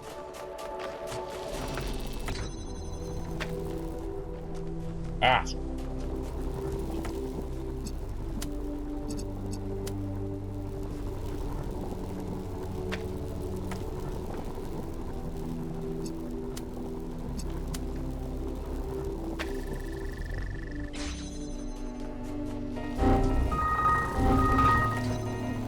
Got it.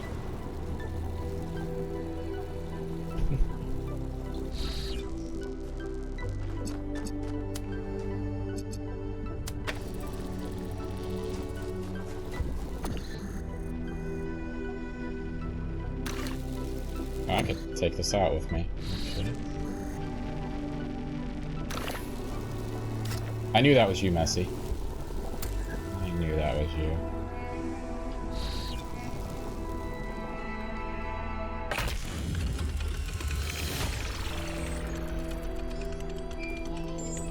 Oh yeah.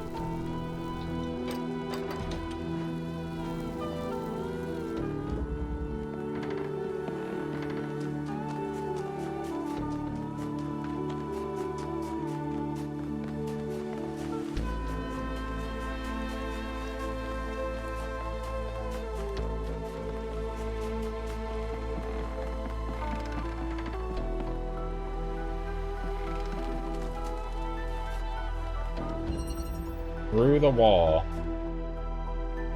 However, did you know? I just had a feeling it was you. Okay, we can teleport over there. And teleport here. Okay. Do that.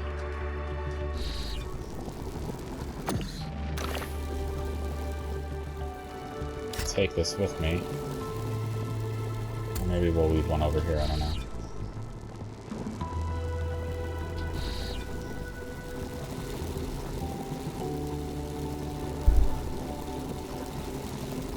Ah, okay. We gotta get the driller over there.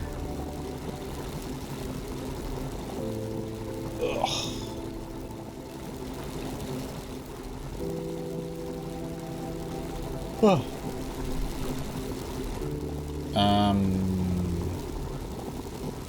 we gotta teleport here.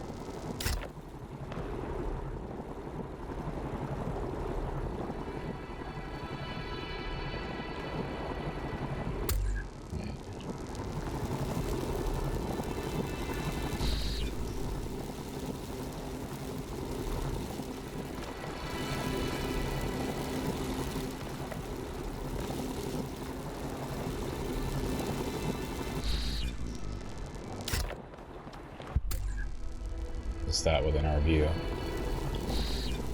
Now, take all of this with us.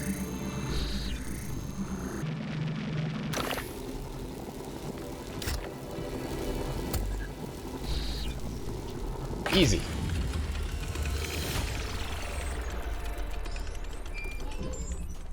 Moving right along, guys. Moving right along. A couple of years back, we went on a scavenging expedition to an ancient industrial complex south of New Jerusalem. It was enormous, sprawling, an area many times bigger than our whole city, just dedicated to manufacturing. It was incredible to think about the sheer variety of things they produced. And it made me realize how austere, how restricted our lives are. You know how most ancient structures are overgrown? It's kind of pretty, but in a sad way. Well, this one wasn't. There had been some kind of chemical spill. I don't know if it happened while the structure was still operational, or if something had just rotted through, but it killed everything. Even centuries later, nothing could grow. If a chemical spill can do that much damage, imagine what the megastructure could do. Is it ethical for us to risk that? We can't live in fear, Yakut. We gotta explore. We gotta figure things out.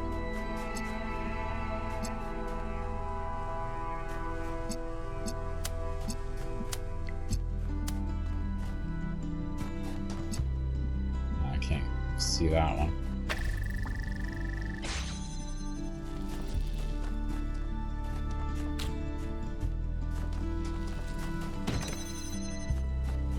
Just more and more doors.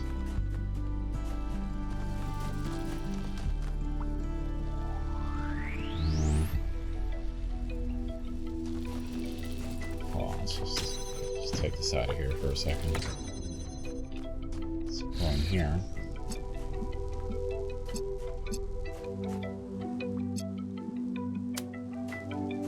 I can't see both. Lame. Maybe I can. Maybe just barely.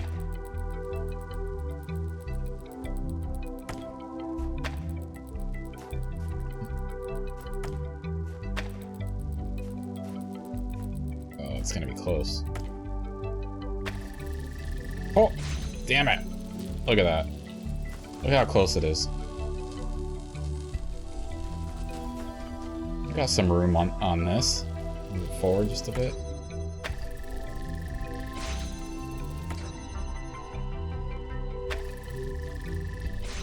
Oh yeah, that's what I'm talking about.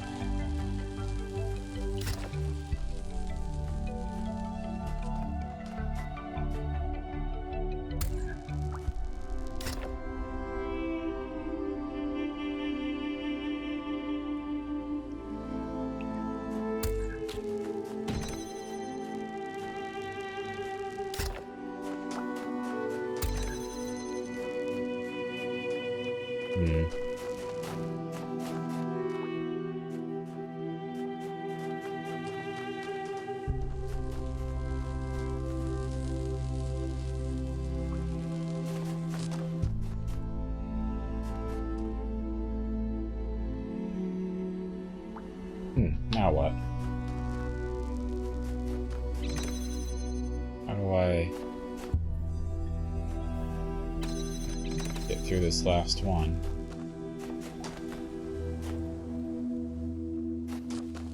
Need to bring this through.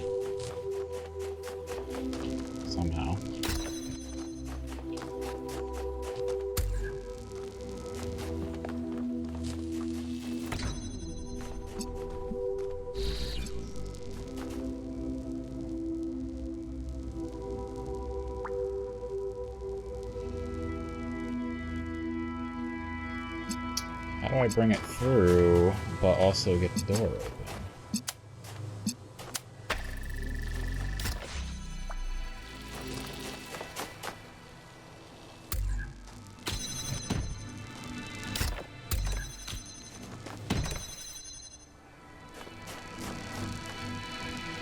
Because I can't teleport through a blocked door. Like, it doesn't work.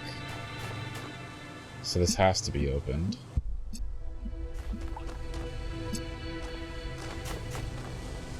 Nothing else to do with these.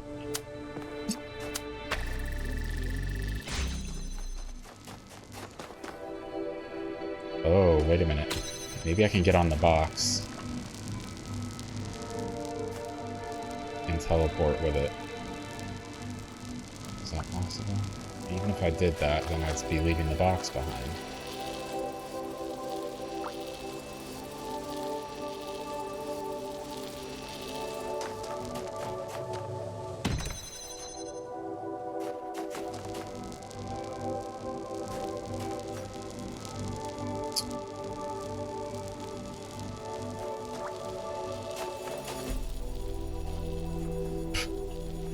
Hi, Yakut. Hey, 1K. How can I help you?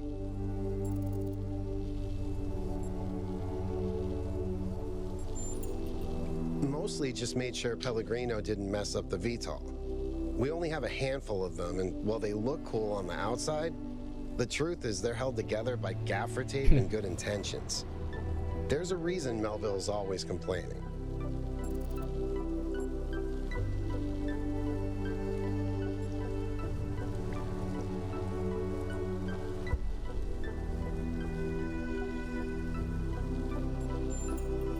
When you put it like that, it seems hard to argue. More and more stuff isn't working anymore, and eventually there will be consequences.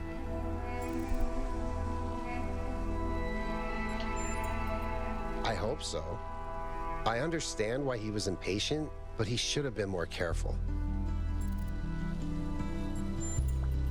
Yeah, everyone knew Cornelius. After Eustathius retired, he was the only one left who was there since the beginning. Except I guess none of us really knew him after all. We all thought he was lost in the past, always studying the archive and the simulation. But he actually had all these secrets. And a daughter. Yeah, even after centuries, they can still surprise you. The southern part of the island is a natural desert, basically just due to the chemical composition of the soil. I haven't been able to work out why it's so warm, though. It could be a warm ocean current or something to do with the megastructure's thermal output. New Jerusalem doesn't have the kind of equipment I'd need to figure that out.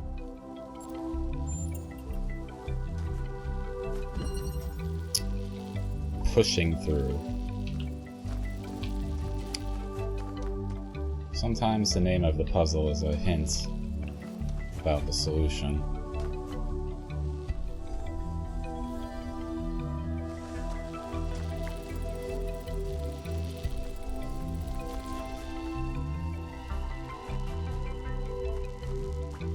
But this just...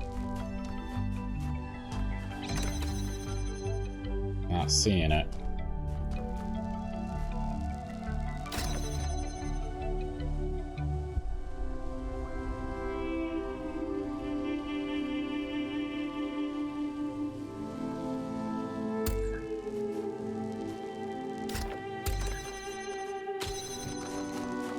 Like, let's just experiment here. Nope, I couldn't even. It won't let you.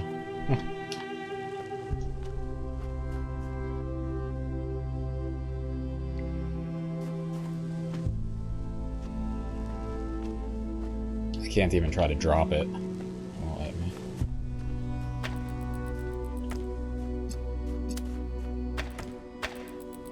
me.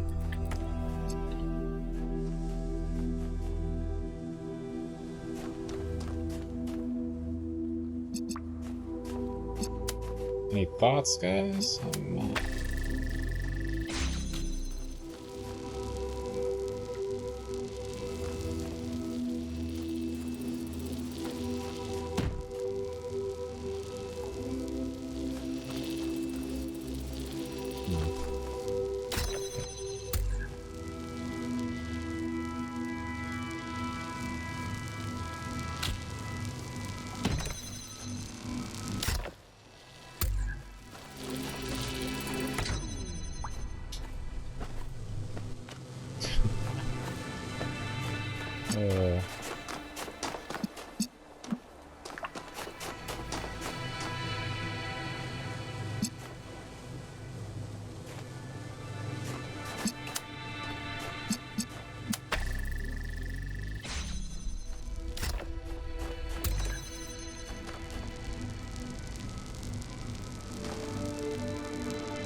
Oh.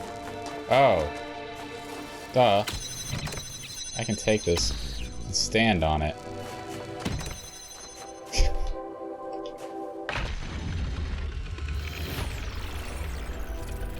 Good solve, 1K.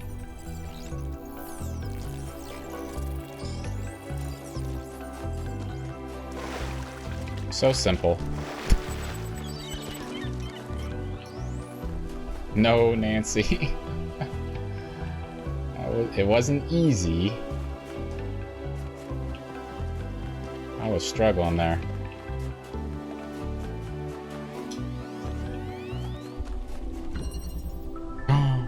Dyad! Are you out there, Dyad? This one's for you. This puzzle is for you.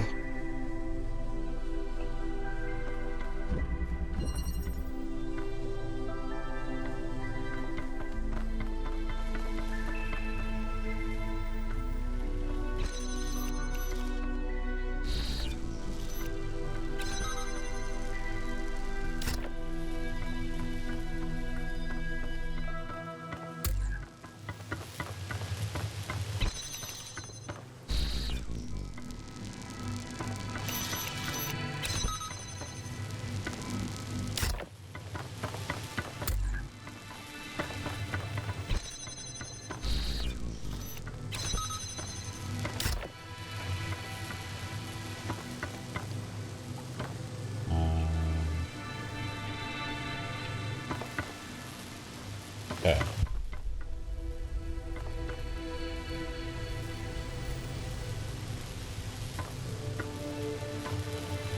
How do we do this one?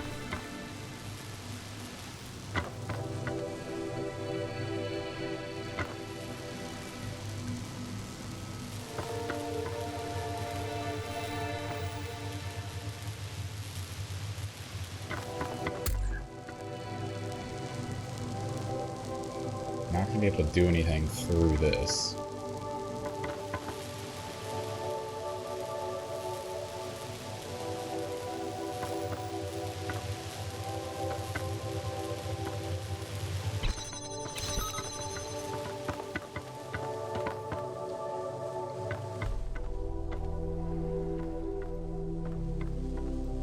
Nothing more that we need to do on this side.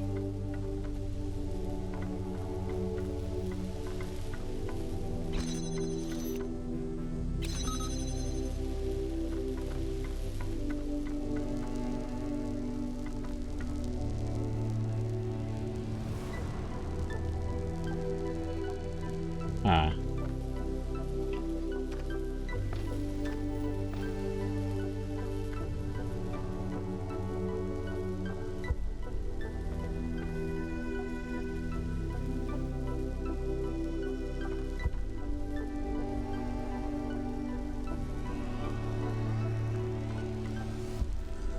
Oh.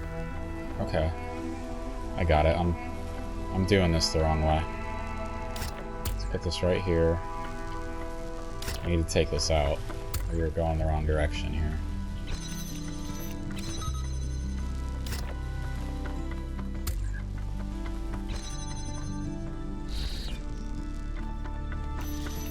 This and teleport in. Bam!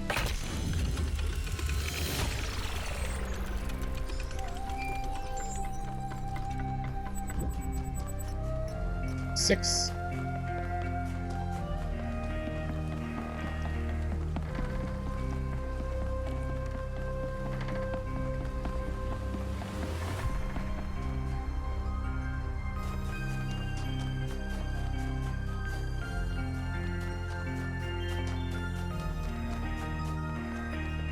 I'm surprised we haven't run into a terminal yet.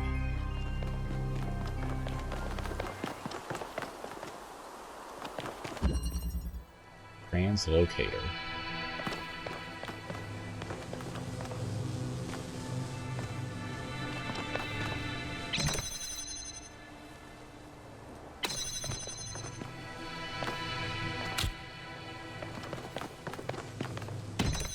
Okay, it opens both of these.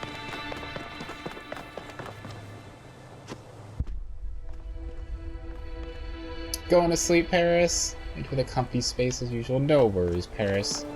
Thank you for hanging, and have a great rest of your night. Sleep well, and I hope you have a wonderful week ahead of you. Thank you for all that you do. I appreciate you.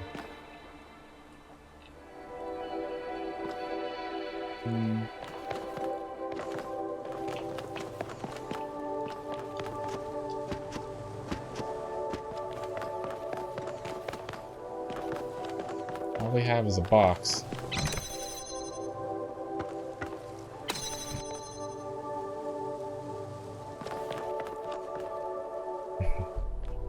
Take care, Paris.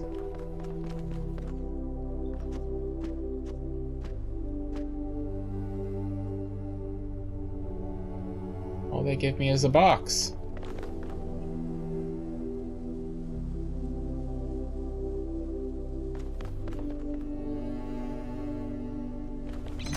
Oh. I didn't even see the teleporter over here.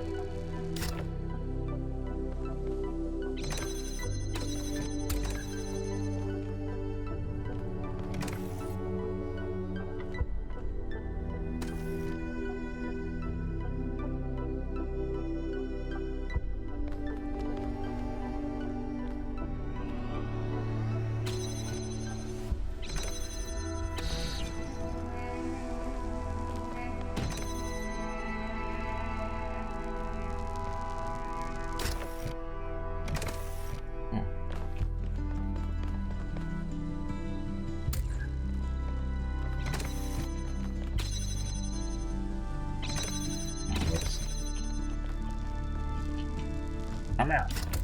Damn it.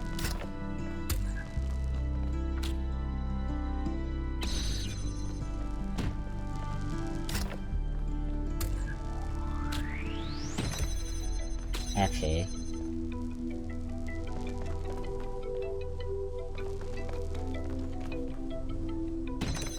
I do this. And then put it right here.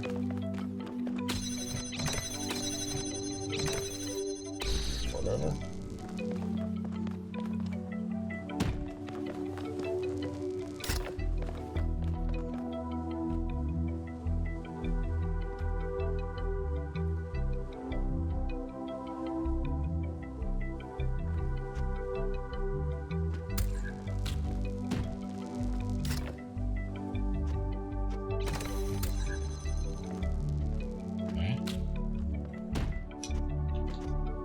That wasn't so bad.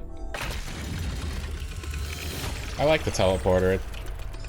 It's a fun new item that makes you think differently about the puzzles.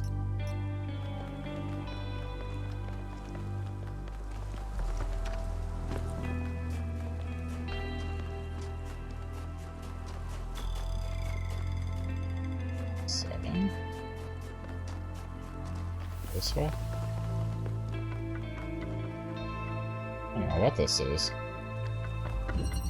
Oh, this is one of the special rooms. Aerial warp.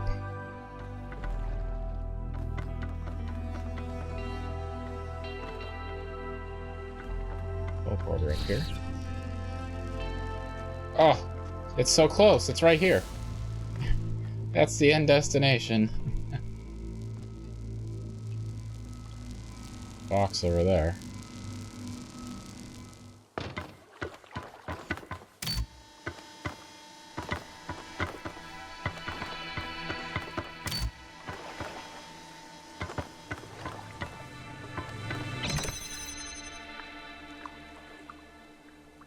Well, the only thing we can get to is the teleporter, so we have to bring it down.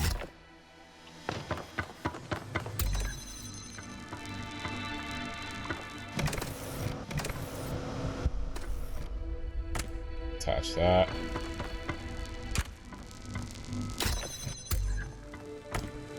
That there. This over here. And I can take it with me, like so.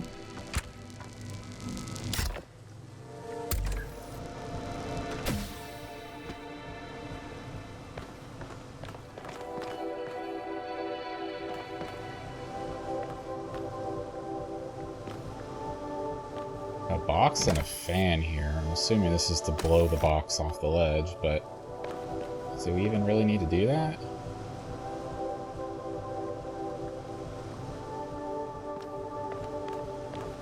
I think so. We can just take it down this way, right?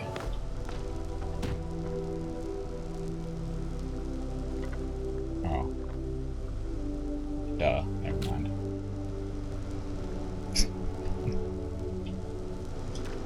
Okay.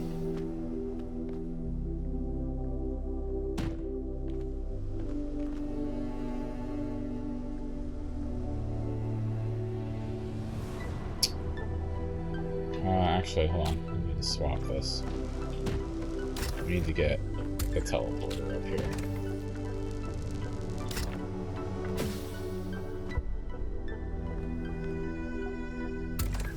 So now we can take all of this up here.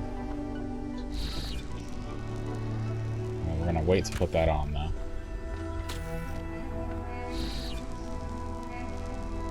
Put that right here. Bam.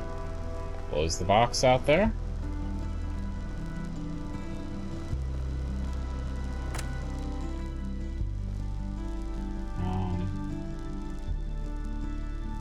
We need to blow the teleporter out there as well, actually.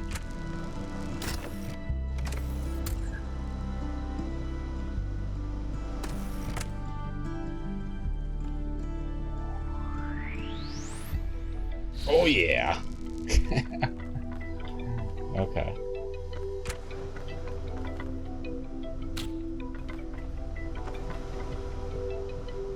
Are you kidding me?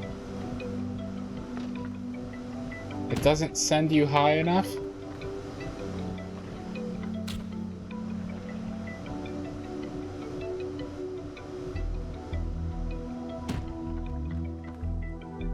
Is bullshit? Oh, there's another box over here.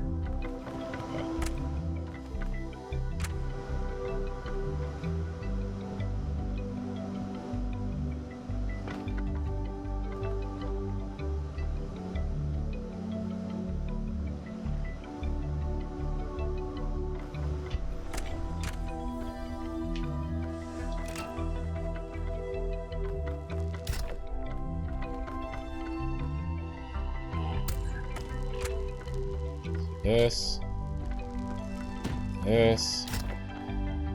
do that.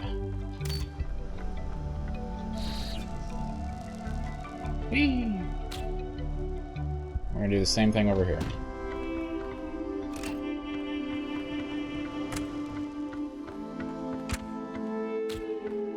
Whee!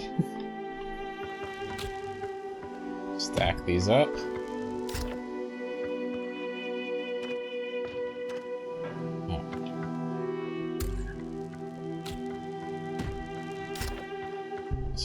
First, turn it on. Oh, actually, we don't need two of them, but whatever. Oh, actually, kind of looks like we did. And one final problem, huh?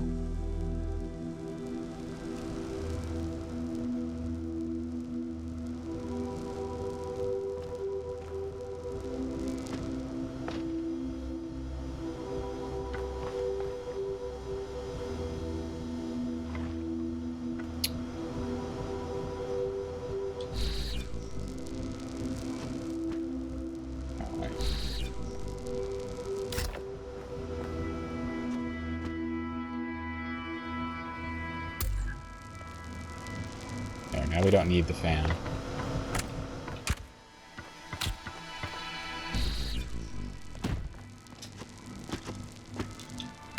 Woo! All right.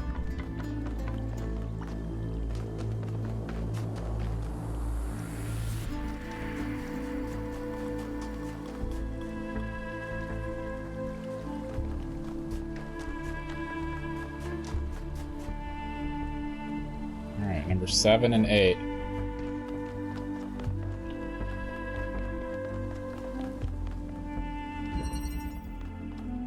Remote interchange. Love how they put the goal right here in front of you.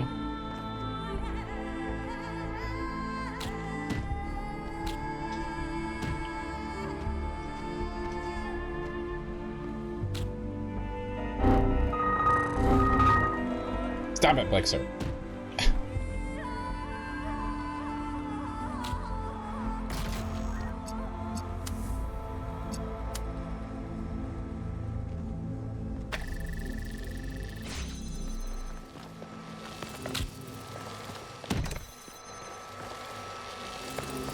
Does it power this door too? No.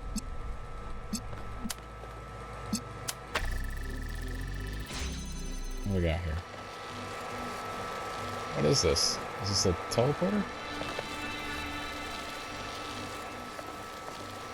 What powers that?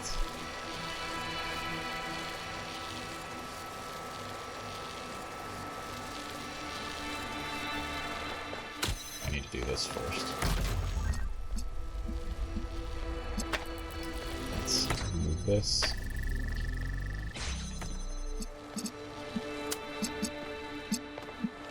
I wish I could use both. That'd be cool.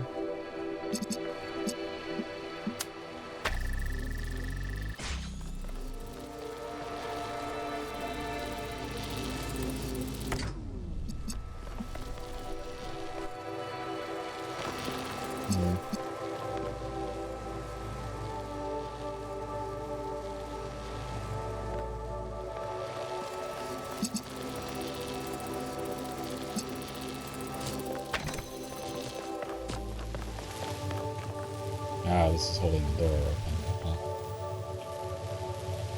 So, we need the teleporter.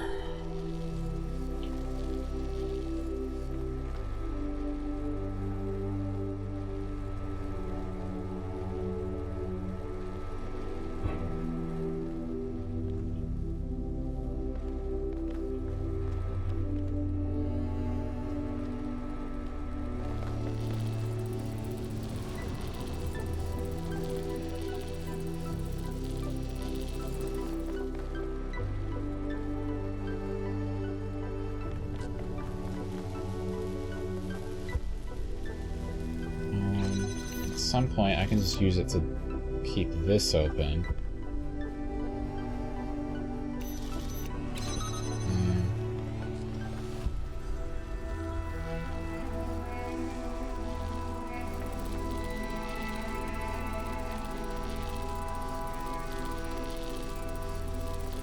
Okay, let's take this, put it over here, or swap with this right here.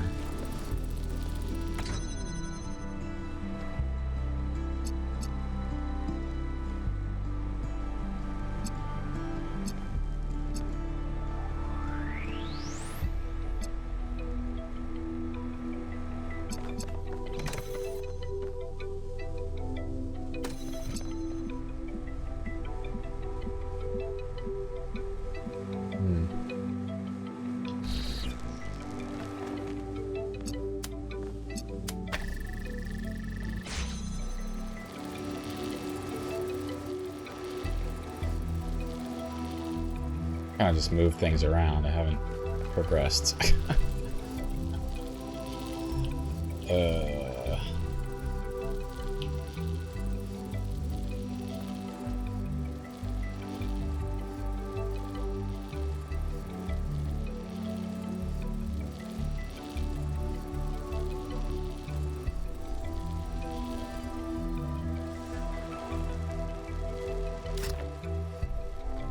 I think maybe we do that so that we don't have to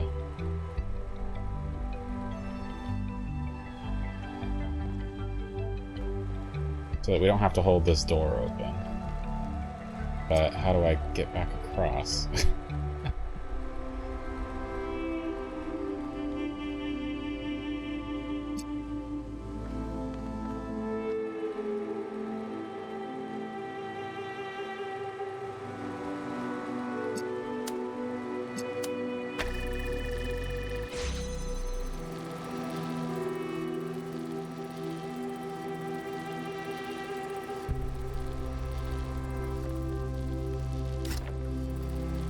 put this. That on there. Now we don't need this.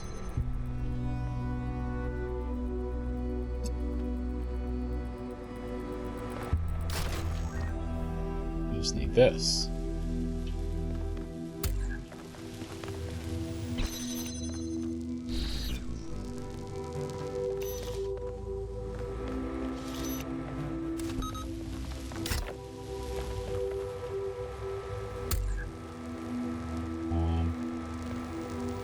On this side, we just need the jammer, so we can swap this,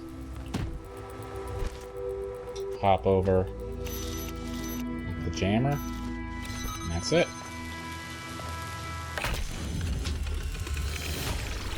Chi-chis. Wow, that one was a mind bender. Oh yeah, Coot. It wasn't that bad. Alright. Well, it's technically saying the gate. Oh, the gate and number 8 is this one. A terminal, finally.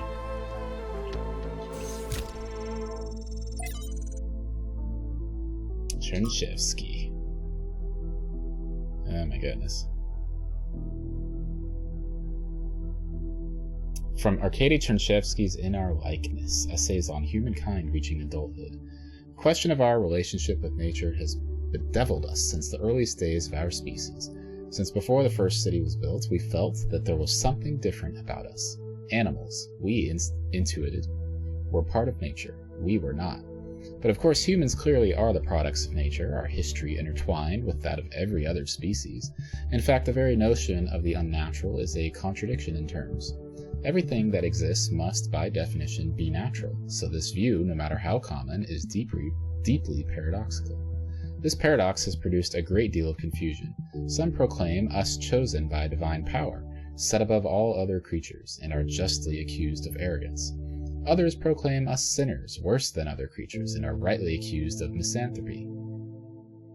Others yet try to oppose this binary by saying that we are merely animals after all, but that too is manifestly wrong, and that no other animal is capable of having this conversation. It is in the contentious issue of our impact on the ecosphere that an answer may be found. Other animals have accidentally terraformed the planet before, driving other species to extinction. This is not unnatural. If we continued our current path, even to the point of changing the climate enough to cause a collapse in civilization, that would be entirely in keeping with how animals behave. But there is one profound way in which we are not like animals. We can learn to understand ourselves and the world. It is this knowledge that makes us fundamentally different. We have choices. We have control. There are many today who are afraid of the consequences of control and would prefer a return to the state of animal ignorance. Whether by blinding ourselves to the impact of our actions or by demanding we humble ourselves before nature, this is the response of an adult in crisis, who wishes for a return to childhood. But this can only ever be regressive in every sense of the word. To resolve the paradox of nature, we must act as adults, accept our power, and act consciously and deliberately in shaping the world. We must become nature, and nature must become human. This is the heart of the matter, lifting up the world rather than lowering ourselves. But why do so many people so badly want to lower themselves? Do they want to, or is it simply a convenient pose to strike? We upgraded the lab with my new designs. Synthesizing some of the pieces took longer than expected. We still have some bugs to iron out, but when it comes to complex structures, but it worked. Now the labs are safer and prettier. Although Father says they look too much like spaceships. I don't see it, do you?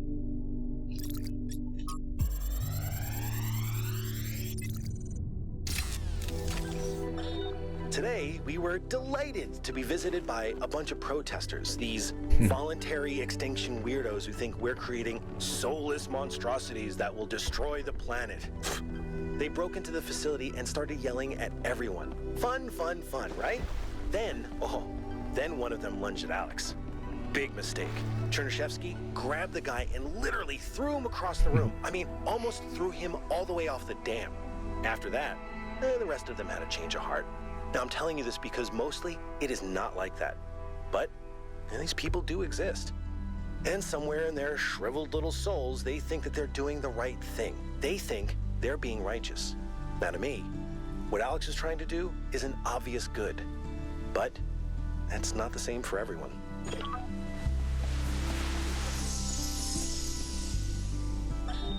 Father, I updated the Noema algorithm.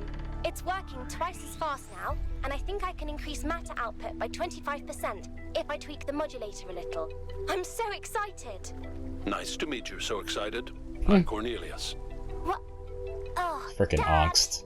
this is science.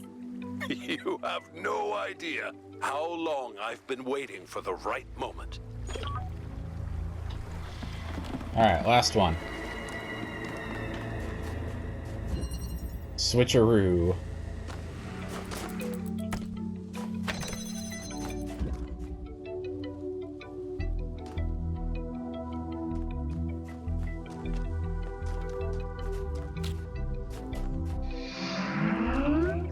Pugs! Dad jokes for the win, yeah.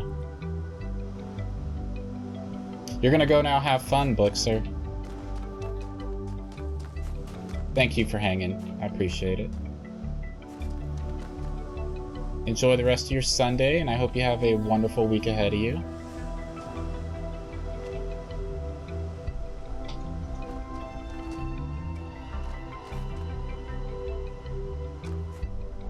Oh, should be able to teleport over here, right?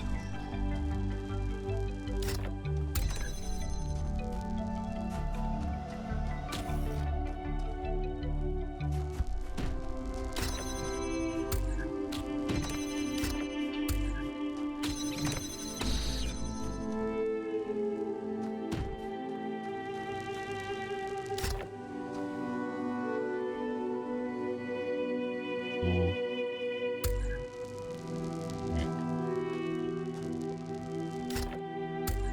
Will the teleporter go there?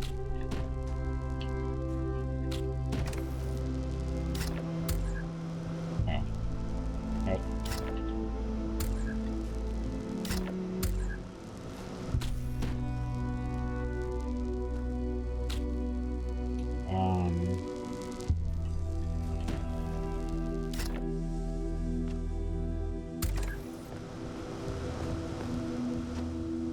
Okay.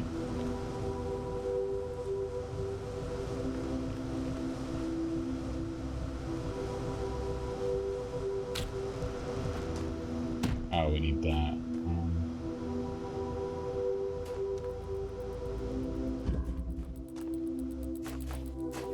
Okay.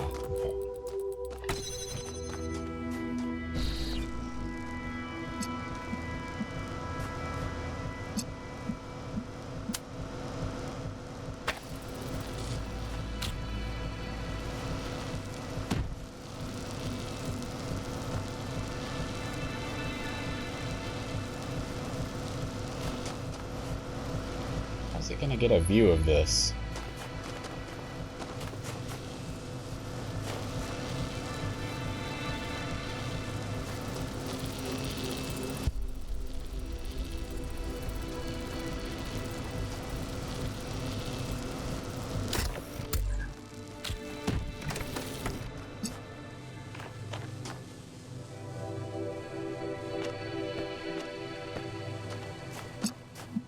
How's this supposed to work?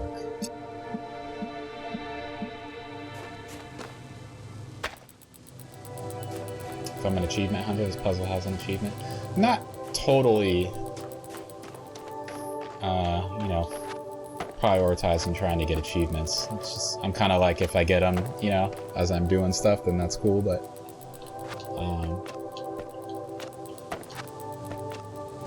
yeah. I don't know how this is gonna work.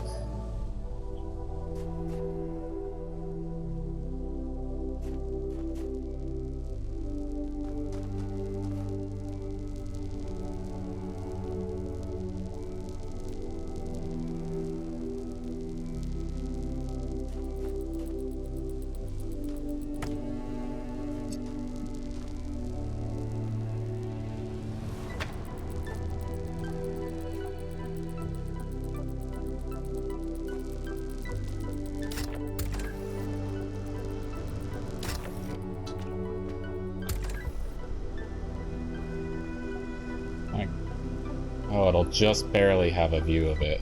Okay, because of that. The spacing. I see. Where'd the box go?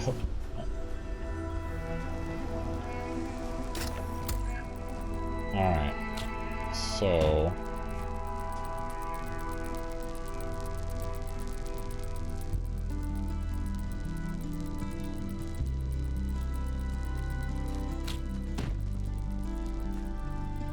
let's just do this for a second.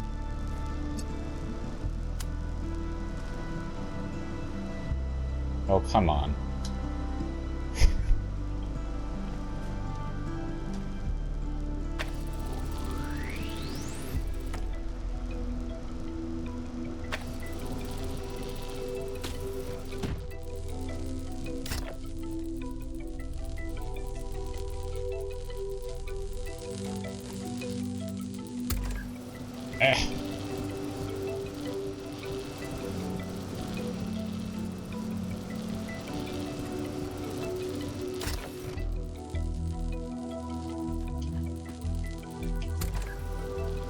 I can't grab it fast enough.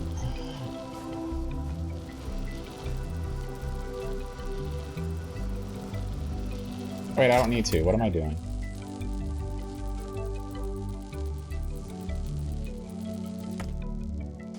I can just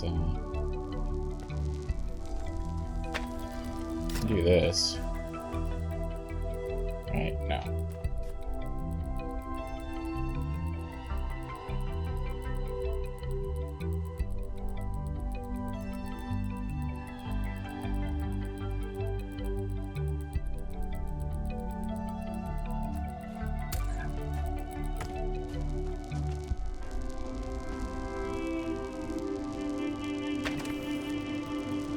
Temporarily.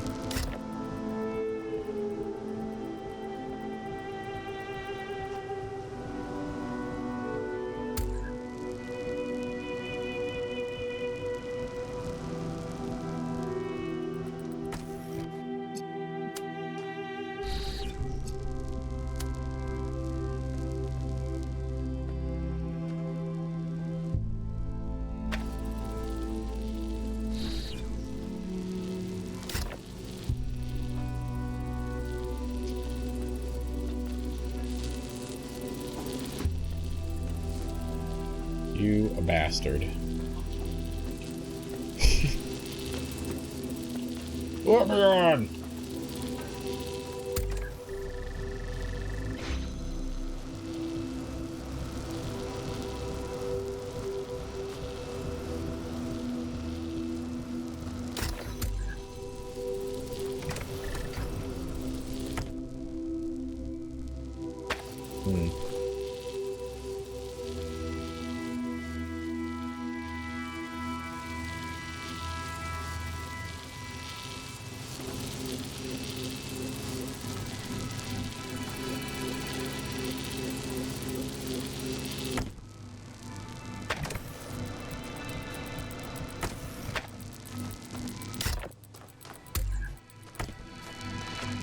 Let's do this again.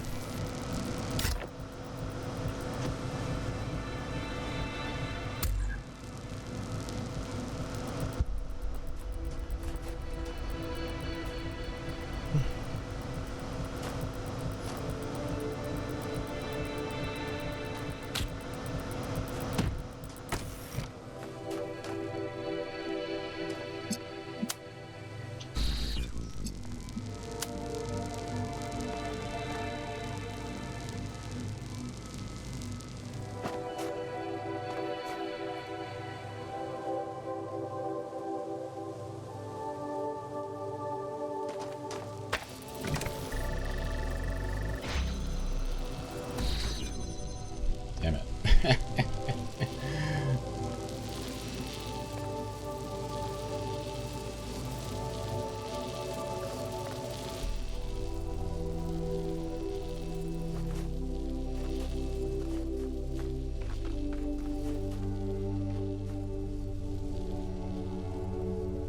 Well, it is as long as I can see the head. Right? Red! Went to work, now I'm off, and you're still streaming. Yeah. I'm almost done. This is the last little segment here. Kind of... Oh no, I can't move it back far enough, so it doesn't matter. That was work, Red.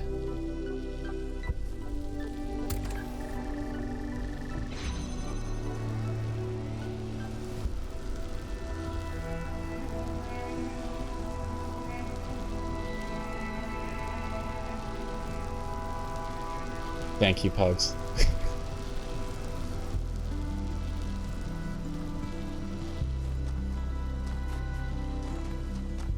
It was slow and dragged on. I'm sorry about that. That's all over now, though, Red. It's all over.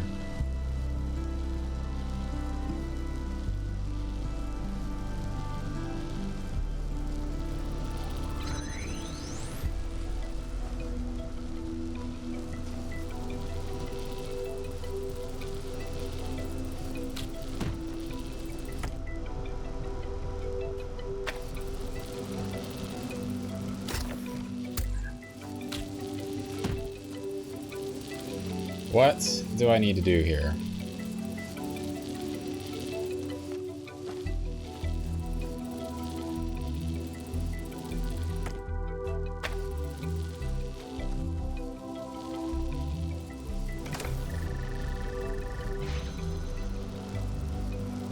I don't have any other item to work with, so it's just a matter of order here.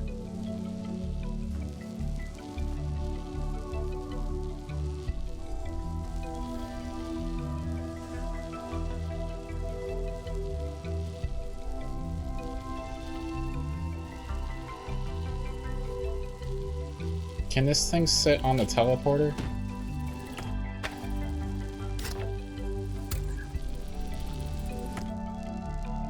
No. PEMDAS.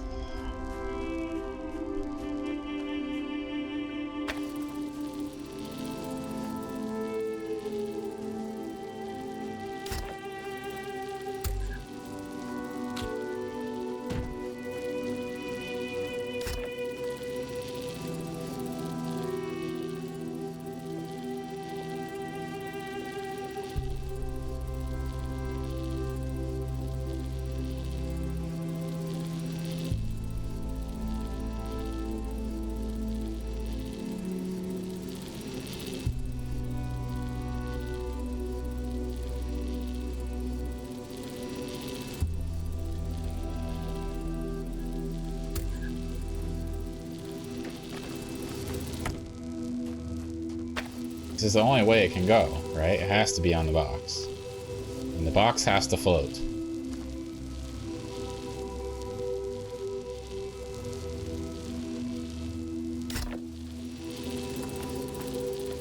If I could just shut up here.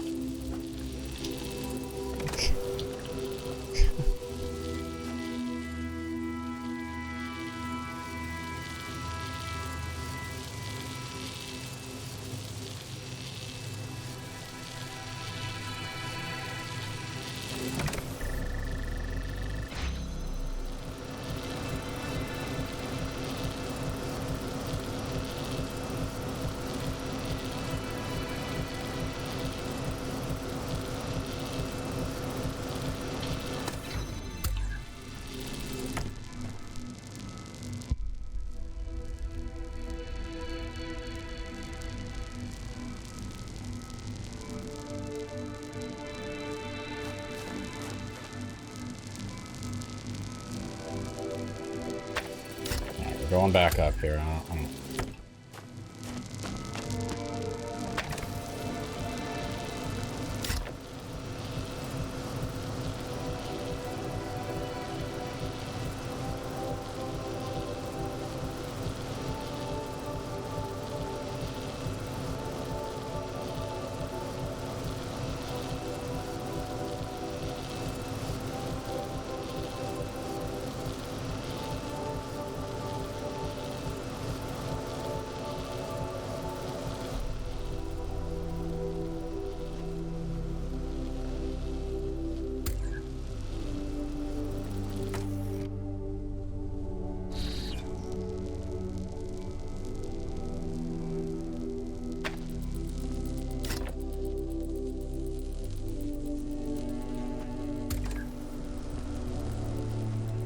fucking did it. Oh, God. It's just a matter of order. Alright.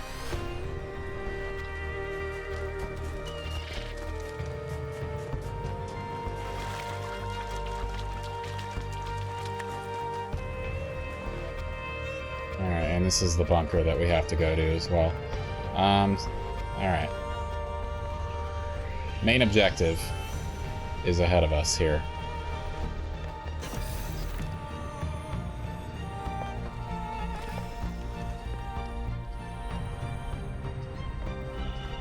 Ooh, it's hard. Alright. Did I get the stars here? Yeah. Yes, I did. Ugh. I'm gonna call things here, guys. Since we're about to proceed to the next, big part of this area that we're in. I want to hold off until next weekend. Thank you, Messi.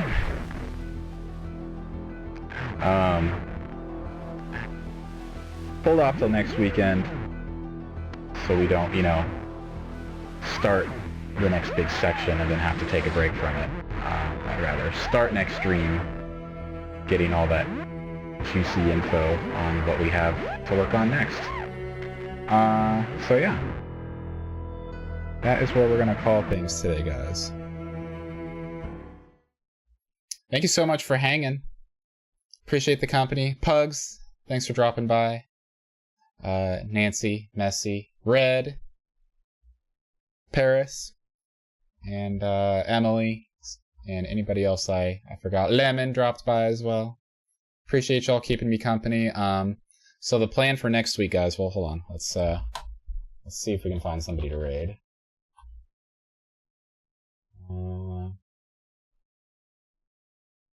I'm thinking we go to Griff. If you could all, as a raid message, tell him to clean his corner, that would be great. He'll know what it means. He's a good dude. He's playing some Dead by Daylight right now. Show him some love, spam some emotes, make sure to tell him to clean the corner. And as for next week, guys, so I should be streaming Friday. I think that'll be for certain. What I'm not certain about is Saturday or Sunday. So I'm meeting up with some friends that are kind of far away. It's going to be kind of a long drive. So we haven't decided if we're going to meet up on Saturday or Sunday yet. But if it's Saturday... Thank you, Messi. If it's Saturday... There is a chance that I stay the night there, because it is kind of far away. So I might stay the night, and I probably wouldn't be back in time to stream on Sunday. I'd probably, we'd probably continue hanging out and doing stuff on Sunday, I imagine. So I can't really say for sure if there's going to be a stream Saturday or Sunday, but I'll hopefully know more by Friday. So Friday stream for sure. Until then, guys, have a great rest of your night. Show Griff some love and have a great rest of your week all. And I'll see y'all Friday. Bye.